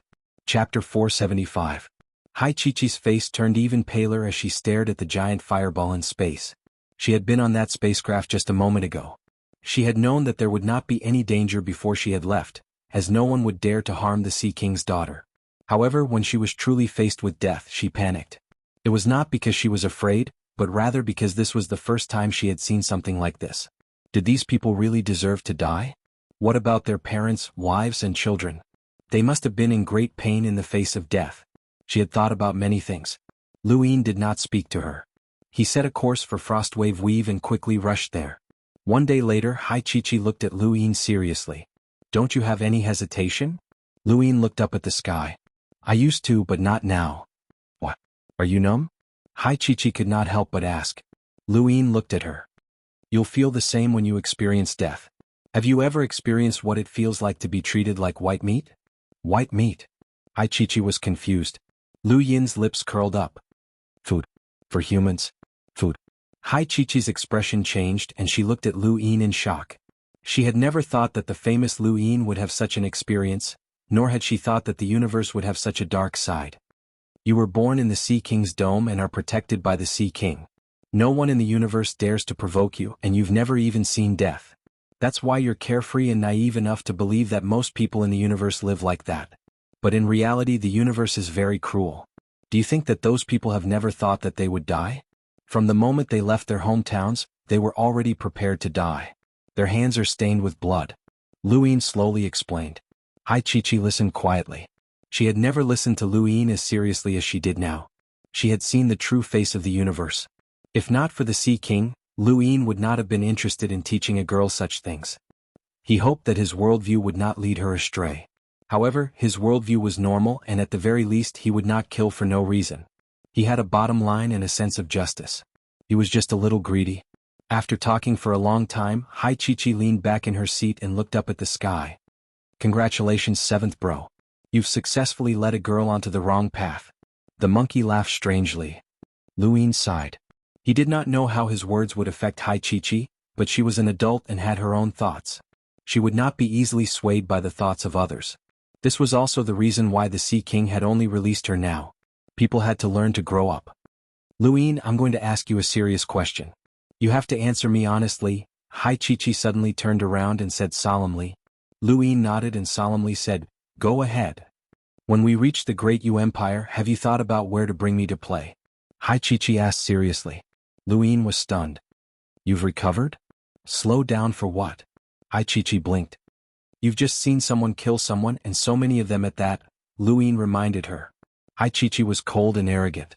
I'm the daughter of the Sea King and I was born as an elite among elites. I'm different from you mortals. Do I need to slow down? I said so much just now. Weren't you thinking about it? Yes, I was thinking about who was so blind as to treat you like white meat. Food is all about color, aroma, and taste. You can't even pass the first test. Luin was speechless. There are actually many cruel truths in the universe. I'll tell you one by one. No need, there's nothing crueler than facing you. Hurry up and think of a place to play, or I'll tell father that you have a mistress, Hai Chi threatened. Luin realized that he was losing control of this girl. He had originally thought that a show of murder would be enough to intimidate her and make her more obedient, but why did it feel like she had become even more vicious? A few days later, in Grand Top Weave, the son of an important person in the Nine Stack sect was killed by a wandering cultivator. In Wuri Weave, the headquarters of a power was destroyed by a wandering cultivator. In Lars Weave, a transport spacecraft was destroyed, and all of the resources inside disappeared. The culprit was also confirmed to be a wandering cultivator. Not long after, the Great Yu Empire announced that wandering cultivators were attacking and sealed off the surrounding space. Soon after, news of wandering cultivators being hired by various great powers of the Innerverse to clean up the surrounding weaves spread. At first, the surrounding weaves did not believe it, especially the Nine Stack sect. However, as the news of Pyrolite spread, the surrounding weaves believed it and took action. On one hand, they sent people to North Castle Weave to participate in the struggle for Pyrolite. On the other hand, they sealed off the surrounding space to prevent any wandering cultivators from entering. By the time the Second Grade Hall received the news, it was already too late to stop them. They tried to explain to the Nine Stack sect and the other powers, but they could not defend themselves. The Nine Stack sect had indeed been attacked by wandering cultivators, and even the Second Grade Hall was not sure if they had been the ones who had been hired. After all, these wandering cultivators were not good people, and it was not impossible for them to attack the Nine Stack sect. As a result, the surrounding weaves were sealed off, and the wandering cultivators hired by the Second Grade Hall could not approach Frostwave Weave at all. In addition, the Nine Stack sect and the other powers sent people to North Castle Weave, which happened to pass by the Second Grade Hall's territory. Both sides clashed, and not only did the Second Grade Hall's scheme against Frostwave Weave fail, but it also dragged them down. The Great Yu Empire obeyed Lu Yin's orders and did not participate in the struggle for Pyrolite. Instead, they withdrew all of their forces and quietly observed the battle. The Innerverse would not allow the Outerverse to interfere in the struggle for Pyrolite, and Lu Yin was very clear on this point. This was not something that could be obtained through any means. This was a difference in strength, and if the Great Yu Empire participated, it was very likely that they would be directly crushed. The Nine Stack sect and the other powers had been blinded by the Pyrolite, and it was only a matter of time before they met with misfortune. However, this storm was far greater than Lu Yin had imagined. Someone was secretly paying a high price to purchase Pyrolite, and the price was so high that even the various Weaves powers could not refuse.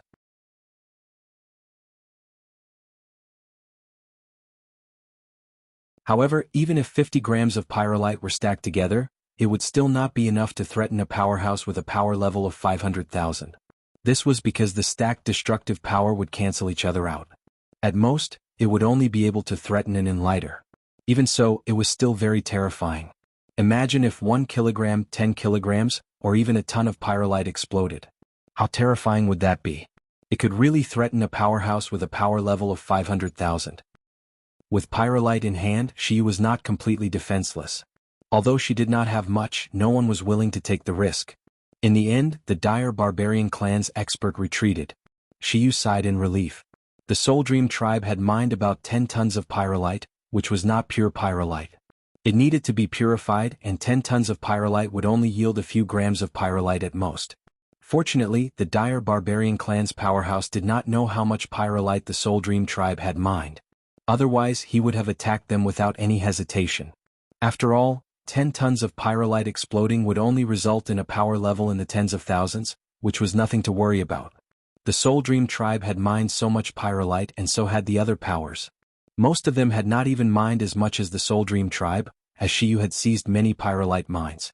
After news of Shiyu using pyrolite to threaten the dire barbarian clan spread, the various great powers discussed and came up with a new rule. No one was allowed to steal any juniors who left planet pyrolite. Otherwise, the war would spread to outer space and even affect the entire planet.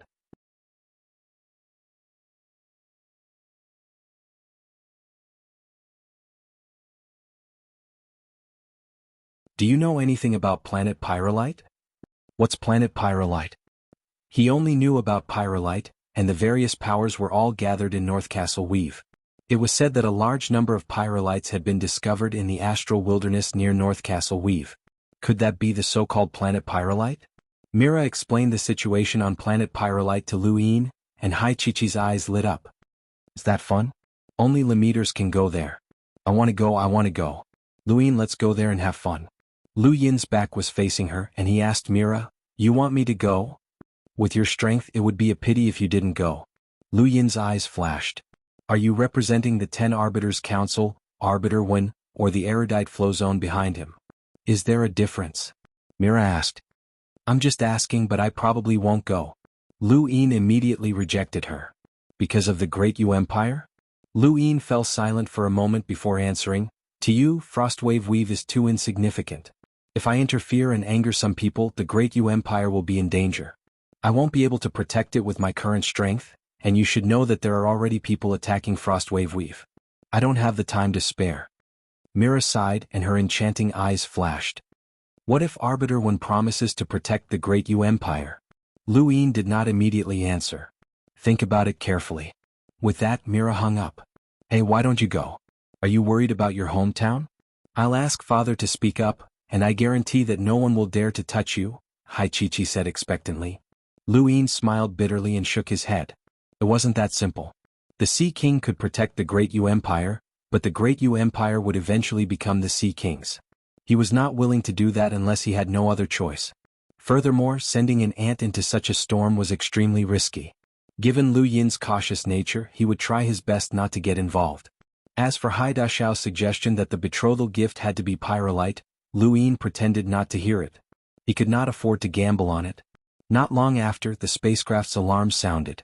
Lu Yin and Hai Chi-Chi looked ahead, where a battle was taking place. Countless battleships filled the sky, and there were also many space-exploring powerhouses fighting. A shockwave swept out, causing the spacecraft to tremble. Lu Yin's expression changed. It's the shockwaves from a battle between hunters. We'll have to take a detour. Hai Chi-Chi stared at the sky. This was an interstellar war, and it was her first time seeing it. The entire sky was filled with all sorts of attacks, and at any moment, a spacecraft could explode. Planets could be destroyed at any moment, and black holes could form black holes that devoured everything around them. War was different from actual battles, as one could be unscrupulous in war. When Hai Chi-Chi saw a cruiser destroy a planet and use the planet's destruction to destroy an entire fleet, she deeply understood this saying. Corpses floated about in space from time to time, but they were quickly incinerated by all sorts of energy or even destroyed.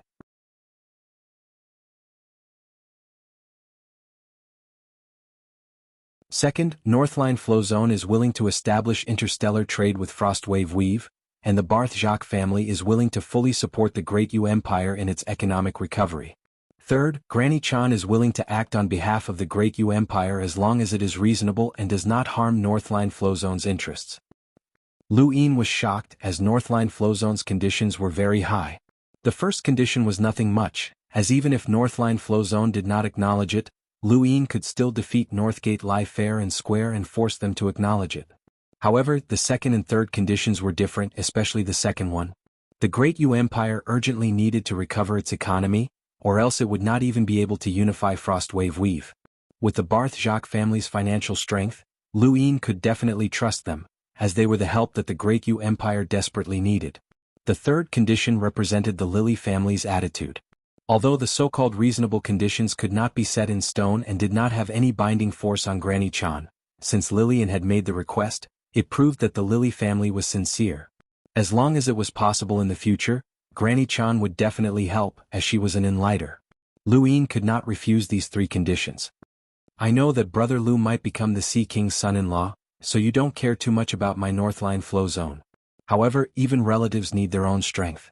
As long as Brother Lu is willing to help, my Northline flow zone will be your friend, Lillian said again with a hopeful look in her eyes. Lu Yin took a deep breath and resisted the temptation.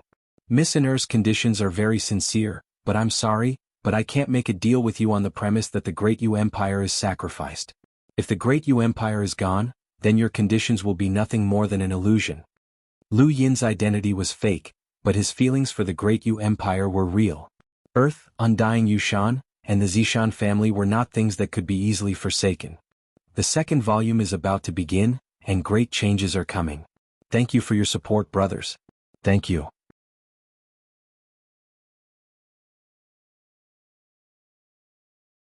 Welcome aboard. Stay tuned and subscribe to Han Li's Wuxia Adventures for more thrilling content. Chapter 477. Lillian wasn't surprised by Lu Yin's answer, but she could only bitterly reply, I know. Then sorry for disturbing you, Brother Lu.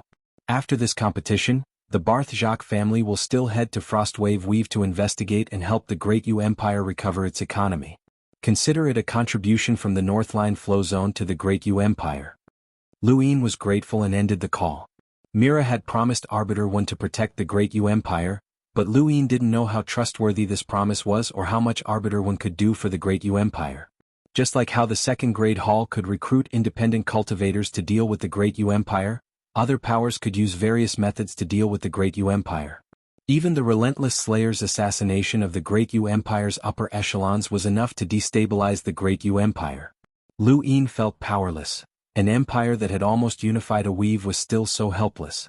He once again felt aggrieved, just like when he had been treated like a piece of white meat. That aggrieved feeling infuriated him and he wanted to explode. There were two sides to every coin.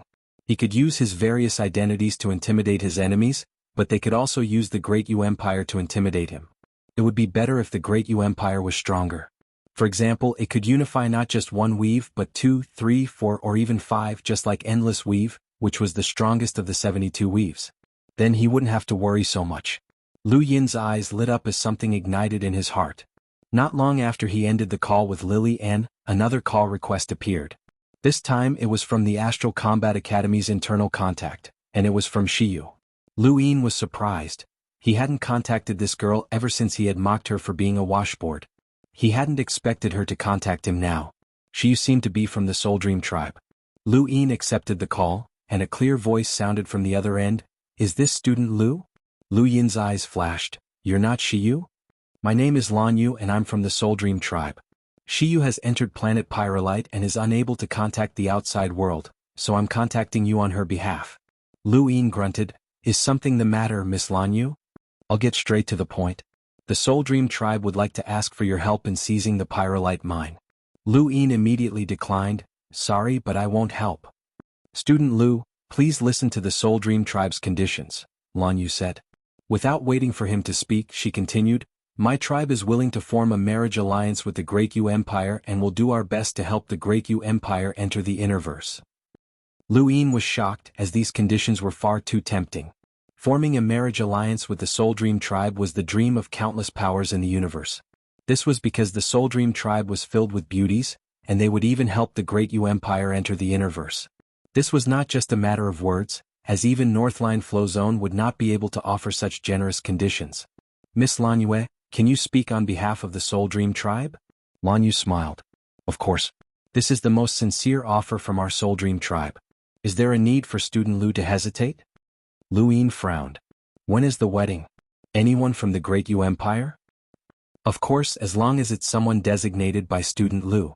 What time? There are many rules in our clan, so it might take a long time. But we can make preparations first. Lan Yu did not explain. Beside him, Hai Chi-Chi, who had been sleeping, suddenly cut off his communicator. Lu Yin was stunned. What are you doing? Hai Chi-Chi pouted. This woman is clearly stalling for time. She wants to form a marriage alliance with our Sea King's dome, not the Great Yu Empire. Luin laughed. I couldn't tell that you knew about this. Hai Chichi rolled her eyes.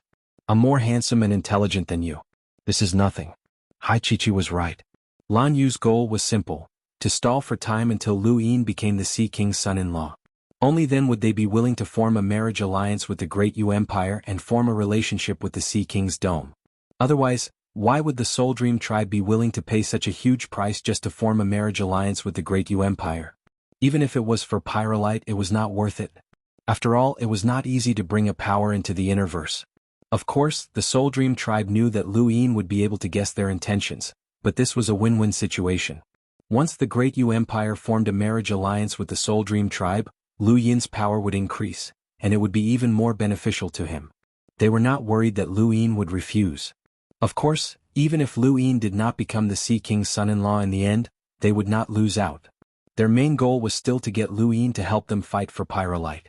As for the marriage alliance, they would have all sorts of excuses to refuse. Lu Yin opened his communicator again and contacted Lan Yu. My apologies, Miss Lan Yu. There was a battle between hunters that disrupted the signal. It's fine, Student Lu. What do you think of our Soul Dream tribe's conditions? Lan Yu asked confidently. There should not be anyone in the Outerverse who could refuse such an offer, as entering the Innerverse was the dream of countless Outerverse powers. Lu Yin would not refuse either, as this would increase his own strength. Unfortunately, Lu Yin had refused. Lan Yu was shocked. Student Lu, you don't agree? Lu Yin replied, Miss Lan Yu, your condition should be that I become the Sea King's son-in-law and that the Sea King will step in to protect the Great Yu Empire. Unfortunately, I have to disappoint you as the Sea King will not step in. The moment I act, the Great Yu Empire's chances of destruction are too high. I cannot take this risk. Lan Yu was puzzled. The Sea King is not willing to step in to protect the Great Yu Empire? You're the Sea King's son-in-law. Lu Yin apologized once more and hung up. The Soul Dream tribe was eager for the Sea King to step in. As for who the Great Yu Empire would end up in, that had nothing to do with them. They only wanted to form a relationship with the Sea King's dome and have Lu Yin help them fight for the Pyrolite mines. However, Lu Yin wanted freedom. If the Great Yu Empire ended up in the Sea King's dome, then he would have no home. Since he had never intended to become the Sea King's son-in-law, he could only leave. His goal was to use the tiger's skin as a banner, and he would not forget that there was a girl waiting for him on the Shenwu continent. That bundle of hair was still in his cosmic ring. For some reason, Lu Yin suddenly thought of Zhua Day Night and her sorrowful and helpless eyes. He subconsciously looked at Hai Chichi's eyes, which were mischievous, crafty, and even rolling her eyes. What are you looking at? Haven't you seen a beauty before? Don't even think about it. Your looks aren't good enough for me, Hai Chichi said. Lu Yin turned around as he recognized the facts. No matter what Hai Chichi said, as long as he ignored her, no matter how fierce her tongue was, it would be useless. There were already 3 powers looking for him, and he didn't know who would be next, but he was still looking forward to it. Defeating Mu Rong had allowed him to reach the peak of the Lamita realm. Perhaps to Lamiters he was a monster. 5 days later, Hua Qingshan contacted Lu Yin and told him that Enlighters had appeared one after another. Hua Howie from the Blaze realm, Granny Chan from the Northline Flow Zone, Elder Qing Han from the Soul Dream tribe, Karthika from the Second Grade Hall, and many others had already entered the Astral Wilderness. As more and more Enlighters appeared, the Outerverse powers like the 9-Stack sect shrank back and no longer dared to approach North Castle Weave. However, they secretly wanted to ally with each other, and they even planned to invite the Outerverse powers with Enlighters to join forces and charge into the Astral Wilderness. Of course, they had also approached the Great Yu Empire, but Lu Yin had rejected them. Against the enormous powers of the Innerverse, even if they invited 1 or 2 Enlighters, it would still be useless. It should be known that the top powerhouses from the Sword Sect, Day-Night Clan, One Family and other powers had yet to appear. The Enlighters from these powers far surpassed the Enlighters in the Outerverse, and their power levels were not limited by a single realm. It was just like how Lu Yin and Shi were both Lamiters, but the difference between them was as great as the heavens. Northline Flow Zone's Granny Chan had arrived at the Astral Wilderness, and she had brought along Northgate Gang and the other Lamiters. There were also quite a few older Lamiters who were even stronger than Northgate Gang. Afan, who had originally reported to San Dios, had also been brought along. Northline Flow Zone wanted to gather all of its forces to seize Pyrolite ore. Lily and was an explorer and could not enter planet Pyrolite, so she could only accompany Granny Chan and the others to wait outside. Northgate Lai was also on his way. All of the great powers were researching how to allow explorers to safely enter the planet. Although they did not know if their research would succeed, all of the powers had mobilized their explorers to make preparations. The Wen family arrived shortly after Northline Flow Zone. Over 100 kilometers from the Wen family, both young and old, boarded the personal spacecraft that had been prepared for them and rushed towards planet Pyrolite. Wen Qian'er was among them and she looked excited. She had long since wanted to spar with the various powerhouses of the universe, and this was an excellent opportunity. She hoped that the so-called unequaled Limeters would also show up so that she could experience their strength. On the other side, the Limeters from the second-grade hall had also arrived. However, it was not just the second-grade hall that had sent people, as even the first-grade hall and the divine-grade hall had sent people over. Quang Wang was one of them, and he felt very helpless as he had been dragged out of the Astral Combat Academy to participate in the battle for Pyrolite ore. He had not wanted to come, but the divine-grade hall had given him a simple order: seize. Although Quang Wang was arrogant, he still had his principles and bottom line. He would not do something like this, and he felt that he should keep a low profile and not be so arrogant. Don't be too arrogant.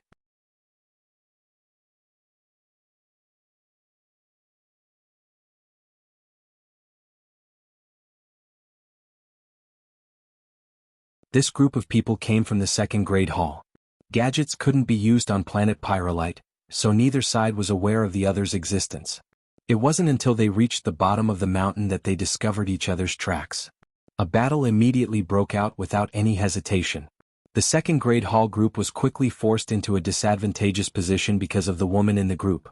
She was Wen Qian'er, and her star energy filled the air with a pink aura. This was her domain. Han Chong could use star energy to draw mountains and rivers, while Wen Qian'er could use star energy to draw pink skeletons. Pink skeletons were just a description, but when Wen Qian'er's star energy came into contact with them, the pink aura could really erode a person's willpower. Nearly half of the second-grade hall group instantly lost their ability to fight, and they were suppressed by the Wen family's Limeters. The Erudite Flow Zone and the Beast Tamer's Flow Zone were neighbors, so there wasn't much enmity between them. Wen Qian'er waved her hand and had someone check the amount of pyrolite before sending out a signal to the Wen family in outer space so that they could gather there. If the Wen family could see it, then so could the other powers.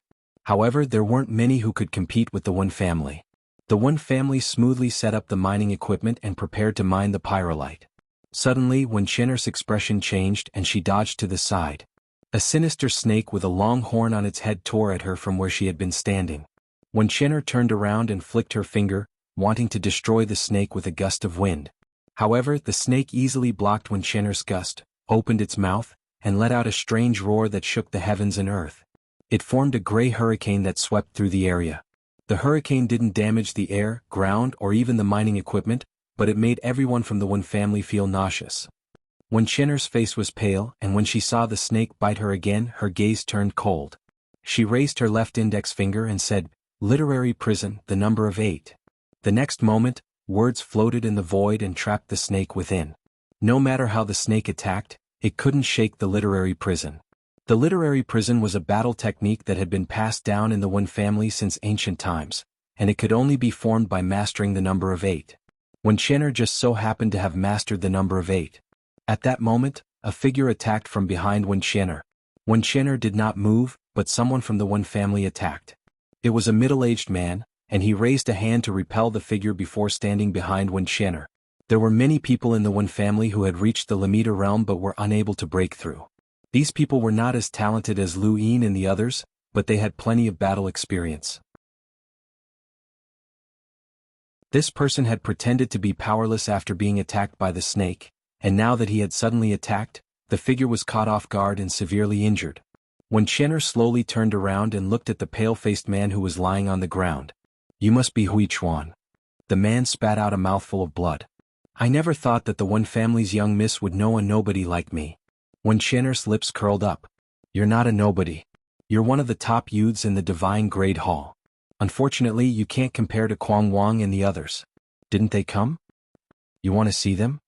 Hui Chuan spoke with great difficulty as he raised a hand and pointed at the ground in the distance. Wen Qian'er lowered her head and her expression changed. At some point in time, a small blade of grass had swayed in the wind. It looked very weak, as if it could be blown away at any moment, but when Chenner acted as if she was facing a great enemy. She recognized that this was Emperor Butterfly Grass, a tyrannical plant that could expel star energy. This plant was one of Kwang Wang's tamed beasts. Kwang Wang had arrived. The Astral Combat Tournament had allowed countless people in the universe to witness the strength of the Astral Combat Academy's realm masters. Although Kwang Wang had been defeated by Lu Xiaoqiu, his strength was unquestionable. Even if he was not at the top, he was still quite terrifying, and at the very least he was enough to make Wen Chenner apprehensive. When the Emperor Butterfly Grass was discovered, regardless of whether it was Wen Chenner or the other members of the Wen family, they all found that the star energy in their bodies had been forcefully expelled. Planet Pyrolite did not have any star energy to begin with, and it could only be absorbed using star crystals or star essence. Now that the star energy had been expelled during the battle, they had no time to absorb it, which was fatal. To Kwang Wang, Planet Pyrolite was his home ground. Anyone who fought him would first face a situation where they did not have enough star energy. Unless they were at Lu Xiaoqiu's level, even those who were close to his strength would not be his match. Wen Chenner was one such example. If she had been at her peak, she was confident that she could have trapped Kwang Wang with her literary prison and defeated him. However, she could not do so now. Her remaining star energy was not enough to form a literary prison, and even the literary prison that had trapped the strange snake was dissipating. Emperor Butterfly Grass could expel star energy and form a vacuum of star energy. This was the terror of Emperor Butterfly Grass, and it was also the terror of Kwang Wang on Planet Pyrolite. Kwang Wang appeared amidst the sandstorm and walked over step by step. A giant azure dragon roared out of his left arm and covered the sky. No one dared to underestimate Kwang Wang, especially at this moment. "Retreat on your own. I don't want to hurt you," Kwang Wang said calmly as he looked at Wen Chenner. Not too far away from Wen Chenner, 2 kilometers from the Wen family suddenly attacked. Battle force surrounded their bodies, and the 2 3-line battle force cultivators surrounded Kwang Wang. They wanted to use their physical strength to break through Kwang Wang's Emperor Butterfly Grass. The azure dragon continued to soar through the sky. Below, Kwang Wang suddenly looked up as pure purple battle force covered his entire body. This was 4-line battle force. During the Astral Combat Tournament he had only had 3-line battle force, but now he had broken through to 4-line battle force. Every additional line represented a different level of power. The 2 Wen family's 3-line battle force cultivators were easily defeated by Kwang Wang. Wen Chenner was unwilling to give up. She raised a finger and a 28 literary prison appeared around Kwang Wang.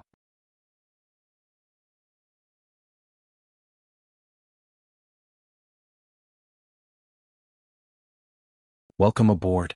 Stay tuned and subscribe to Han Li's Wuxia Adventures for more thrilling content. Chapter 479. The discovery of Pyrolite Mountain caused the second-grade hall to become the target of public criticism. Wen Chenner had not publicly announced the amount of pyrolite in Pyrolite Mountain, but the various powers had their own ways of investigating it, and there were always spies. Not long after, the amount of pyrolite in Pyrolite Mountain shook the universe, and the various powers were alarmed. 1 kilogram of pyrolite was equivalent to 500 grams. What would happen if 500 grams of pyrolite exploded? No one knew.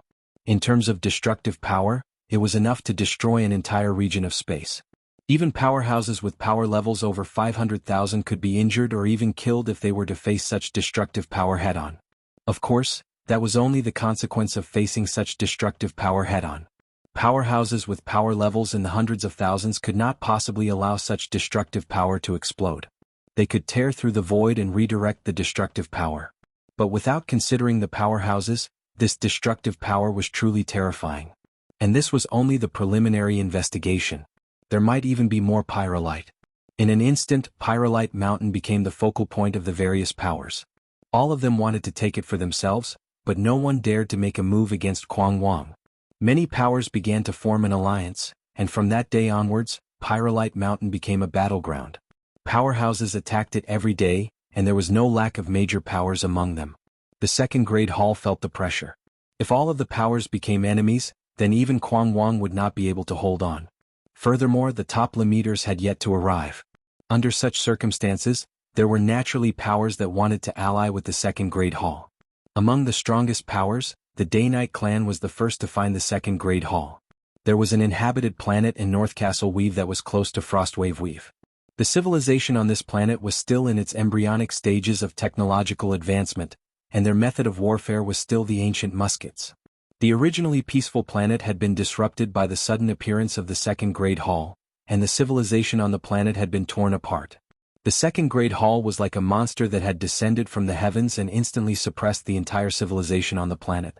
This planet was the second Great Hall's front line in their war against Frostwave Weave. Karthika the Enlighter was on this planet. After Pyrolite Mountain was discovered, Karthika could no longer sit still. He knew that all of the powers were coveting Pyrolite Mountain, and he wanted to go to the Astral Wilderness to oversee it. Before he could leave, the entire planet began to rain. This was a rain that spread throughout the entire planet. This rain caused Karthika's expression to turn serious, and he even felt fear. The rain was very light, and many of the cultivators from the second Great Hall found it strange. They tried to investigate why such a heavy downpour had suddenly occurred, but they were all stopped by Karthika. He stood in the rain and raised his head. "Long time no see. It's been over 1,000 years." The curtain of rain parted, and an old woman with black and white hair slowly walked out. Under the gazes of many second Great Hall cultivators, she stopped in front of Karthika. "Almost there." Khadgar made an inviting gesture. The old woman nodded and followed Karthika into the second Great Hall's headquarters on this planet. The two of them appeared in the reception room and sat down like two ordinary people meeting. In fact, many powerhouses were not as dignified as outsiders thought. They had their own feelings, their own way of life, and many still maintained the habits of ordinary people. They were no different from ordinary people when they didn't unleash their combat power. Perhaps one day, walking beside a seeker would be an emissary with a combat power of more than 500,000. "I thought that you would never leave Night King Planet, Night Queen Chuyu?" Karthika sighed as he looked at the old woman in front of him. Night Queen Chuyu's tone was cold. "I also thought that I would never leave, but the clan needed me, so I had no choice." "What happened between the two of you in the past?" Before Karthika could finish speaking, Night Queen Chuyu interrupted him. "There's no need to mention what happened in the past. Someone will repay that debt. You should know why I'm looking for you." Karthika's expression turned solemn. "Is it about Pyrolite Mountain?" Night Queen Chuyu looked at Karthika seriously. "You're very smart, and you should know that you can't defend Pyrolite Mountain on your own. The various powers are allying together, and your clan is no exception." Karthika replied, "Of course I know that, but I have many choices, especially the One Family and the Sword Sect, which are close by." "Enough with the nonsense. It's impossible for the One Family and the Sword Sect to work together. It's precisely because they're too close that their interests will clash, so it's impossible for the two of you to form an alliance. Our Day-Night clan is the one that fits your criteria the best. You both need strength and you're far away from each other. There won't be any conflicts of interest." Night Queen Chuyu tyrannically interrupted Karthika for the second time. Karthika smiled bitterly. "It's been so many years, but you haven't changed at all." Night Queen Chuyu's gaze was resolute. "We'll work together, and the refined pyrolite from Pyrolite Mountain will be split equally. This is the most generous offer that our Day-Night clan can offer. Give me an answer as soon as possible." Karthika was helpless. "There's no need to think about it. We'll work together with you." To the Beast Tamer's flow zone, the One Family and the Sword Sect were not very good partners. They were neighbors and they needed pyrolite to increase their strength. If they increased their strength, then the neighboring flow zones would weaken. Thus, they could only be competitors and it was impossible for them to work together. This was also the reason why the One Family and the Sword Sect had not sought him out. As for the other flow zones, they were either too far away or too weak. Even the Blazing Mist flow zone was not a good partner in Karthika's eyes. Karthika did not doubt the Day-Night clan's strength, especially after they had received news that the Day-Night clan had found traces of the third Night King. Although he was not sure if this news was true, if the third Night King had really been found, then the balance of the universe would change. Thus, it was important to maintain a good working relationship with the Day-Night clan. Night Queen Chuyu looked at Karthika with admiration. "A wise choice. My Day-Night clan's Lemeter Juniors will not disappoint you." Karthika nodded. With Quan Wang's Emperor Butterfly Grass and the Day-Night clan's Lemeter Juniors, there's no way for anything to go wrong. No way. Don't forget that there's someone who has a grudge against you right now, and he's on his way here, Night Queen Chuyu said. Karthika was confused. "Oh, the Sea King's prospective son-in-law." Night Queen Chuyu's eyes narrowed. Karthika's eyes went wide. "Luin? If we don't get rid of him, then no one will be his match once he joins the contest on planet Pyrolite." Pyrolite Mountain will belong to whoever he helps, Night Queen Chuyu said calmly. Karthika was put in a difficult position. He's the Sea King's prospective son-in-law, and he's connected to many powers. We can't kill him. I know. Elder Yuanjing also said that we can't touch him, but we have to make sure that he doesn't participate in the contest on planet Pyrolite. Otherwise he'll be the biggest variable. You should understand the influence of someone who's truly invincible within the same realm, Night Queen Chuyu said coldly. Karthika's expression changed and he thought about it for a moment before looking at Night Queen Chuyu. I'll leave planet Pyrolite to you. I'll personally go to the Great Yu Empire and make sure that he doesn't take action. Night Queen Chuyu nodded. Although it's not worth it to mobilize an Enlighter for a Lemeter Jr., the contest on planet Pyrolite is too important. Go ahead and I'll take care of things on planet Pyrolite. Alright, let's work well together. Let's work well together. In outer space, Lu Yin continuously refreshed the news about North Castle Weave, trying his best to find out more about the contest on planet Pyrolite. However, there was not a single mention of it on the network, and he couldn't even find the word Pyrolite. Although the network was connected to many people, it was the same as in the real world where too much information was blocked. Even if Lu Yin revealed some information about Pyrolite, there was still no information on the network, and only the various great powers knew about it. Beside him, Haichichi was playing a game. She suddenly realized that there were many more fun games in the Outerverse than in the Innerverse. In her words, the Outerverse was the weakest in the Outerverse as these games made people lose their will to play.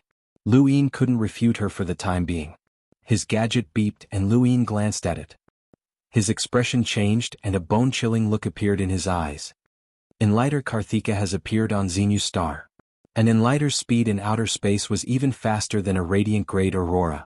There were only a dozen or so filaments between North Castle Weave's border and Xenu Star, which was a very short distance for Karthika.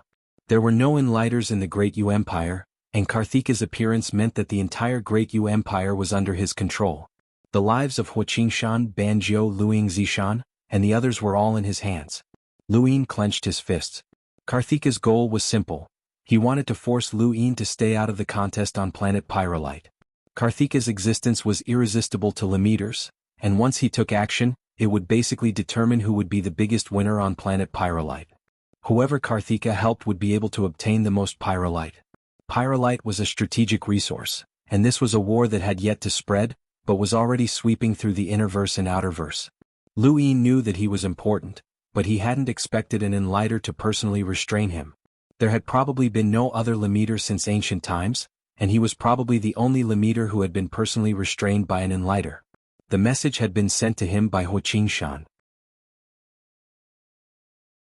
Karthika had arrived on Xenu Star and immediately suppressed the entire planet, but fortunately he hadn't killed anyone. Huaqingshan and the others weren't stupid, and they hadn't acted against an Enlighter. Xenu Star was still relatively stable for the time being, but this was all under the premise that Lu Yin obediently returned to Xenu Star and didn't participate in the contest on planet Pyrolite. Otherwise, who knew what would happen? Karthika might not kill Lu Yin, but he definitely wouldn't go easy on Huaqingshan and the others. Lu Yin glanced at Haichichi. He could contact the Sea King and give the Great Yu Empire to the Sea King's dome. Regardless of whether the Sea King accepted it or not, Karthika would still have some misgivings. But if he did that, then he would have no way out. The Great Yu Empire would no longer belong to the Yushan family, and his position as royal regent would become a joke. He could also ignore the Great Yu Empire, as he wasn't actually a descendant of King Zishan. Everything had been fabricated by Big Sis. However, he had lived on Earth for a long time and he cherished those memories and feelings. He admitted that he was an Earthling and he didn't want to let go of them. Undying Yushan had treated him very well and had even passed on the Yu secret art to him. Lu Yin was unable to repay this kindness. It was impossible for him to give up on the Great Yu Empire, as he would never be able to give up on these feelings. Lu Yin looked up at the sky. Sometimes it wasn't good to stand too high, as it was easy to attract everyone's attention. This was especially true for someone like him who didn't have a powerful background. Uncle Hua, tell Karthika that I won't act. I'll stay in the Great Yu Empire until the contest for Pyrolite is over, Lu Yin said in a low voice. Got it? Huaqingshan's tone wasn't very pleasant either. He was a hunter, yet he was being used to threaten a Lemeter. This was the first time in history that someone had experienced something like this.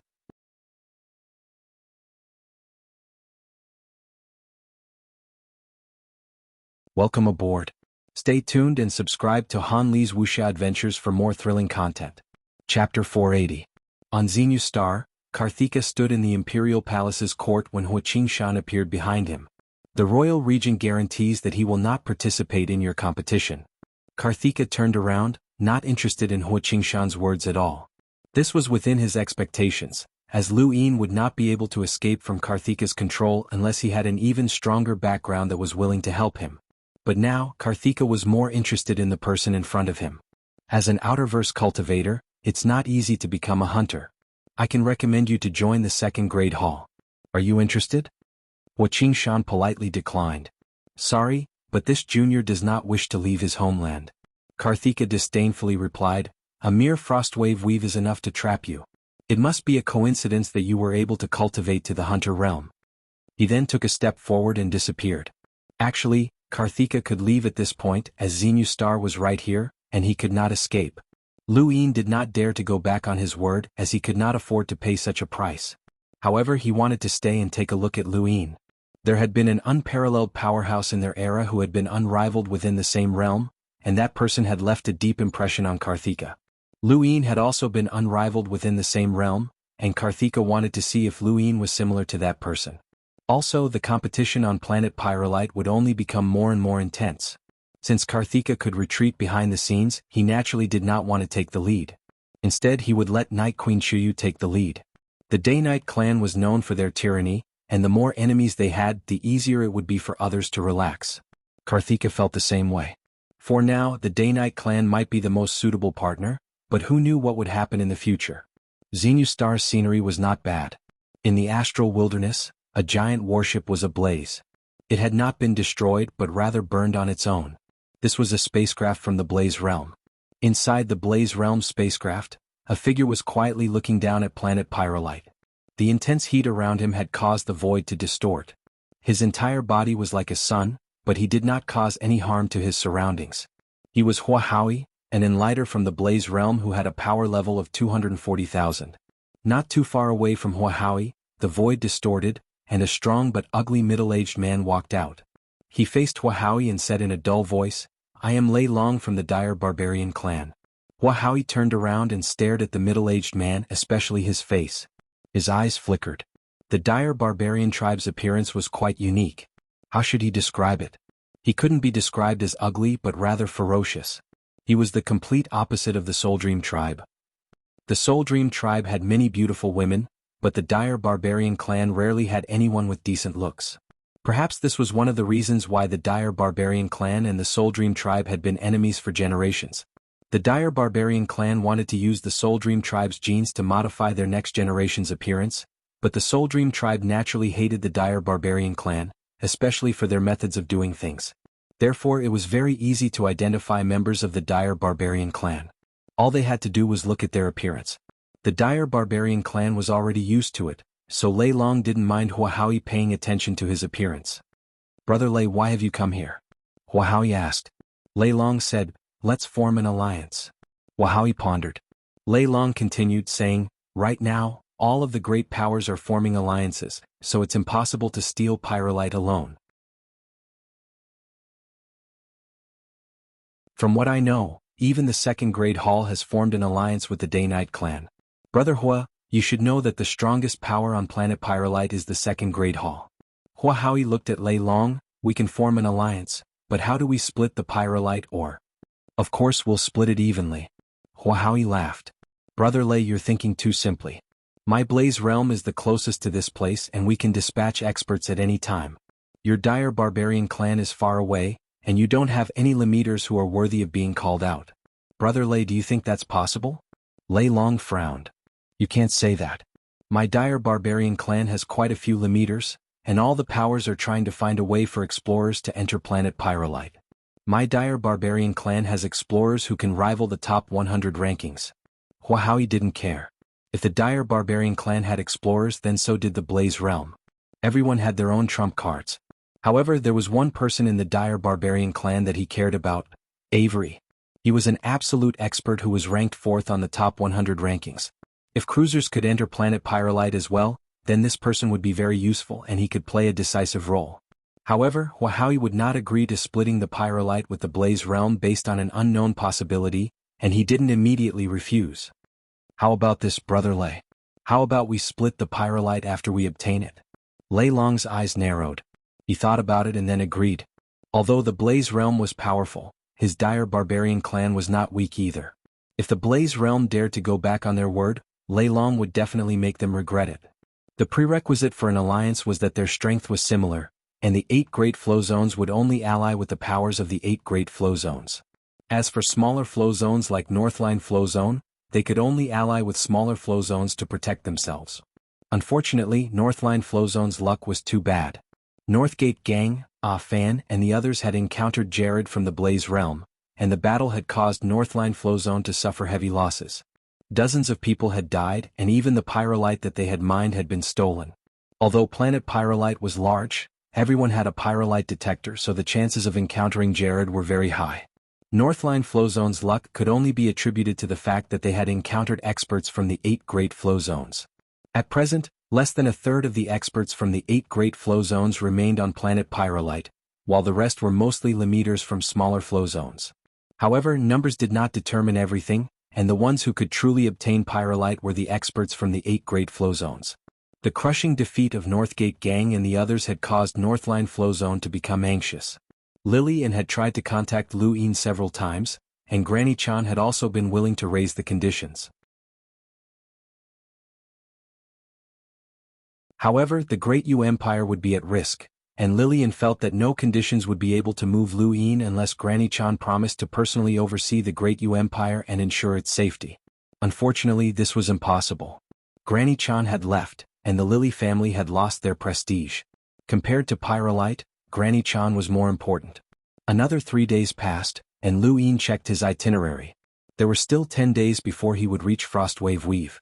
On this day, a huge change occurred outside of Planet Pyrolite as the Sword Sex Lemeters arrived. The various powers were shocked as they watched the personal spacecraft charge into Planet Pyrolite's atmosphere. They had a premonition that the situation on Planet Pyrolite was about to change. The ones who were the most worried were the 2nd Grade Hall and the Day-Night Clan, as Pyrolite Mountain was currently under their control. More than 100 Lemeters were guarding the mountain, and most of them were from the 2nd Grade Hall while a small portion of them were from the Day-Night Clan. Their conspicuous heads of black and white hair were the best proof, and it also informed the various powers that the two sides had formed an alliance. The moment the Sword Sex spacecraft charged into Planet Pyrolite, Night Queen Chiyu raised an eyebrow and stepped forward. She tore through the void and quickly appeared outside of the Sword Sex warship. It was a sword-shaped spacecraft that was rather peculiar, but it contained a sharp edge that caused the void to become unstable. Lu Sanjian, come out. Night Queen Chiyu shouted. Wherever she looked, the Sword Sex disciples were overwhelmed with shock, and they did not dare to raise their heads. A curtain of rain suddenly appeared in outer space, creating a strange scene. A middle-aged man walked out from the sword-shaped spacecraft with a resolute expression. He stood tall in outer space and faced Night Queen Chiyu. He was Lu Sanjian, and it was rumored that ever since he had started cultivating, he had only used 3 sword strikes against anyone he faced. If he won, he would win. If he lost, he would lose. He was a hunter with a power level of 190,000. Senior Chiyu, why are you looking for me? Lu Sanjian looked at Night Queen Chiyu and asked calmly. Night Queen Chiyu pointed at Planet Pyrolite and coldly said, Your Sword Sex juniors entered Planet Pyrolite from Pyrolite Mountain. What is the meaning of this? Are you not going to look for other places? Do you want to compete with my Day-Night Clan? Lu Sanjian indifferently replied, Planet Pyrolite is an ownerless planet, and so is Pyrolite Mountain. It doesn't belong to your Day-Night Clan, so anyone can fight over it. Night Queen Chiyu's gaze turned cold. Planet Pyrolite is huge, and Pyrolite Mountain is just one of the many places where Pyrolite mines are concentrated. Go look for other places, and my Day-Night Clan guarantees that we will not interfere. I can't do that. Lu Sanjian's tone was indifferent. He did not care about Night Queen Chiyu at all, even if he was just a hunter. When he was younger, he had been one of the Sword Sect's top geniuses, and he did not fear anyone. His courage had not changed even now. Night Queen Chiyu was so angry that she laughed. Good. Even a junior dares to provoke me. It looks like the outside world has forgotten about me after not leaving Night King Planet for so many years. Today I'll make all of you remember. Lu Sanjian's gaze turned cold and he tightened his grip on his sword. At that moment, the void between the two distorted, and a figure walked out with a sigh. Chiyu, you're still so tyrannical. When she heard the voice, Night Queen Chiyu's body trembled, and she looked at the old man in front of her in shock. Brother Vileface? Lu Sanjian looked at the old man and bowed respectfully. Elder Vileface. The old man's name was Vileface, and he was an elder of the Sword Sect. He was also the person in charge of the pyrolite mines that the Sword Sect had sent this time. He was an enlighter with a power level of 270,000. Brother Vileface, I never thought that the Sword Sect would send you here, Night Queen Chiyu said with a complicated expression. Vileface looked at Night Queen Chiyu and sighed. It's been 1,000 years since we last met. You and I are both old, and it's time for you to rein in your temper. The rain in outer space grew heavier, and Night Queen Chiyu turned to look at planet Pyrolite. This is my first mission outside in 1,000 years, and I don't want to fail. Vileface smiled bitterly. It was because of your temper that he left. Can't you get over it? Night Queen Chiyu's eyes widened and she stared at Vileface. Temper? What a joke. It's clearly the clan's rules and he's afraid. That coward. I would rather abandon my clan to leave with him, but he ran away. Brother Vileface, is this my fault? Vileface sighed deeply. It's been so long, but you still haven't gotten over it. Forget it, let's not talk about the past. Night Queen Chiyu's emotions were unstable, and the rain in outer space was sometimes heavy and sometimes light. There was a moment of silence. Lu Sanjian left at the right time. Vileface looked at Night Queen Chiyu. It's been so many years. How have you been? Night Queen Chiyu's body trembled and she turned around to leave. Brother Vileface, friendship is one thing, but I won't show any mercy during the fight on planet Pyrolite. With that, she disappeared into outer space. Vileface looked at the empty space and sighed once more. He had never thought that he would meet an old friend here, and this old friend was someone that he did not want to meet the most, but also someone that he wanted to meet the most. Boom. Boom. The second volume was about to begin, and a huge change was about to happen.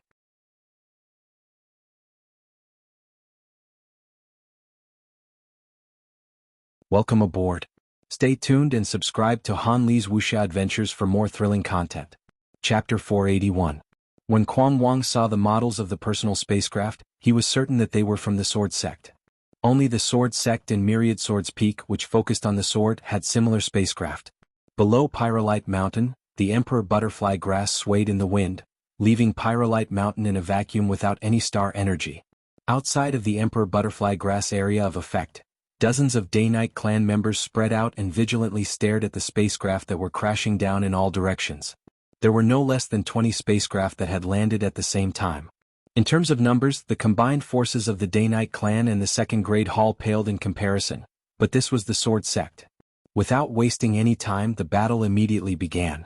The Day-Night clan was the first to attack, and they did not even wait for the airship's cabin doors to open before launching an attack. The Second Grade Hall was not slow either, and beasts roared one after another as they let out battle cries. One of the personal spacecraft was destroyed by a Lemeter from the Day-Night clan, and what greeted it was the brilliance of sword chi that tore through the ground.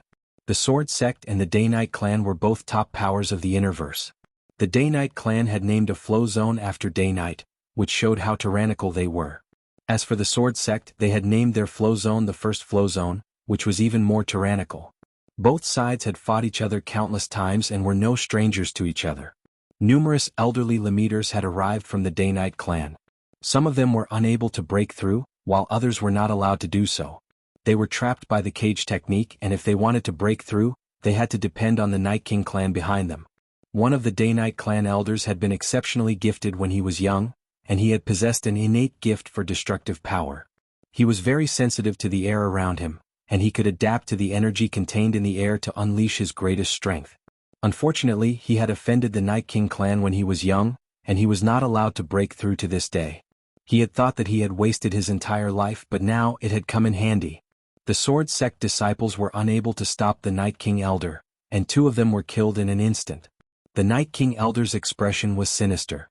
As long as he could make some contributions on planet Pyrolite, he would be able to break through to the Explorer realm and extend his lifespan. He would have a bright future ahead of him and he would not give up. In front of him, the door of the spaceship opened. Without thinking, the old man punched out. He could sense the pyrolite in the air. His punch was wrapped in pyrolite, and its power increased again in midair. It landed in front of the spaceship. Inside the spacecraft, a pair of eyes were piercing as they gripped the hilt of their sword and slashed out. The Day-Night Elder's fist was sliced apart by the formless sword chi, and his pupils shrank as his scalp went numb. He immediately retreated as he sensed the impending danger, but it was too late. The Elder's body was split in two, and a huge spatial crack spread out in all directions along his body, shocking everyone who was watching. The space on planet Pyrolite was very stable, and it was very difficult for Lemeters to tear through the void. Only geniuses who had reached a certain level of strength could do so. The fact that they could tear through the void proved that there were peerless geniuses here. The personal spacecraft could not withstand the power of the sword chi and broke apart as well, revealing a girl. It was Lu Xiaoyun. She had been the one who had unleashed that attack. She had imitated the first sword of the 13 swords, which had been the result of her many years in the trial zone's tilting tower. It was also her strongest attack, and it had cut down the strongest Day-Night clan member. On the other side, thunder rumbled as Yanhua arrived. As a member of the sword sect's younger generation who was second only to Lu Xiaoqiu, his lightning sword technique's power had earned him the recognition of the Cosmic Seas experts. Naturally, he was one of the main forces participating in this battle on planet Pyrolite. One by one, the sword sect's experts appeared and suppressed the Day-Night clan. Among them, there was one figure that was particularly eye-catching. It was a little girl who looked to be around 11 or 12 years old. She wore a black and purple dress and had an adorable appearance. She was the Yo Court's little princess Yo Year, who was engaged to Lu Xiaoqiu. She had followed the sword sect to planet Pyrolite. This was Yo Year's first time in the Outerverse, and it was even more so her first time in the Astral Wilderness. She was curious about everything, and her eyes widened as she looked around. Battles and deaths were too common for her and she did not care. Suddenly, an astral beast charged out from the ground and bit at Yo Year. Not far away, Lu Xiaoyun's expression changed, and she slashed out with her sword. Sword chi tore through the void and tore the astral beast apart in front of Yo Year. Fresh blood splattered onto Yo Year's clothes. She looked down and pursed her lips. Her clothes were dirty. This is a battlefield. Try to protect yourself, Lu Xiaoyun said coldly. She really did not want to bring the Yo Court's little princess along, but she had no choice. An elder had ordered her to do so, and she had to protect the girl. Yo Year's eyes were filled with disdain, but she still responded meekly to Lu Xiaoyun and appeared very obedient. The battle on the outskirts of Pyrolite Mountain quickly ended. The Day-Night clan members had either died or fled. More than half of the second grade hall's experts had been killed, and only Hui Chuan and a few others were left. They had tried to use Kuang Wang's Emperor Butterfly Grass to defend Pyrolite Mountain. Outside of planet Pyrolite, Night Queen Chuyu was furious, and she really wanted to kill those Sword Sect disciples. A group of Sword Sect disciples approached Pyrolite Mountain and stopped just outside the area covered by the Emperor Butterfly Grass to face Kuang Wang. I didn't expect you to come as well. Kuang Wang looked helplessly at Lu Xiaoyun and smiled bitterly. Lu Xiaoyun was cold and indifferent, and she treated everyone the same, including Kuang Wang, who had been her classmate for many years. Leave Pyrolite Mountain, and I won't make things difficult for you. Kuang Wang sighed and waved his hand, causing the Emperor Butterfly Grass to disappear. He was not stupid, and he did not think that the Emperor Butterfly Grass would be enough to block the attacks of Lu Xiaoyun, Yanhua, and the other Sword Sect experts. He was not afraid of a one-on-one battle, but there were too many experts from the Sword Sect. If all of them unleashed Sword Chi at the same time, even if it was weakened by the Emperor Butterfly Grass, he would not be able to block it. Furthermore, Lu Xiaoyun was stronger than him. Kuang Wang's departure meant that the control of Pyrolite Mountain had been transferred from the second grade hall and the Day-Night clan to the Sword Sect. At this point, no one dared to claim that they could completely occupy a certain area. Thus, the Pyrolite ore that was mined that day was sent back to outer space. Lu Xiaoyun did not steal Kuang Wang's cosmic ring, and she simply watched him leave. Although the Sword Sect did not have many people, every one of them was an expert, and their overall strength surpassed that of the Day-Night clan. With Lu Xiaoyun and Yanhua, the Sword Sect was now the strongest power on planet Pyrolite. The Day-Night clan did not give up, and they hid themselves not too far away from Pyrolite Mountain, waiting for the Day-Night clan's experts to arrive. Not long after, the Day-Night clan did not receive any reinforcements from their Lemeters. Instead, a young powerhouse whose name had spread throughout the universe arrived. More. He was 12th on the top 100 rankings, a member of the Outerverse Youth Council, and a member of West Sandios. Moore's appearance cast a shadow over the hearts of the various great powers, as he was 12th on the top 100 rankings. Although he was currently unable to participate in the contest on planet Pyrolite, the moment the Day-Night clan thought of a way to allow explorers or even cruisers to participate, the situation would change. Moore alone was enough to give all the powers a headache. Moore's appearance also caused many powers to think of the dire barbarian clan, the sword sect and the others. These powers all had powerhouses at the top of the top 100 rankings, and space-exploring powerhouses could enter planet Pyrolite, which would be beneficial for them. However, it would be troublesome for the powers that did not have any powerhouses at the top of the top 100 rankings, as they were well aware of how terrifying the powerhouses at the top of the top 100 rankings were. Just as the various great powers were considering what to do, the graceful mercenary group arrived. They had been hired by the Ross Empire, as the Ross Empire did not have any Limeters that could participate in the contest on planet Pyrolite. However, they were unwilling to give up just like that. Even though they had allied with the Blaze Realm, if they did not gain any merit in the contest on planet Pyrolite, then they would be at a disadvantage when it came to the distribution of Pyrolite. Thus, the Ross Empire placed their hopes on explorers, and the graceful mercenary group was hired just like that. There was one person in the group who was ranked 100th on the top 100 rankings, and his name was Sleeping Prince. The 100th place on the top 100 rankings was the lowest ranking on the top 100 rankings. In the eyes of many, this person was not even as powerful as Mu Rong and the other Limeters. However, Sleeping Prince was an exception. Ever since he had entered the top 100 rankings, he had always remained at the 100th place. No matter how the rankings of others changed, he would always remain at the 100th place. For example, after Che Han had defeated Qin Shin, Che Han would replace Qin Shin at 88th place on the top 100 rankings. The rankings after Qin Shin would be pushed back, and Sleeping Prince would naturally be removed from the top 100 rankings. However, he would quickly challenge the 100th place on the top 100 rankings, which was the expert who had previously been ranked 99th. Then he would take the 100th place again. It was as if he was already at the 100th place. Many people guessed that his strength far surpassed the 100th place, but he liked the number 100. No one knew his exact strength, but an Almighty had once said that he might be able to challenge the top 70 on the top 100 rankings, which was a rather high evaluation. The Ross Empire had hired the graceful mercenary group, and the other powers did not intend to sit around and wait for their deaths. They all tried to contact famous powerhouses in the universe. Regardless of whether or not space-exploring powerhouses could participate in the contest on planet Pyrolite, they still needed to make preparations first. Lu Yin quickly learned that the various powers were hiring experts, as he had received quite a few requests for his help. However, he had rejected all of them. Actually, at this point in the contest on planet Pyrolite, hiring experts was a common occurrence. This was especially true in the face of pressure from the various powerful clans and sections. The powers of the smaller flow zones were even crazier in hiring experts. Regardless of whether they were Limeters or explorers, anyone with a bit of fame would be hired. The contest on planet Pyrolite was becoming more and more intense. Hai Chi-Chi was by Lu Yin's side, so she naturally knew that the various powers were hiring experts. She was rather interested. "I wonder if Bao Bao will be going," Hai Chi-Chi said. Lu Yin glanced at her. "Bao Bao? Lan Bao Bao. Haven't you heard of her?" Hai Chi-Chi rolled her eyes. Lu Yin thought about it and recalled that Lan Bao Bao was ranked 25th on the top 100 rankings and was an expert from the Greyweed continent. Hai Chi-Chi had contacted her before, and she was the one with the pleasant voice. "Are you close to her?" Hai Chi-Chi nodded. "I've always been trapped in the Starfall Sea, and there are only a few people I can play with. Bao Bao is my best friend." "What about Lan Yu?" Lu Yin asked. Hai Chi-Chi replied, "I've met him once but we're not close. He's also participating in the Sea King's son-in-law selection." Hai Chi-Chi rolled her eyes. "I know. Lan Si has asked my father for a hand in marriage on behalf of his younger brother several times, but my father has always rejected him." "You've met Lan Si?"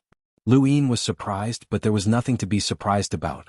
Lan Si was the #1 person of the Greyweed continent's younger generation and one of the 10 arbiters, so it wasn't strange for Lu Yin to have met him. "Lowly cultivators like you who toil at the bottom naturally won't be able to meet Lan Si, but I'm different," Hai Chi-Chi said proudly. "Let me ask you a question. Who do you think is stronger, the current me or Lan Si when he was a Limeter?"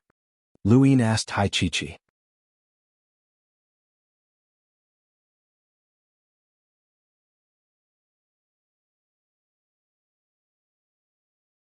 Quang Wang was grateful to Lu Xiaoyun and the others for sparing his life, so he did not make a move. Even so, Zhanlong Day Night alone was enough to determine the outcome of the battle. Night Queen Yanqing and Zhuo Day Night, who had just entered the battlefield, were also present. Zhuo Day Night had also been conscripted to participate in the contest on planet Pyrolite. Her red sword had already killed several people, and with her domain, the sword sect disciples were unable to harm her. Not long after the battle ended. The Day Night clan did not want to become enemies with the sword sect, so aside from a few disciples who had died, Lu Xiaoyun, Yan Hua, and Yo Yi had all survived. Night Queen Yanqing had let them go, but she had also injured Lu Xiaoyun considerably. She would not be able to participate in the contest on planet Pyrolite for the time being. The Day-Night clan disciples cleaned up the battlefield while Night Queen Yanqing held a star essence in her hand to recover her star energy. Her gaze swept across the battlefield and finally landed on Zhuo Day Night. A sharp glint flashed across her eyes. If not for this woman, Lu Yin would not have been able to join the Council of Astral Academy, and the events that followed would not have happened. This woman was a member of the Day-Night clan, but she had actually betrayed them. Her hatred for Zhuo Day Night surpassed even that of Lu Yin. As she thought about this, she appeared in front of Zhuo Day Night and slapped her. Zhuo Day Night's eyes widened as she slashed out with her sword. There was a bang and a shockwave swept out in all directions as the ground sank. Zhuo Day Night was suppressed by Night Queen Yanqing's enormous strength, and she felt stifled. She spat out a mouthful of blood. Night Queen Yanqing was cold and arrogant. "Slut, I'll show you who your master is." She then activated her Night King's body and exerted more strength with one hand. Her attack was even more ruthless than Lu Xiaoyun's. At that moment, a hand grabbed Night Queen Yanqing's arm. "Woman, don't go too far." It was Zhanlong Day Night. Night Queen Yanqing glanced at Zhanlong Day Night fearfully, snorted, and let go before leaving. Zhuo Day Night knelt on one knee and panted heavily. She had no chance of winning against Night Queen Yanqing. Zhanlong Day Night looked at her with interest. "I heard that you have a good relationship with Lu Yin." Zhuo Day Night coldly replied, "There's no relationship." "Then why are you helping him?" Zhanlong Day Night asked. Zhuo Day Night sheathed her sword and walked away without even looking at Zhanlong Day Night. Zhanlong Day Night looked at her and smirked. "Interesting woman. I like her."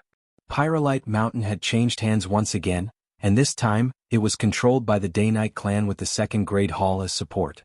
What caught the attention of the various great powers was that the top powerhouses of the past few battles had all been from the Astral Combat Academy, such as Quang Wang, Lu Xiaoyun, and Night Queen Yanqing. The Astral Combat Academy's presence was something that no one could ignore. Even during the most critical period of the struggle for planet Pyrolite, there were still some powers that had sent messages to the Astral Combat Academy, and Astral 10 was the first choice of many powers. None of the current Astral 10 students were weak, and even those from the Outerverse were the same. All of them had at least reached the average standard of the Astral Combat Academy, not to mention Xia Luo and Silver, who were both area masters, and Lu Yin was at the peak of the universe. Not long after the Day-Night clan took control of Pyrolite Mountain, the Dire Barbarian clan's Avery arrived. The Dire Barbarian clan had officially joined forces with the Blaze Realm and the Ross Empire. Lu Yin had finally returned to Frostwave Weave. This region of space was the starting point of his cultivation, but it was definitely not the end. Hai Chi-Chi's eyes widened as she looked around. "You were born in this region of space?" Lu Yin replied, "Frostwave Weave is huge. Don't look around. I've never been here before." "Didn't you say that Frostwave Weave has been unified by the Great Yu Empire? The Starfall Sea still belongs to the Sea King. Has the Sea King been to every corner of the Starfall Sea?" "Yes," Hai Chi-Chi answered matter-of-factly. Lu Yin was speechless. Battles were breaking out all over planet Pyrolite. Wherever Pyrolite or was detected, there would be fierce battles. Jared was running away pathetically, followed by Wenqianer and Shiyu.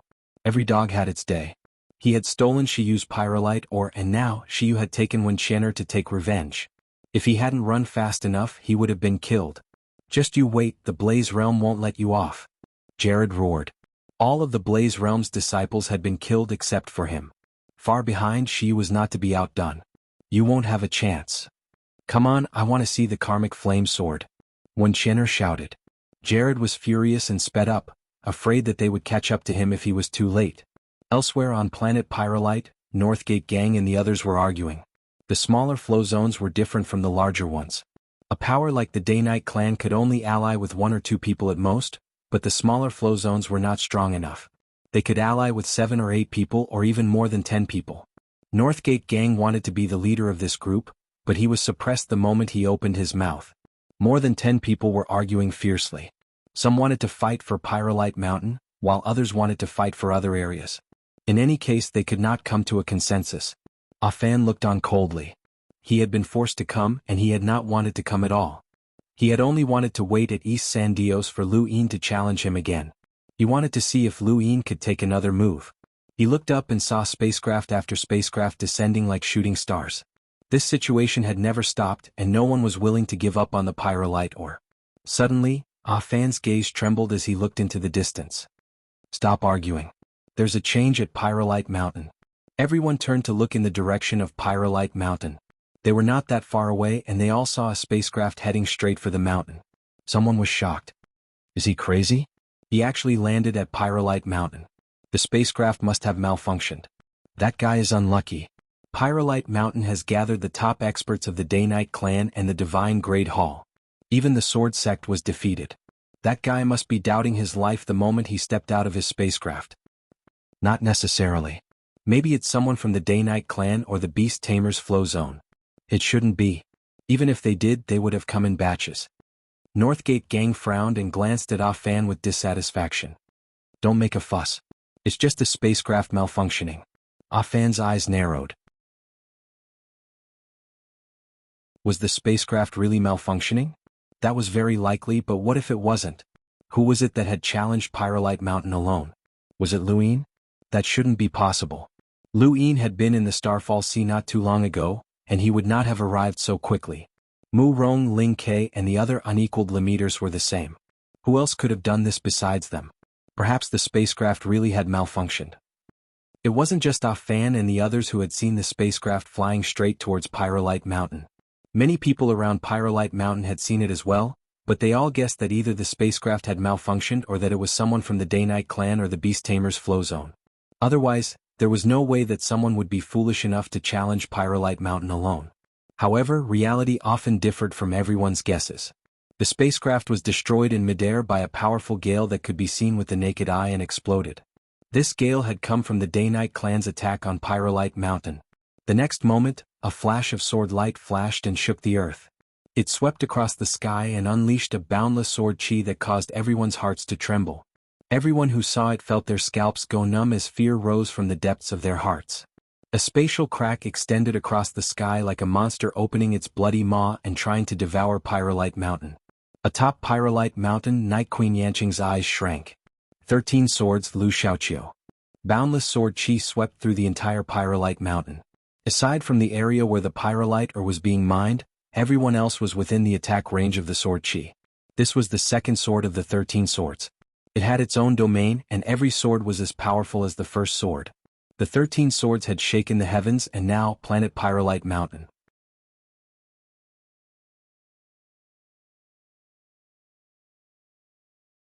Welcome aboard. Stay tuned and subscribe to Han Li's Wuxia Adventures for more thrilling content. Chapter 483. Zhanlong Day-Night looked excited as he punched towards the sky. Night Queen Yanqing unleashed her full power, using her Night King's body and four-line battle force to resist the endless sword chi. Zhua Day-Night raised her red long sword and slashed at the sky. Quang Wang's expression was unsightly. He did not dare to release the Azure Dragon at all. The Azure Dragon was simply too large. If he released it, it would just be a live target. He could only endure it himself. Hui Chuan's strange snake was instantly killed. Regardless of whether they were from the Day-Night clan or the Second Grade Hall, everyone had to endure Lu Xiaoqiu's attacks. A single sword had wiped out more than half of his enemies. This was Lu Xiaoqiu and this was the 13 swords. There were many more corpses on Mount Tai. High up in the sky, Lu Xiaoqiu looked down calmly. Those who were still alive were either lucky or strong. Far away from Pyrolite Mountain, Northgate Gang, Afan, and the others were all dumbfounded. Someone actually dared to challenge Pyrolite Mountain. Lu Xiaoqiu, a person who was almost forgotten, shocked everyone at this moment. During the Astral Combat Academy's Astral Combat Tournament, Lu Xiaoqiu had been one of the few people who had the potential to become the champion. He had defeated Realm Master Quang Wang with a single sword strike. Star Sibyl, Han Chong, Night Queen Yanqing, and the others had all turned serious when they saw Lu Xiaoqiu attack. Unfortunately, Lu Xiaoqiu had been defeated by Lu Yin. However, many people believed that Lu Xiaoqiu's defeat was due to luck, as his sword had been broken during that brief moment of blank space, which had given Lu Yin the opportunity to attack. At that moment, Lu Xiaoqiu's name spread throughout the entire universe. Even though he had been defeated, that battle was still considered to be the final battle of the Astral Combat Tournament, as Lu Xiaoqiu was not actually weaker than Lu Yin. However, during the Tournament of the Strongest, Lu Xiaoqiu had lost to that woman from the technocracy, which had silenced him. Many people had slowly forgotten about him. Lu Yin, Mu Rong, Ling Ke, and Yi Xingchen were all known as the unequaled Lemeters and the resplendent heavens. Who would remember Lu Xiaoqiu, the genius from the sword sect who had once made an agreement with Lu Yin to challenge the top 100 rankings together? And at this moment, Lu Xiaoqiu displayed his brilliance. Apart from those few people, who else could challenge Shuaishan alone? Lu Xiaoqiu could do it. At the base of Pyrolite Mountain, Quang Wang was panting heavily. He looked at his arm and saw blood dripping down his fingers. He bitterly smiled. The difference was still too great. He had thought that he had closed the gap, but in the end the gap had only widened. He couldn't even block a single strand of sword chi from Lu Xiaoqiu's second sword. Hui Chuan almost died, but even if he didn't die he was seriously injured and wouldn't be able to fight for a while. Night Queen Yanqing's face was pale. She had withstood several streaks of sword chi and had almost died. Lu Xiaoqiu had become even stronger than before, and his sword had become even sharper. She had thought that her cultivation in the Life-Seek Realm's mirror had improved greatly, but Lu Xiaoqiu had improved even more. Zhou Dainite's crimson long sword had been broken, and she gripped the hilt tightly. Blood from her right leg had dyed her clothes red and was dripping down her thigh to the ground. She swayed a few times before she could no longer bear the pain and collapsed to the ground. She forced herself to consume the medicine that Shamrock Enterprises had given her and looked up at the sky. This was the 13 swords and it was too powerful. There was only one person on Pyrolite Mountain who remained unscathed after taking the sword chi head-on, Zhanlong Dainite. In the air, Lu Xiaoqiu's gaze was fixed on him. This person was very strong. Zhanlong Dainite grinned. You're strong as expected of the 13 swords. If you beat me you can have Pyrolite Mountain. Night Queen Yanqing was enraged. Zhanlong Dainite, don't act on your own. Zhanlong Dainite did not even look at Night Queen Yanqing. He leaped up, clenched his fist and fiercely punched out.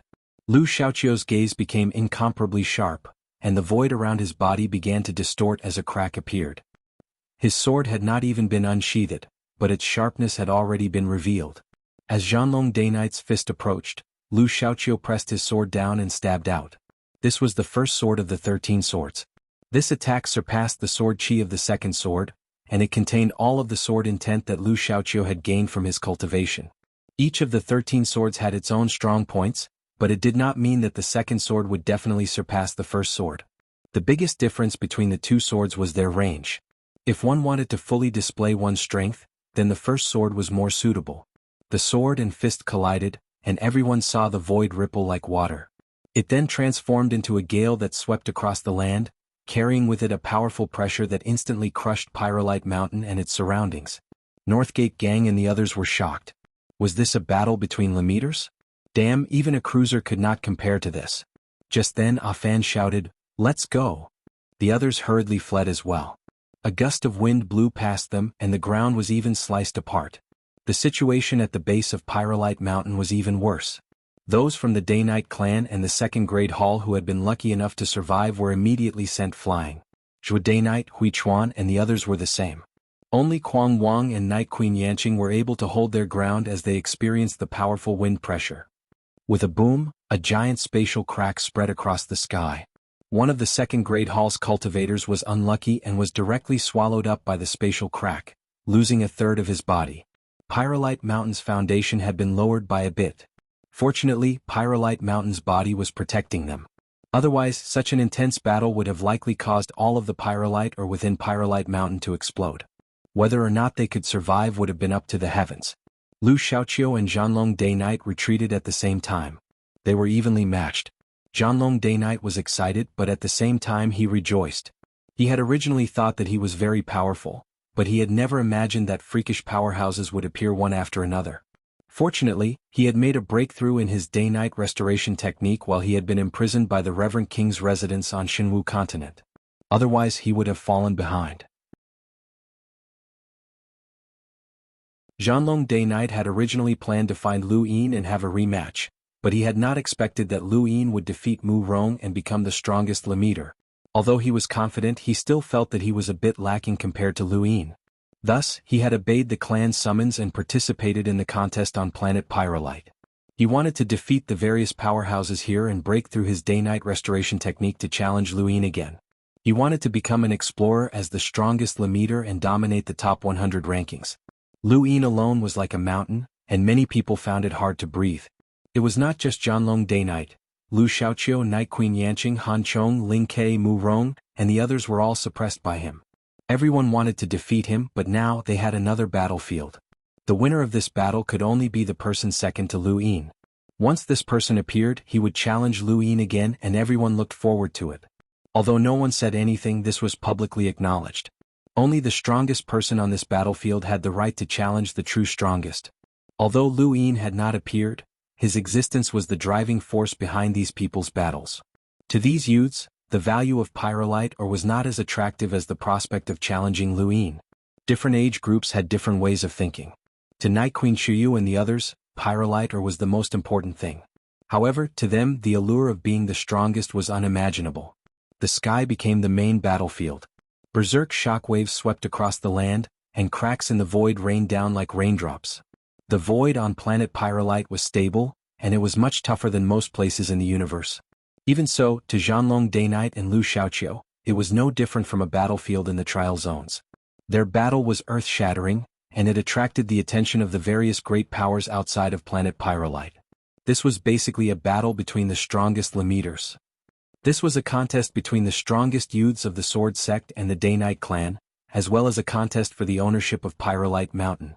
The Day-Night clan could not afford to lose. If they did, their reputation would be greatly damaged. Lu Xiaoqiu had challenged the entire Day-Night clan by himself, which was a huge insult. Night Queen Shuyu stared at planet Pyrolite. The Sword Sect could not afford to lose either. As the leader of the first flow zone, they had always wanted to suppress the Day-Night clan, and this was their chance. Coincidentally, both sides had 10 arbiters. Today it was a battle between the absolute geniuses of both sides. A huge explosion caused Northgate Gang and the others to retreat once more. They looked into the distance in fear, afraid that the battle between the two would cause the Pyrolite ore to explode. That would be a disaster. After more than 10 exchanges, Zhanlong Day-Night grew excited. His veins bulged, and at some point, a bloody wound extended from his back to his chest. He had been injured. On the other side, Lu Xiaoqiu's expression was not good either.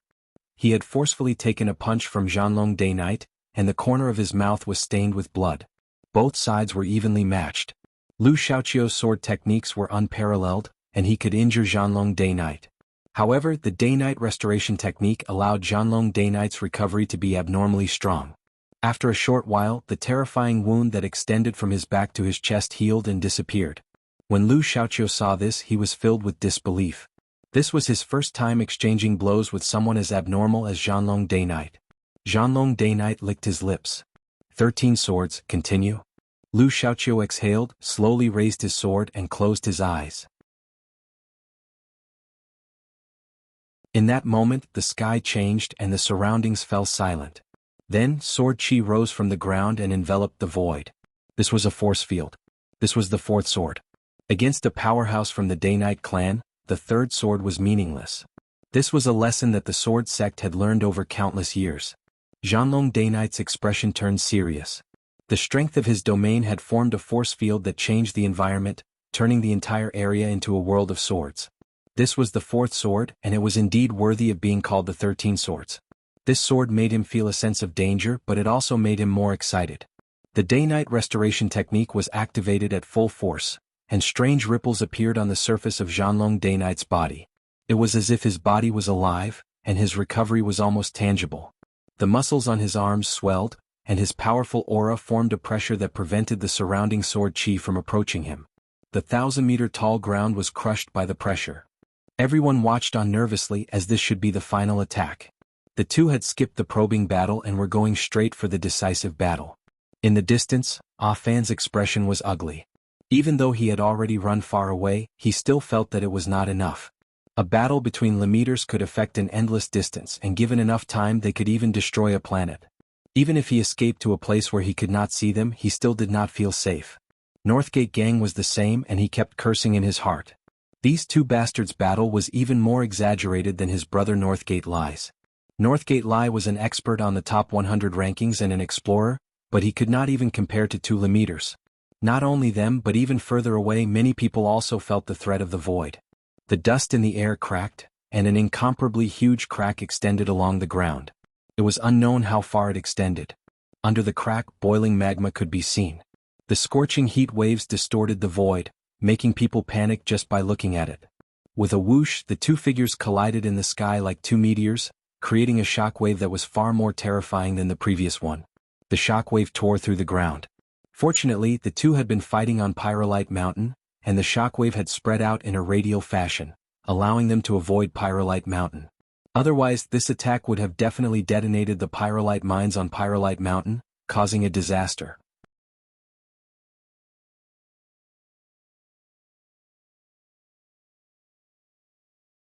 Welcome aboard. Stay tuned and subscribe to Han Li's Wuxia Adventures for more thrilling content. Chapter 484. This time, Night Queen Yanqing and Kuang Wang could not hold on any longer, and they retreated continuously. It was unknown whether or not it was intentional, but Lu Xiaoqiu's attack actually included Night Queen Yanqing. He had swept both Zhanlong Day Night and Night Queen Yanqing into his attack. Kuang Wang's position was slightly off, so he wasn't affected. The ground kept sinking, and the corpses of the cultivators who had fought in Shao Mountain were all turned into ashes. Zhua Day Night was very smart. She did not try to run too far away, as her body's condition meant that she would not be able to run very far. As such, she chose to run underground without looking back. The moment she felt the intense pressure, she had already rushed into the lava. She did not know how deep she had gone, until he could no longer feel the pressure. As the winds howled, the environment around Pyrolite Mountain changed drastically. The ground had caved in by dozens of meters, making Pyrolite Mountain seem even taller than before. High up in the sky, Lu Xiaoqiu and Zhanlong Day Night were still facing each other. Both of them were panting heavily as they stared at each other. Although Zhanlong Day Night wasn't injured this time, he could clearly feel that his strength had been greatly reduced. The layer of light that represented his recovery ability had disappeared. He had overused the day-night restoration technique. This was different from when Lu Yin had defeated Lu Xiaoqiu on the Xinwu continent. Lu Yin had crushed Lu Xiaoqiu with overwhelming power, and Lu Xiaoqiu had defeated Lu Xiaoqiu with a recovery ability that surpassed the day-night restoration technique. However, Lu Xiaoqiu's fourth sword was a direct confrontation with the day-night restoration technique, and it was a contest of attrition. There was still no clear victor between the two, but one person had suffered a calamity, Night Queen Yanqing. Lu Xiaoqiu's fourth sword covered a wide area, and he had purposely enveloped Night Queen Yanqing within it so that she would become a sacrificial lamb for the two of them. Her Night King's body had been destroyed and she collapsed to the ground, heavily injured. Zhanlong Day Night clenched his fists as he stared at Lu Xiaoqiu. He was still confident that he could win this battle. Even though the day-night restoration technique had consumed too much of his energy, he was able to recover very quickly.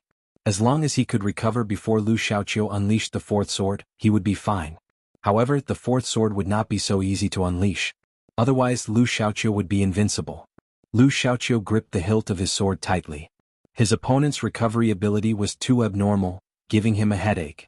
He couldn't even defeat him with the fourth sword. Could it be that he had to risk using the fifth sword?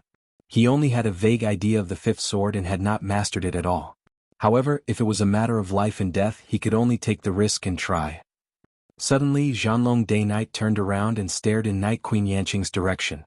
There, a group of people were rushing towards them, and the leader was the sword sect's Yan Hua. Their target was Night Queen Yanqing. During the battle between the Day Night clan and the sword sect, Yan Hua's opponent had been Zhanlong Day Night. Zhanlong Day Night had not tried to kill Yan Hua, and Yan Hua's injuries had been lighter than Lu Xiaoyan's. Because of this, Yan Hua had the ability to attack Night Queen Yanqing. Zhanlong Day Night's expression changed, as he did not know if Yan Hua and the others would really kill Night Queen Yanqing. Although he disliked that woman, he could not allow her to die in front of him. Otherwise, the Night King clan would not let him off, and neither would Arbiter Jinwu. Helpless, Zhanlong Day Knight could only give up on his battle with Lu Xiaoqiu. He grabbed Night Queen Yanqing and left. Faced with Lu Xiaoqiu and the sword sect's experts, Zhanlong Day Knight could not change the situation on his own. Yan Hua and the rest stood on the desolate ground and watched as Zhanlong Day Knight grabbed Night Queen Yanqing and fled. Lu Xiaoqiu slowly descended, his eyes filled with unwillingness. He had not defeated Zhanlong Day Knight, as Zhanlong Day Knight's recovery was too powerful. It would be impossible to determine a victor until the very end. Junior brother, Yan Hua walked over and sized up Lu Xiaoqiu. You're not injured, are you? Lu Xiaoqiu shook his head. What about her? Little Yun took the pyrolite back to outer space.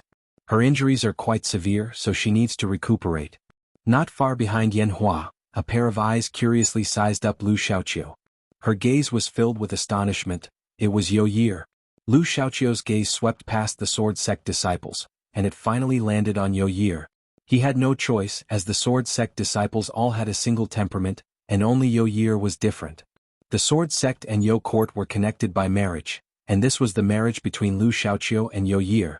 However, this was the first time the two had met, and Lu Xiaoqiu did not even know what Yo Year looked like. He curiously asked, "Why is there a child here?" Yo Year frowned and became unhappy. She removed her jacket. "You're the child. I'm Yo Year. Have you heard of me before?" Lu Xiaoqiu looked at Yan Hua with a confused gaze. Yan Hua explained, "Have you forgotten about the marriage with the Yo court?" Lu Xiaoqiu's eyes flashed, and he looked at Yo Year again. He finally remembered that the moment he had inherited the 13 swords, the sword sect had arranged a marriage for him. It was said that the bride was a princess of the Yo court. However, Lu Xiaoqiu felt that Yo Year was too young. "Hey, what's with that look? What's the meaning of this? Are you looking down on me?" Yo Year placed her hands on her hips and glared at Lu Xiaoqiu with dissatisfaction. Yo Year was rather polite to other people, but she had no choice when it came to Lu Xiaoqiu. She did not want to marry him, so she wanted to leave a bad impression on him so that he would break off the engagement. Unfortunately, she was overthinking things. Lu Xiaoqiu's mind was filled with nothing but the 13 swords and Lu Yin, so he did not even bother talking to her. He turned around and walked towards Pyrolite Mountain. "Start mining. From now on, this place belongs to the sword sect." Yan Hua waved his hand, and the sword sect disciples immediately took out their equipment and began mining the pyrolite. Yo Year ground her teeth, and her face tensed up as she thought about how to get Lu Xiaoqiu to break off the engagement. She did not want to marry into the sword sect, as the moment she married Lu Xiaoqiu, her Yo secret would have to be passed on to the Yo court, which would be equivalent to her losing her Yo secret. She did not want to lose her Yo secret, as she still wanted to explore the Neoverse. She did not want to marry someone and raise a child for the rest of her life. How many women were there in the top 100 rankings? How many women were there in the 10 arbiters? Yo Year's gaze was focused on these matters. She had a fighting heart, and she wanted to be famous throughout the universe just like that woman from the sword sect. In the Battle of Pyrolite Mountain, the Day-Night clan had been defeated. Lu Xiaoqiu had taken over Pyrolite Mountain by himself, and the 13 swords had defeated the combined forces of the Day-Night clan and the Second Great Hall. The 13 swords had once again revealed their ferocious sharpness, causing countless people's scalps to go numb. Night Queen Qiuyu was furious, but there was nothing she could do. She could tell that Zhanlong Day Knight had not been defeated, but because of Night Queen Yanqing, he had given up on Pyrolite Mountain. He could not be blamed for this, as Yanqing was too weak, or rather too benevolent. If the sword sect had been completely wiped out in the previous battle, then the outcome would have been different. On the sword sect spacecraft, Lu Xiaoyun retracted her gaze and sighed. Far away from Pyrolite Mountain, Northgate Gang and the others did not know the outcome of the battle, and they did not dare to go back to take a look. That was another battlefield, and it was not a place they could step foot into. Quang Wang, Zhua Day Knight, and a few other cultivators who had not died had not been killed by the sword sect. Instead, they had allowed them to leave.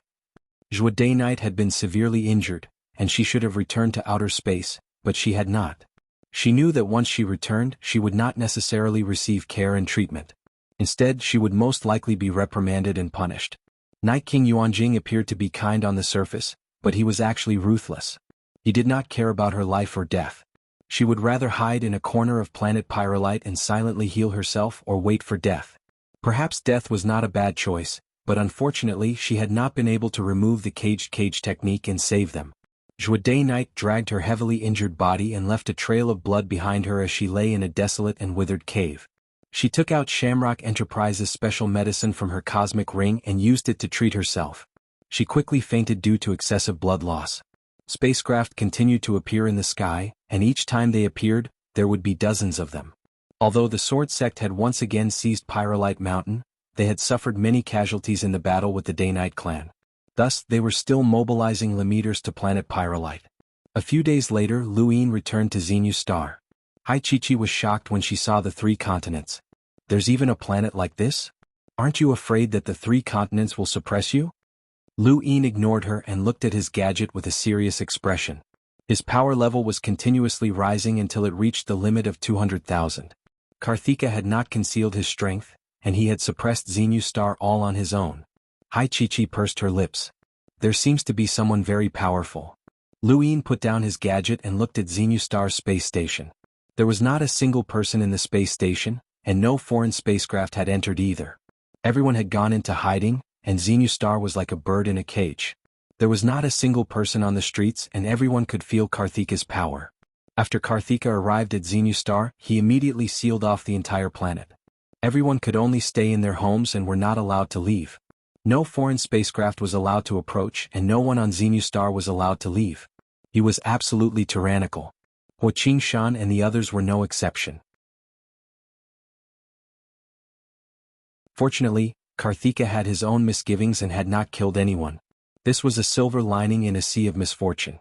Luine really wanted to deal with him, but there was nothing he could do. Even the upgraded money bomb should not be able to harm an Enlighter, and his universal armor should not be able to withstand an Enlighter's attack. Against Karthika, Luine was no different from Hua Qingshan and the others.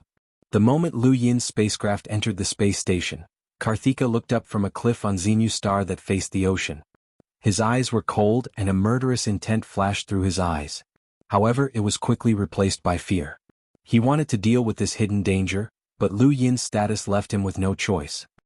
He was the Sea King's future son-in-law, and this alone was enough to make even the old freaks from the Divine Grade Hall with power levels in the hundreds of thousands unable to touch him. It wasn't just Karthika. Hua Qingshan and the others also knew about Lu Yin's arrival. They stood up, tore through the void and disappeared. When the spacecraft landed, Lu Yin and Hai Chi walked out and folded the spacecraft before storing it in their cosmic rings. Not far away, Hua Qingshan, Banjiu and many other explorers were standing quietly. When Lu Yin looked over, they all bowed. "Greetings, Royal Regent." Hai Chi's eyes widened when she saw this, and then she looked at Lu Yin. Lu Yin nodded. "Let's go to the palace." Hua Qingshan and the others stepped aside, and Lu Yin grabbed Hai Chi before disappearing with flash, leaving behind a giant spatial crack. Banjiu was shocked as this level of power was too exaggerated. Lu Yin was just a Lemeter, but he felt like he was no match for him. Banjiu was a cruiser. It wasn't just Banjiu, as all of the other explorers were shocked. The Royal Regent was terrifyingly powerful, and there were probably only a few people in the entire Great Yu Empire who could match him. Hua Qingshan felt this the most, especially when he sensed a vague threat from Lu Yin's body. This was his intuition that had been honed from many years of battle. Could the Royal Regent be a threat to him? How could that be? It had to be an illusion.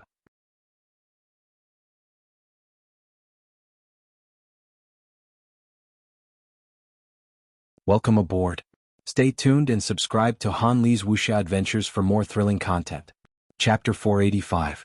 Lu Yin didn't slow down as he pulled Hai Chi along. He used the 3 grains of fates and to seal his body's limits to move, and they soon arrived at the palace. Beside him, Hai Chi didn't seem to feel any discomfort at all. Instead, she looked around the palace in amazement and excitement. So this is the paradise of those in power. How interesting.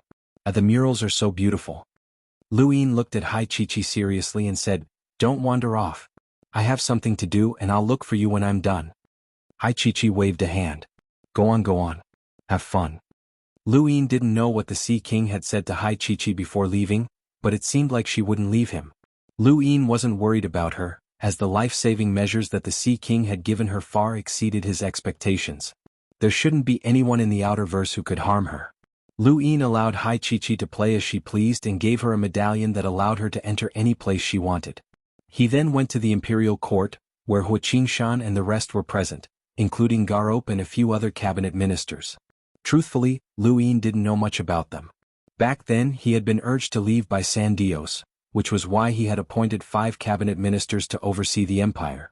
At the same time Hua Qingshan, Banjiu, Luing Zishan, and the rest would report back to him. Of the 5 cabinet ministers, Lu Yin was only familiar with Garop. According to Lu Yin's own thoughts, if the Great Yu Empire was completely under his control, then the cabinet ministers would definitely be reselect, and the 13 imperial squadrons might change as well. However, it was still too early to think about such things. The Great Yu Empire was still the Great Yu Empire, and it belonged to the Yushan and Wendy Yushan. I'm aware of everything that's happened in the empire recently. Lu Yin sat below the throne and just like before he didn't overstep his boundaries. He swept his gaze across everyone. The economy has been sealed and the innerverse is surrounded by powerful enemies. Plus there's that shameless enlighter. I know all about it. Lu Yin's words caused quite a few people's expressions to change. What a shameless enlighter. Those few words frightened quite a few people, especially the cabinet ministers who immediately spoke up. Your Highness, please reconsider your words. An almighty enlighter cannot be insulted. Your Highness, any almighty enlighter has made irreplaceable contributions to the universe, so please be careful with your words. More than 10 people spoke up one after another and hurriedly expressed their stance. It was obvious that they knew that Karthika was nearby. To an enlighter, even if they had not comprehended a domain, they could still easily find out what was happening on a planet. Even if their star energy swept past the planet, no one else would be able to detect it. Only Hua Qingshan and a few others remained calm. Lu Yin casually sat down. An enlighter using the lives of billions to threaten a lemeter like me? Isn't that shameless? The expressions of the people below changed again. Some of them even felt their legs go soft and couldn't stand. Junior, don't go overboard with your words. A loud voice exploded in the sky, enveloping all of Xenu Star and causing the seas to roar and the 3 rings of the continent to tremble. Everyone felt as if they were in a hopeless situation, as if the end of the world had arrived. Hai Chi-Chi was happily looking at the mural when she heard the voice. How annoying. Lu Yin stood up and his gaze turned cold. Karthika, show yourself. Is this how an enlighter acts? Everyone was frightened by Lu Yin's actions. Where had he gotten the courage to insult an enlighter? There weren't any enlighters in the entire Frostwave Weave, which meant that they were truly almighty powerhouses. Hua Qingshan and the others were shocked as well. Lu Yin wasn't as afraid as the others. Even Northgate Taisui, an old monster with a power level of over 400,000, had dared to negotiate with him, let alone an enlighter. If Karthika really went crazy and wanted to kill Lu Yin, then Mr. Mu wasn't someone to be trifled with. He had his own trump cards and with Hai Chi-Chi's presence he didn't fear Karthika at all. Unexpectedly, Karthika didn't show himself, but the tremors on Xenu Star grew even more intense. Many of the ministers hurriedly asked Lu Yin to apologize, as they were truly terrified. However, Lu Yin remained calm. After a while, the tremors on Xenu Star finally stopped, and everything returned to normal. Countless people collapsed to the ground, feeling as if they had just been rescued from a hopeless situation. Lu Yin sneered. Karthika was smart, and he must have recognized that the spacecraft that Lu Yin had used to return to Xenu Star had come from the Sea King's dome. It would be strange if Karthika dared to show himself since he couldn't attack Lu Yin, and he couldn't force Lu Yin to do anything either. Showing himself would only cause him to lose face, so it would be better if he didn't show himself. Lu Yin casually sat down, and his stern gaze swept across everyone present. He took note of all the ministers who had asked him to apologize, as well as those who had made a fool of themselves. He would replace them as soon as he found a suitable candidate, as these people did not have the qualifications to stand in the same court as him. Garop was unyielding and he was not afraid at all. He had been the first to accuse Lu Yin of playing with his gadget in court, and Lu Yin now had a whole new level of respect for this old man. Your Highness, the Empire's economy has been sealed, and we are unable to support the war effort. What plans do you have? Finance Minister Gavin walked out and asked respectfully.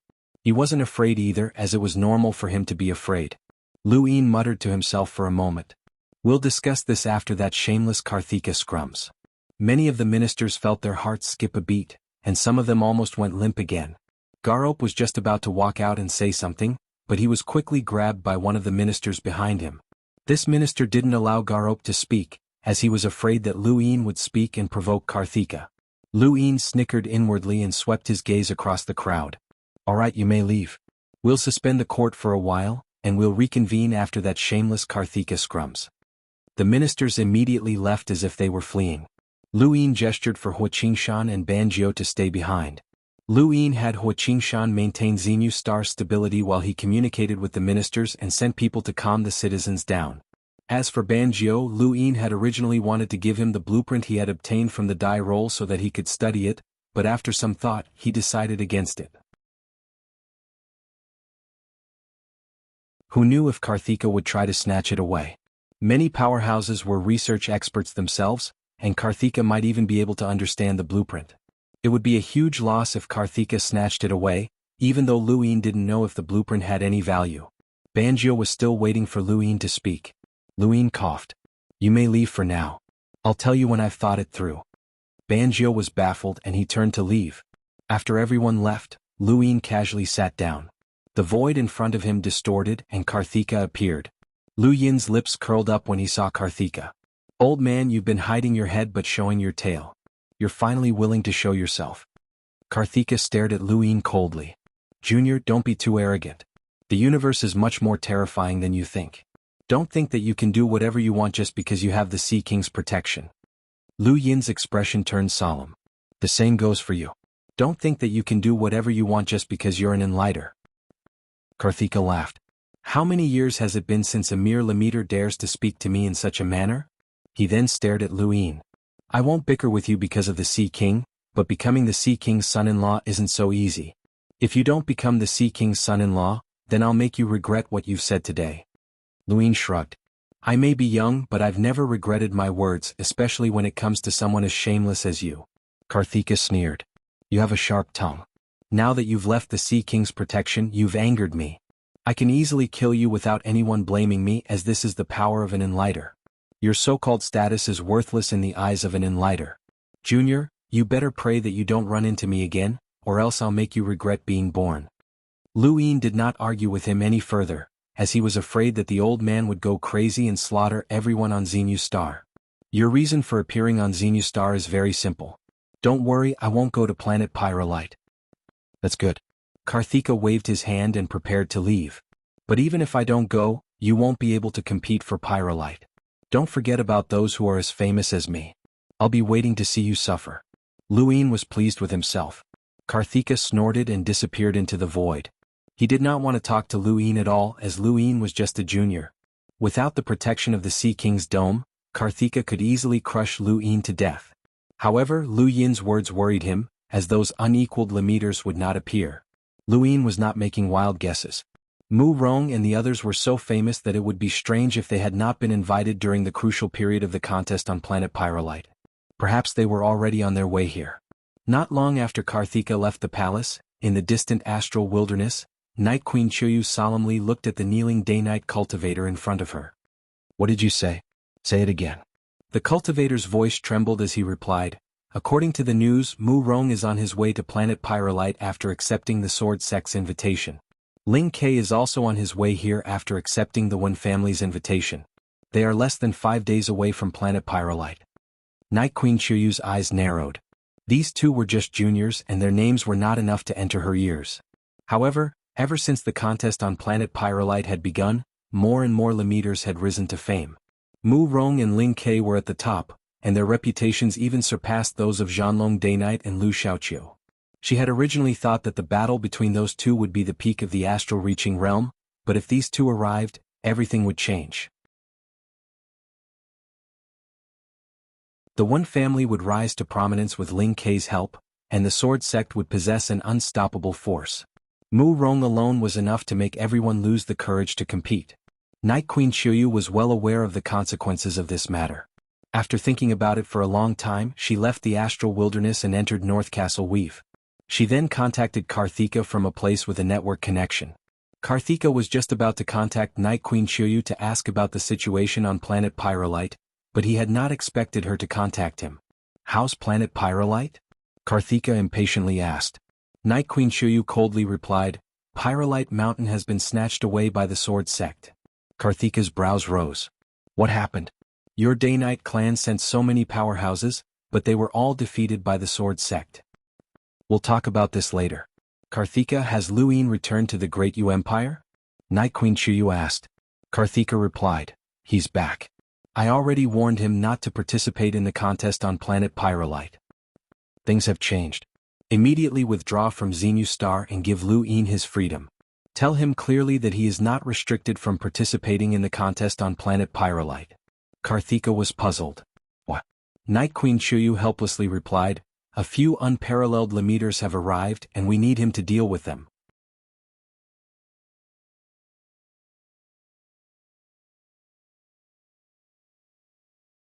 Welcome aboard. Stay tuned and subscribe to Han Li's Wuxia Adventures for more thrilling content. Chapter 486. When he heard Night Queen Chuyu's words, Karthika was stunned. Then he recalled Lu Yin's words and realized that it couldn't be such a coincidence. Mu Rong's here. How do you know? Lu Yin said so. He said that Mu Rong and Ling Ke will definitely come. If they do, then we'll be in trouble. A cold glint flashed through Night Queen Chuyu's eyes. Amir Jr. actually dared to recklessly speculate about an enlighter? Since when had a limiter become so bold? However, this was the perfect time to make use of him. Without him, the Day-Night clan truly did not have any powerhouses who could break out of this situation. Do as I say and let him fall into our trap. But this person isn't on our side. Even if he's involved, he might not necessarily help us, Khadgar said. Night Queen Chuyu grew impatient. I know that. Someone else will talk to him. Just leave. Karthika thought about it for a moment. All right, I hope that your decision is correct. He then hung up and looked in the direction of the palace with a look of unwillingness. How long had it been since they had last met? Even a dignified enlighter had been forced to go back on his word. However, for the sake of the Pyrolite, he had to endure. As he thought about it, he converged his voice into a single line and transmitted it into Lu Yin's ears. Lu Yin had just returned to King Zishan's palace and was planning to rest while worrying about how to deal with Hai Chi-Chi when he heard Karthika's voice. He froze for a moment and then his lips curled up. It seems like someone incredible has arrived. Is it Mu Rong, Ling Ke, or even both? Interesting. Unfortunately, I can't join this show. Even if he managed to obtain the Pyrolite, it would still end up in the hands of someone else. The best outcome would be for it to end up in the Sea King's Dome's hands in exchange for the Sea King's promise to protect the Great Yu Empire. On the other hand, Lu Yin would be branded with the Sea King's Dome's mark, and the Sea King's Dome would not be able to participate in the disputes between the Innerverse and Outerverse powers. Lu Yin would be permanently imprisoned, which was not what he wanted. In the end, he would definitely offend the Day-Night clan, Sword Sect, One Family and many other powers, so the gains would not make up for the losses. However, this was still the best-case scenario. The worst-case scenario was that he would not be able to obtain anything and would even offend the various powerful sections. He would then have no choice but to ask the Sea King's Dome for protection, but he would also be branded with the Sea King's Dome symbol and be imprisoned. He would never be able to participate in the disputes between the Innerverse and Outerverse powers, and he might even be forced to stay in the Starfall Sea forever. No, that was not the worst possible outcome. The worst possible outcome was that even the Sea King's Dome had given up on him, which meant that he would be surrounded on all sides. That was the worst possible outcome. The Great Yu Empire had always been Lu Yin's greatest weakness, and Night King Yuanjing had relied on this weakness to slowly gain benefits from Lu Yin. Lu Yin could not afford to give the other great powers another opportunity to take advantage of him. Beep beep beep. Lu Yin's gadget beeped and he looked at it. He was speechless as he had just thought of Night King Yuanjing when the latter had contacted him. Karthika's retreat was most likely the Day-Night clan's intentions. Was the Day-Night clan under that much pressure? She actually wanted him to make a move. When the call connected, Night King Yuanjing's image appeared on the screen, and he looked at Lu Yin with a serious expression. Little Yin, why didn't you ask Grandpa for help with Karthika? Are you treating me as an outsider? Shameless, Lu Yin cursed inwardly. Shameless, the monkey said. Grandpa Yuanjing, what are you saying? It's just that Karthika is an almighty enlighter, and little Yin doesn't want to make things difficult for Grandpa. Lu Yin pretended to be wronged. Night King Yuanjing sighed. Grandpa just found out and he immediately contacted the Divine Great Hall to have them transfer Karthika away. I never thought that an enlighter would personally threaten a junior. How embarrassing. Lu Yin did not speak and he only looked at Night King Yuanjing gratefully. Night King Yuanjing paused and looked at Lu Yin. Little Yin, don't worry. Grandpa guarantees that this matter will not happen again.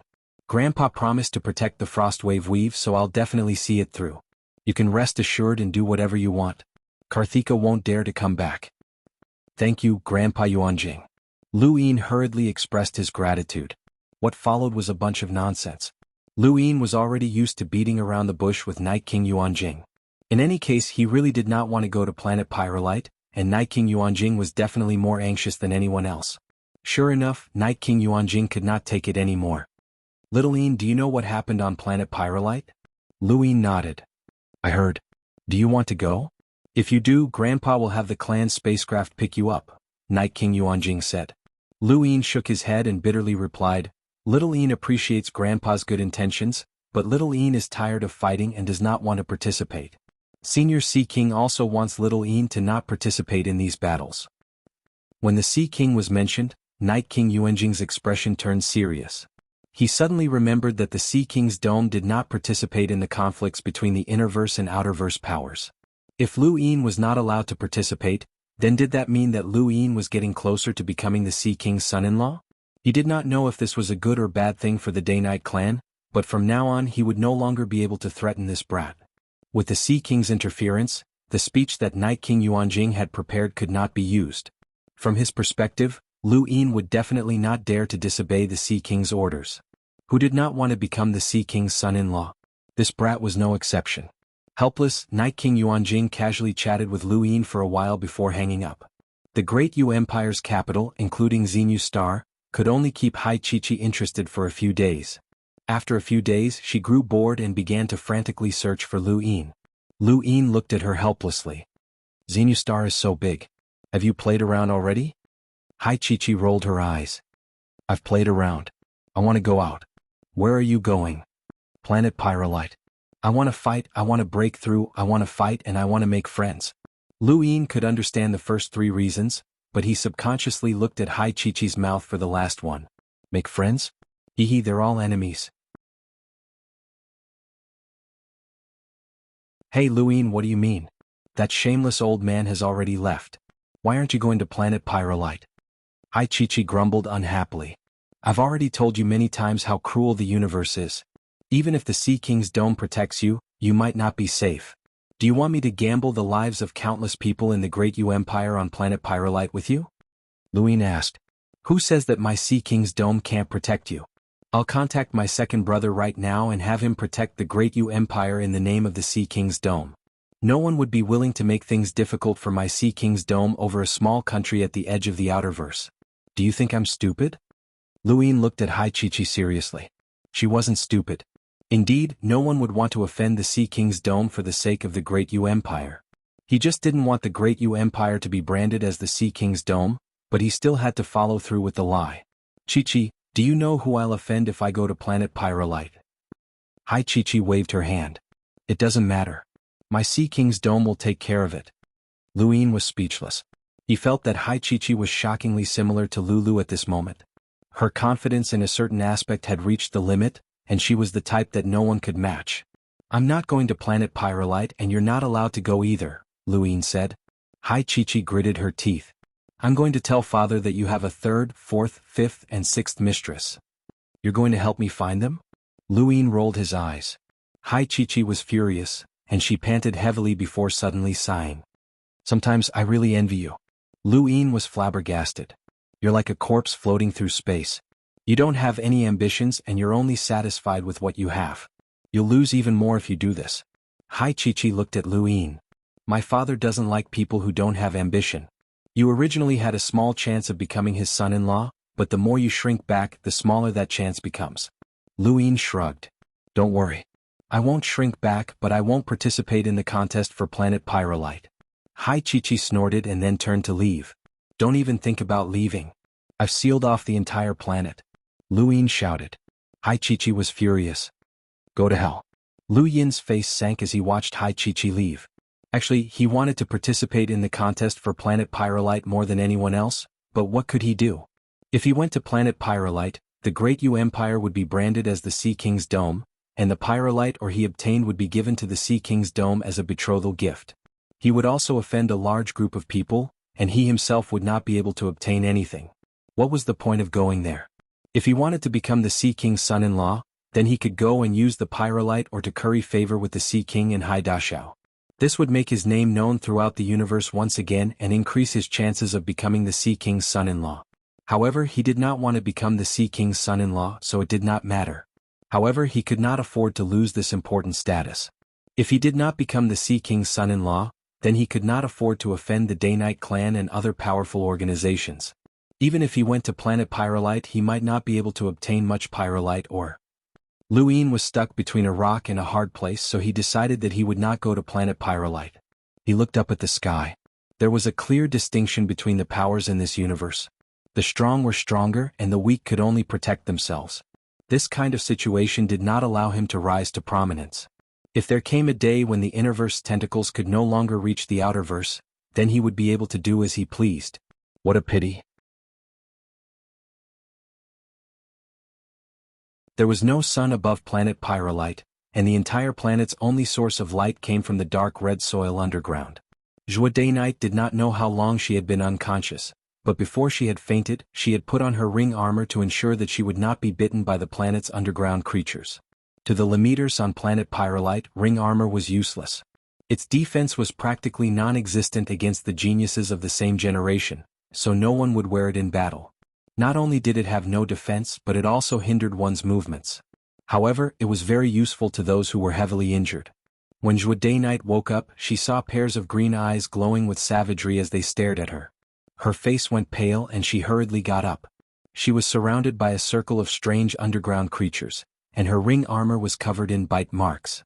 These creatures were actually able to damage the ring armor, and Joie Day-Night did not dare to imagine what would have happened if she had not been wearing the ring armor. She coughed and clutched her chest. Her injuries had healed slightly, and she hurriedly took out some star crystals from her cosmic ring to absorb them. Only by recovering her star energy would she be able to protect herself. The surrounding creatures had scattered in all directions after Joie Day-Night woke up, and most of them had dove underground. Joie Day-Night supported herself against the dull, dark red earth wall and walked out. The ground shook from time to time, but she did not know whether it was due to a battle or an earthquake. She walked out of the cave and looked up. Her surroundings were desolate, and there was not a single person in sight. Joie Day-Night raised her hand and activated her gadget, but it was unfortunately damaged. Fortunately, she had the Pyrolite or detector so she could find nearby Pyrolite ore. If there was Pyrolite ore, then there would be people around. However, now was not the time to search for Pyrolite ore. She needed to be able to protect herself first.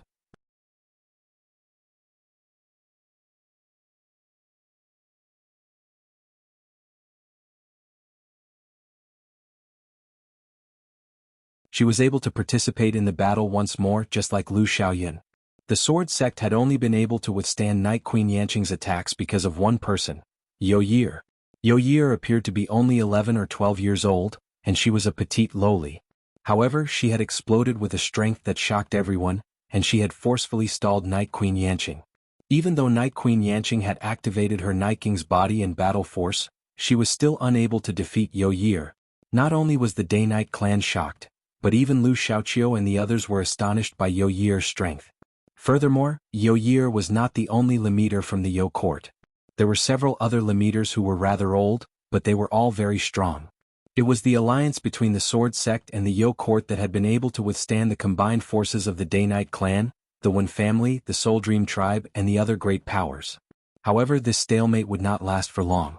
Night Queen Yanqing was waiting for Ling Ke, and as soon as he arrived, Pyrolite Mountain would change hands. Right now, she hated the girl in front of her so much that her teeth itched. Old auntie, you can't hold on any longer, right? If you have the ability, why don't you come? Yo Year was dressed in a black devil's snare dress, and she looked innocently and craftily at Night Queen Yanqing. She had a smile on her face, and although she was cute and pretty, her mocking smile made Night Queen Yanqing want to tear her apart. Who would have thought that she would be held back by a little brat? You won't be able to hold on for much longer, you damned brat. Once I catch you, I'll hang you up and beat you. Night Queen Yanqing bellowed as her eyes flickered with a purple light. Yo Year's eyes lit up and she hurriedly retreated. Night Queen Yanqing rushed forward at top speed, but her surroundings suddenly changed. She was separated from everyone else and a courtyard appeared around her. This was the Yo Court's inherited battle technique, the quadrangular dragon lock array.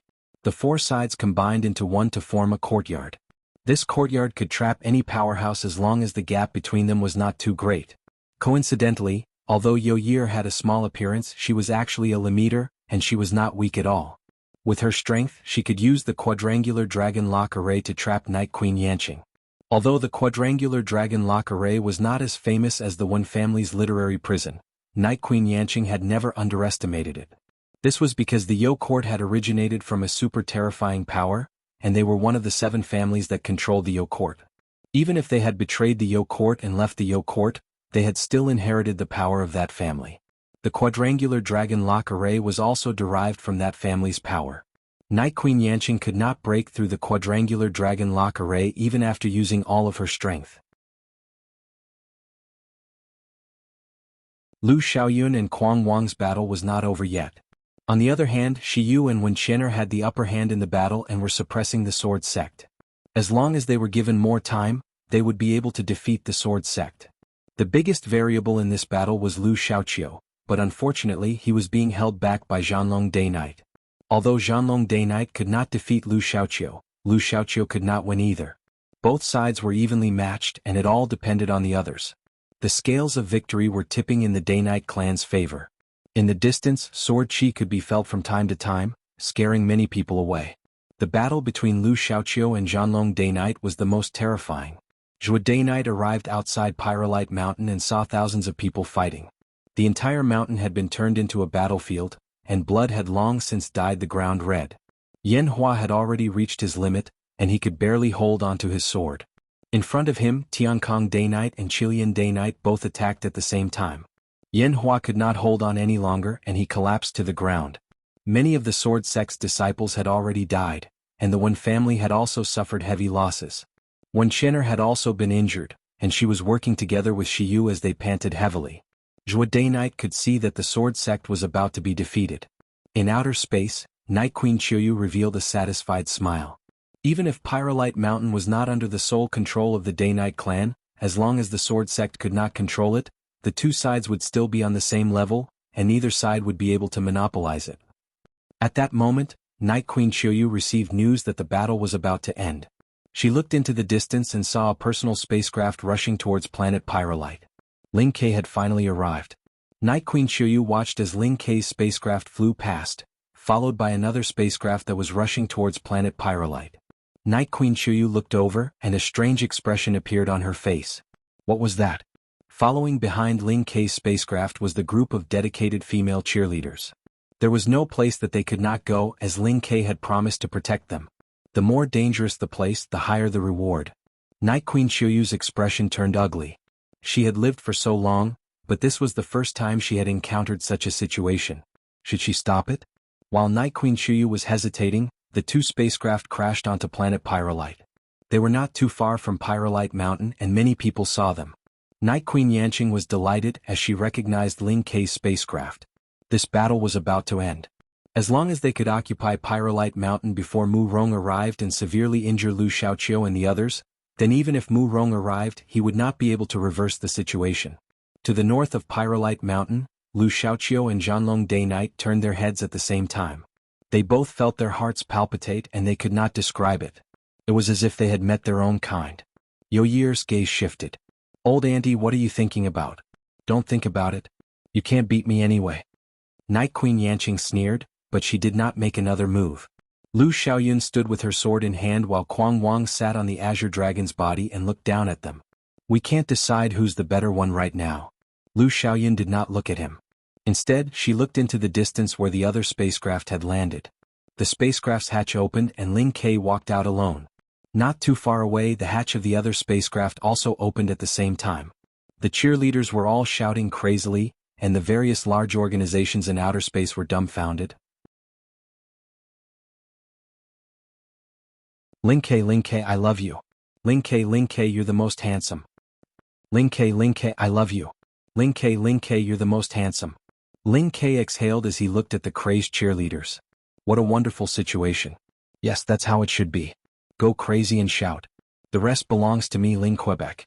As he thought about it, he suddenly turned around and looked at Pyrolite Mountain with a sharp gaze. With a light tap of his foot, his body instantly disappeared. The cheerleaders excitedly ran after him.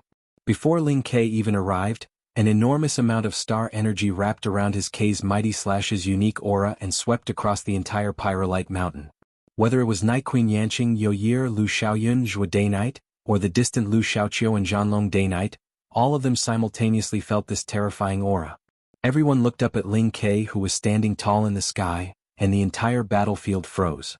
Ling Ke's lips curled up. This was exactly the effect he had wanted, and he had not hesitated to use a large amount of star energy to achieve it. This was how Ling Ke should appear. The scenes at the Sea King's dome were nightmares that he did not want to think about for the rest of his life, especially those two monsters. From now on, this place belongs to me. Ling Ke's calm voice resounded throughout Pyrolite Mountain as he swept his gaze across everyone. Regardless of whether they were from the Sword Sect or the Day-Night clan, he did not care about them. He had only been invited by the one family to help. Quang Wang was the first to be unconvinced, as this person was even more arrogant than he was. Who do you think you are? Ling Ke looked at Quang Wang in the distance and saw the majestic azure dragon. A trace of disdain flashed across his lips as he raised his hand, and his K's mighty slash flashed out. The next moment, everyone stared blankly at Quang Wang as he slowly collapsed to the ground. A large patch of blood stained his chest, and the sight of it caused everyone's scalps to go numb. The azure dragon howled in anguish and then disappeared before everyone's eyes. At this moment, Pyrolite Mountain was completely silent. That was Quang Wang, a genius disciple of the Divine Great Hall and a realm master from the Astral Combat Academy. He had once been the strongest person on planet Pyrolite, but he had not been able to withstand a single attack. You're tuning in to the Sword Dance in the Vast Sky YouTube channel. Don't forget to subscribe and join us on this journey to catch the most captivating stories.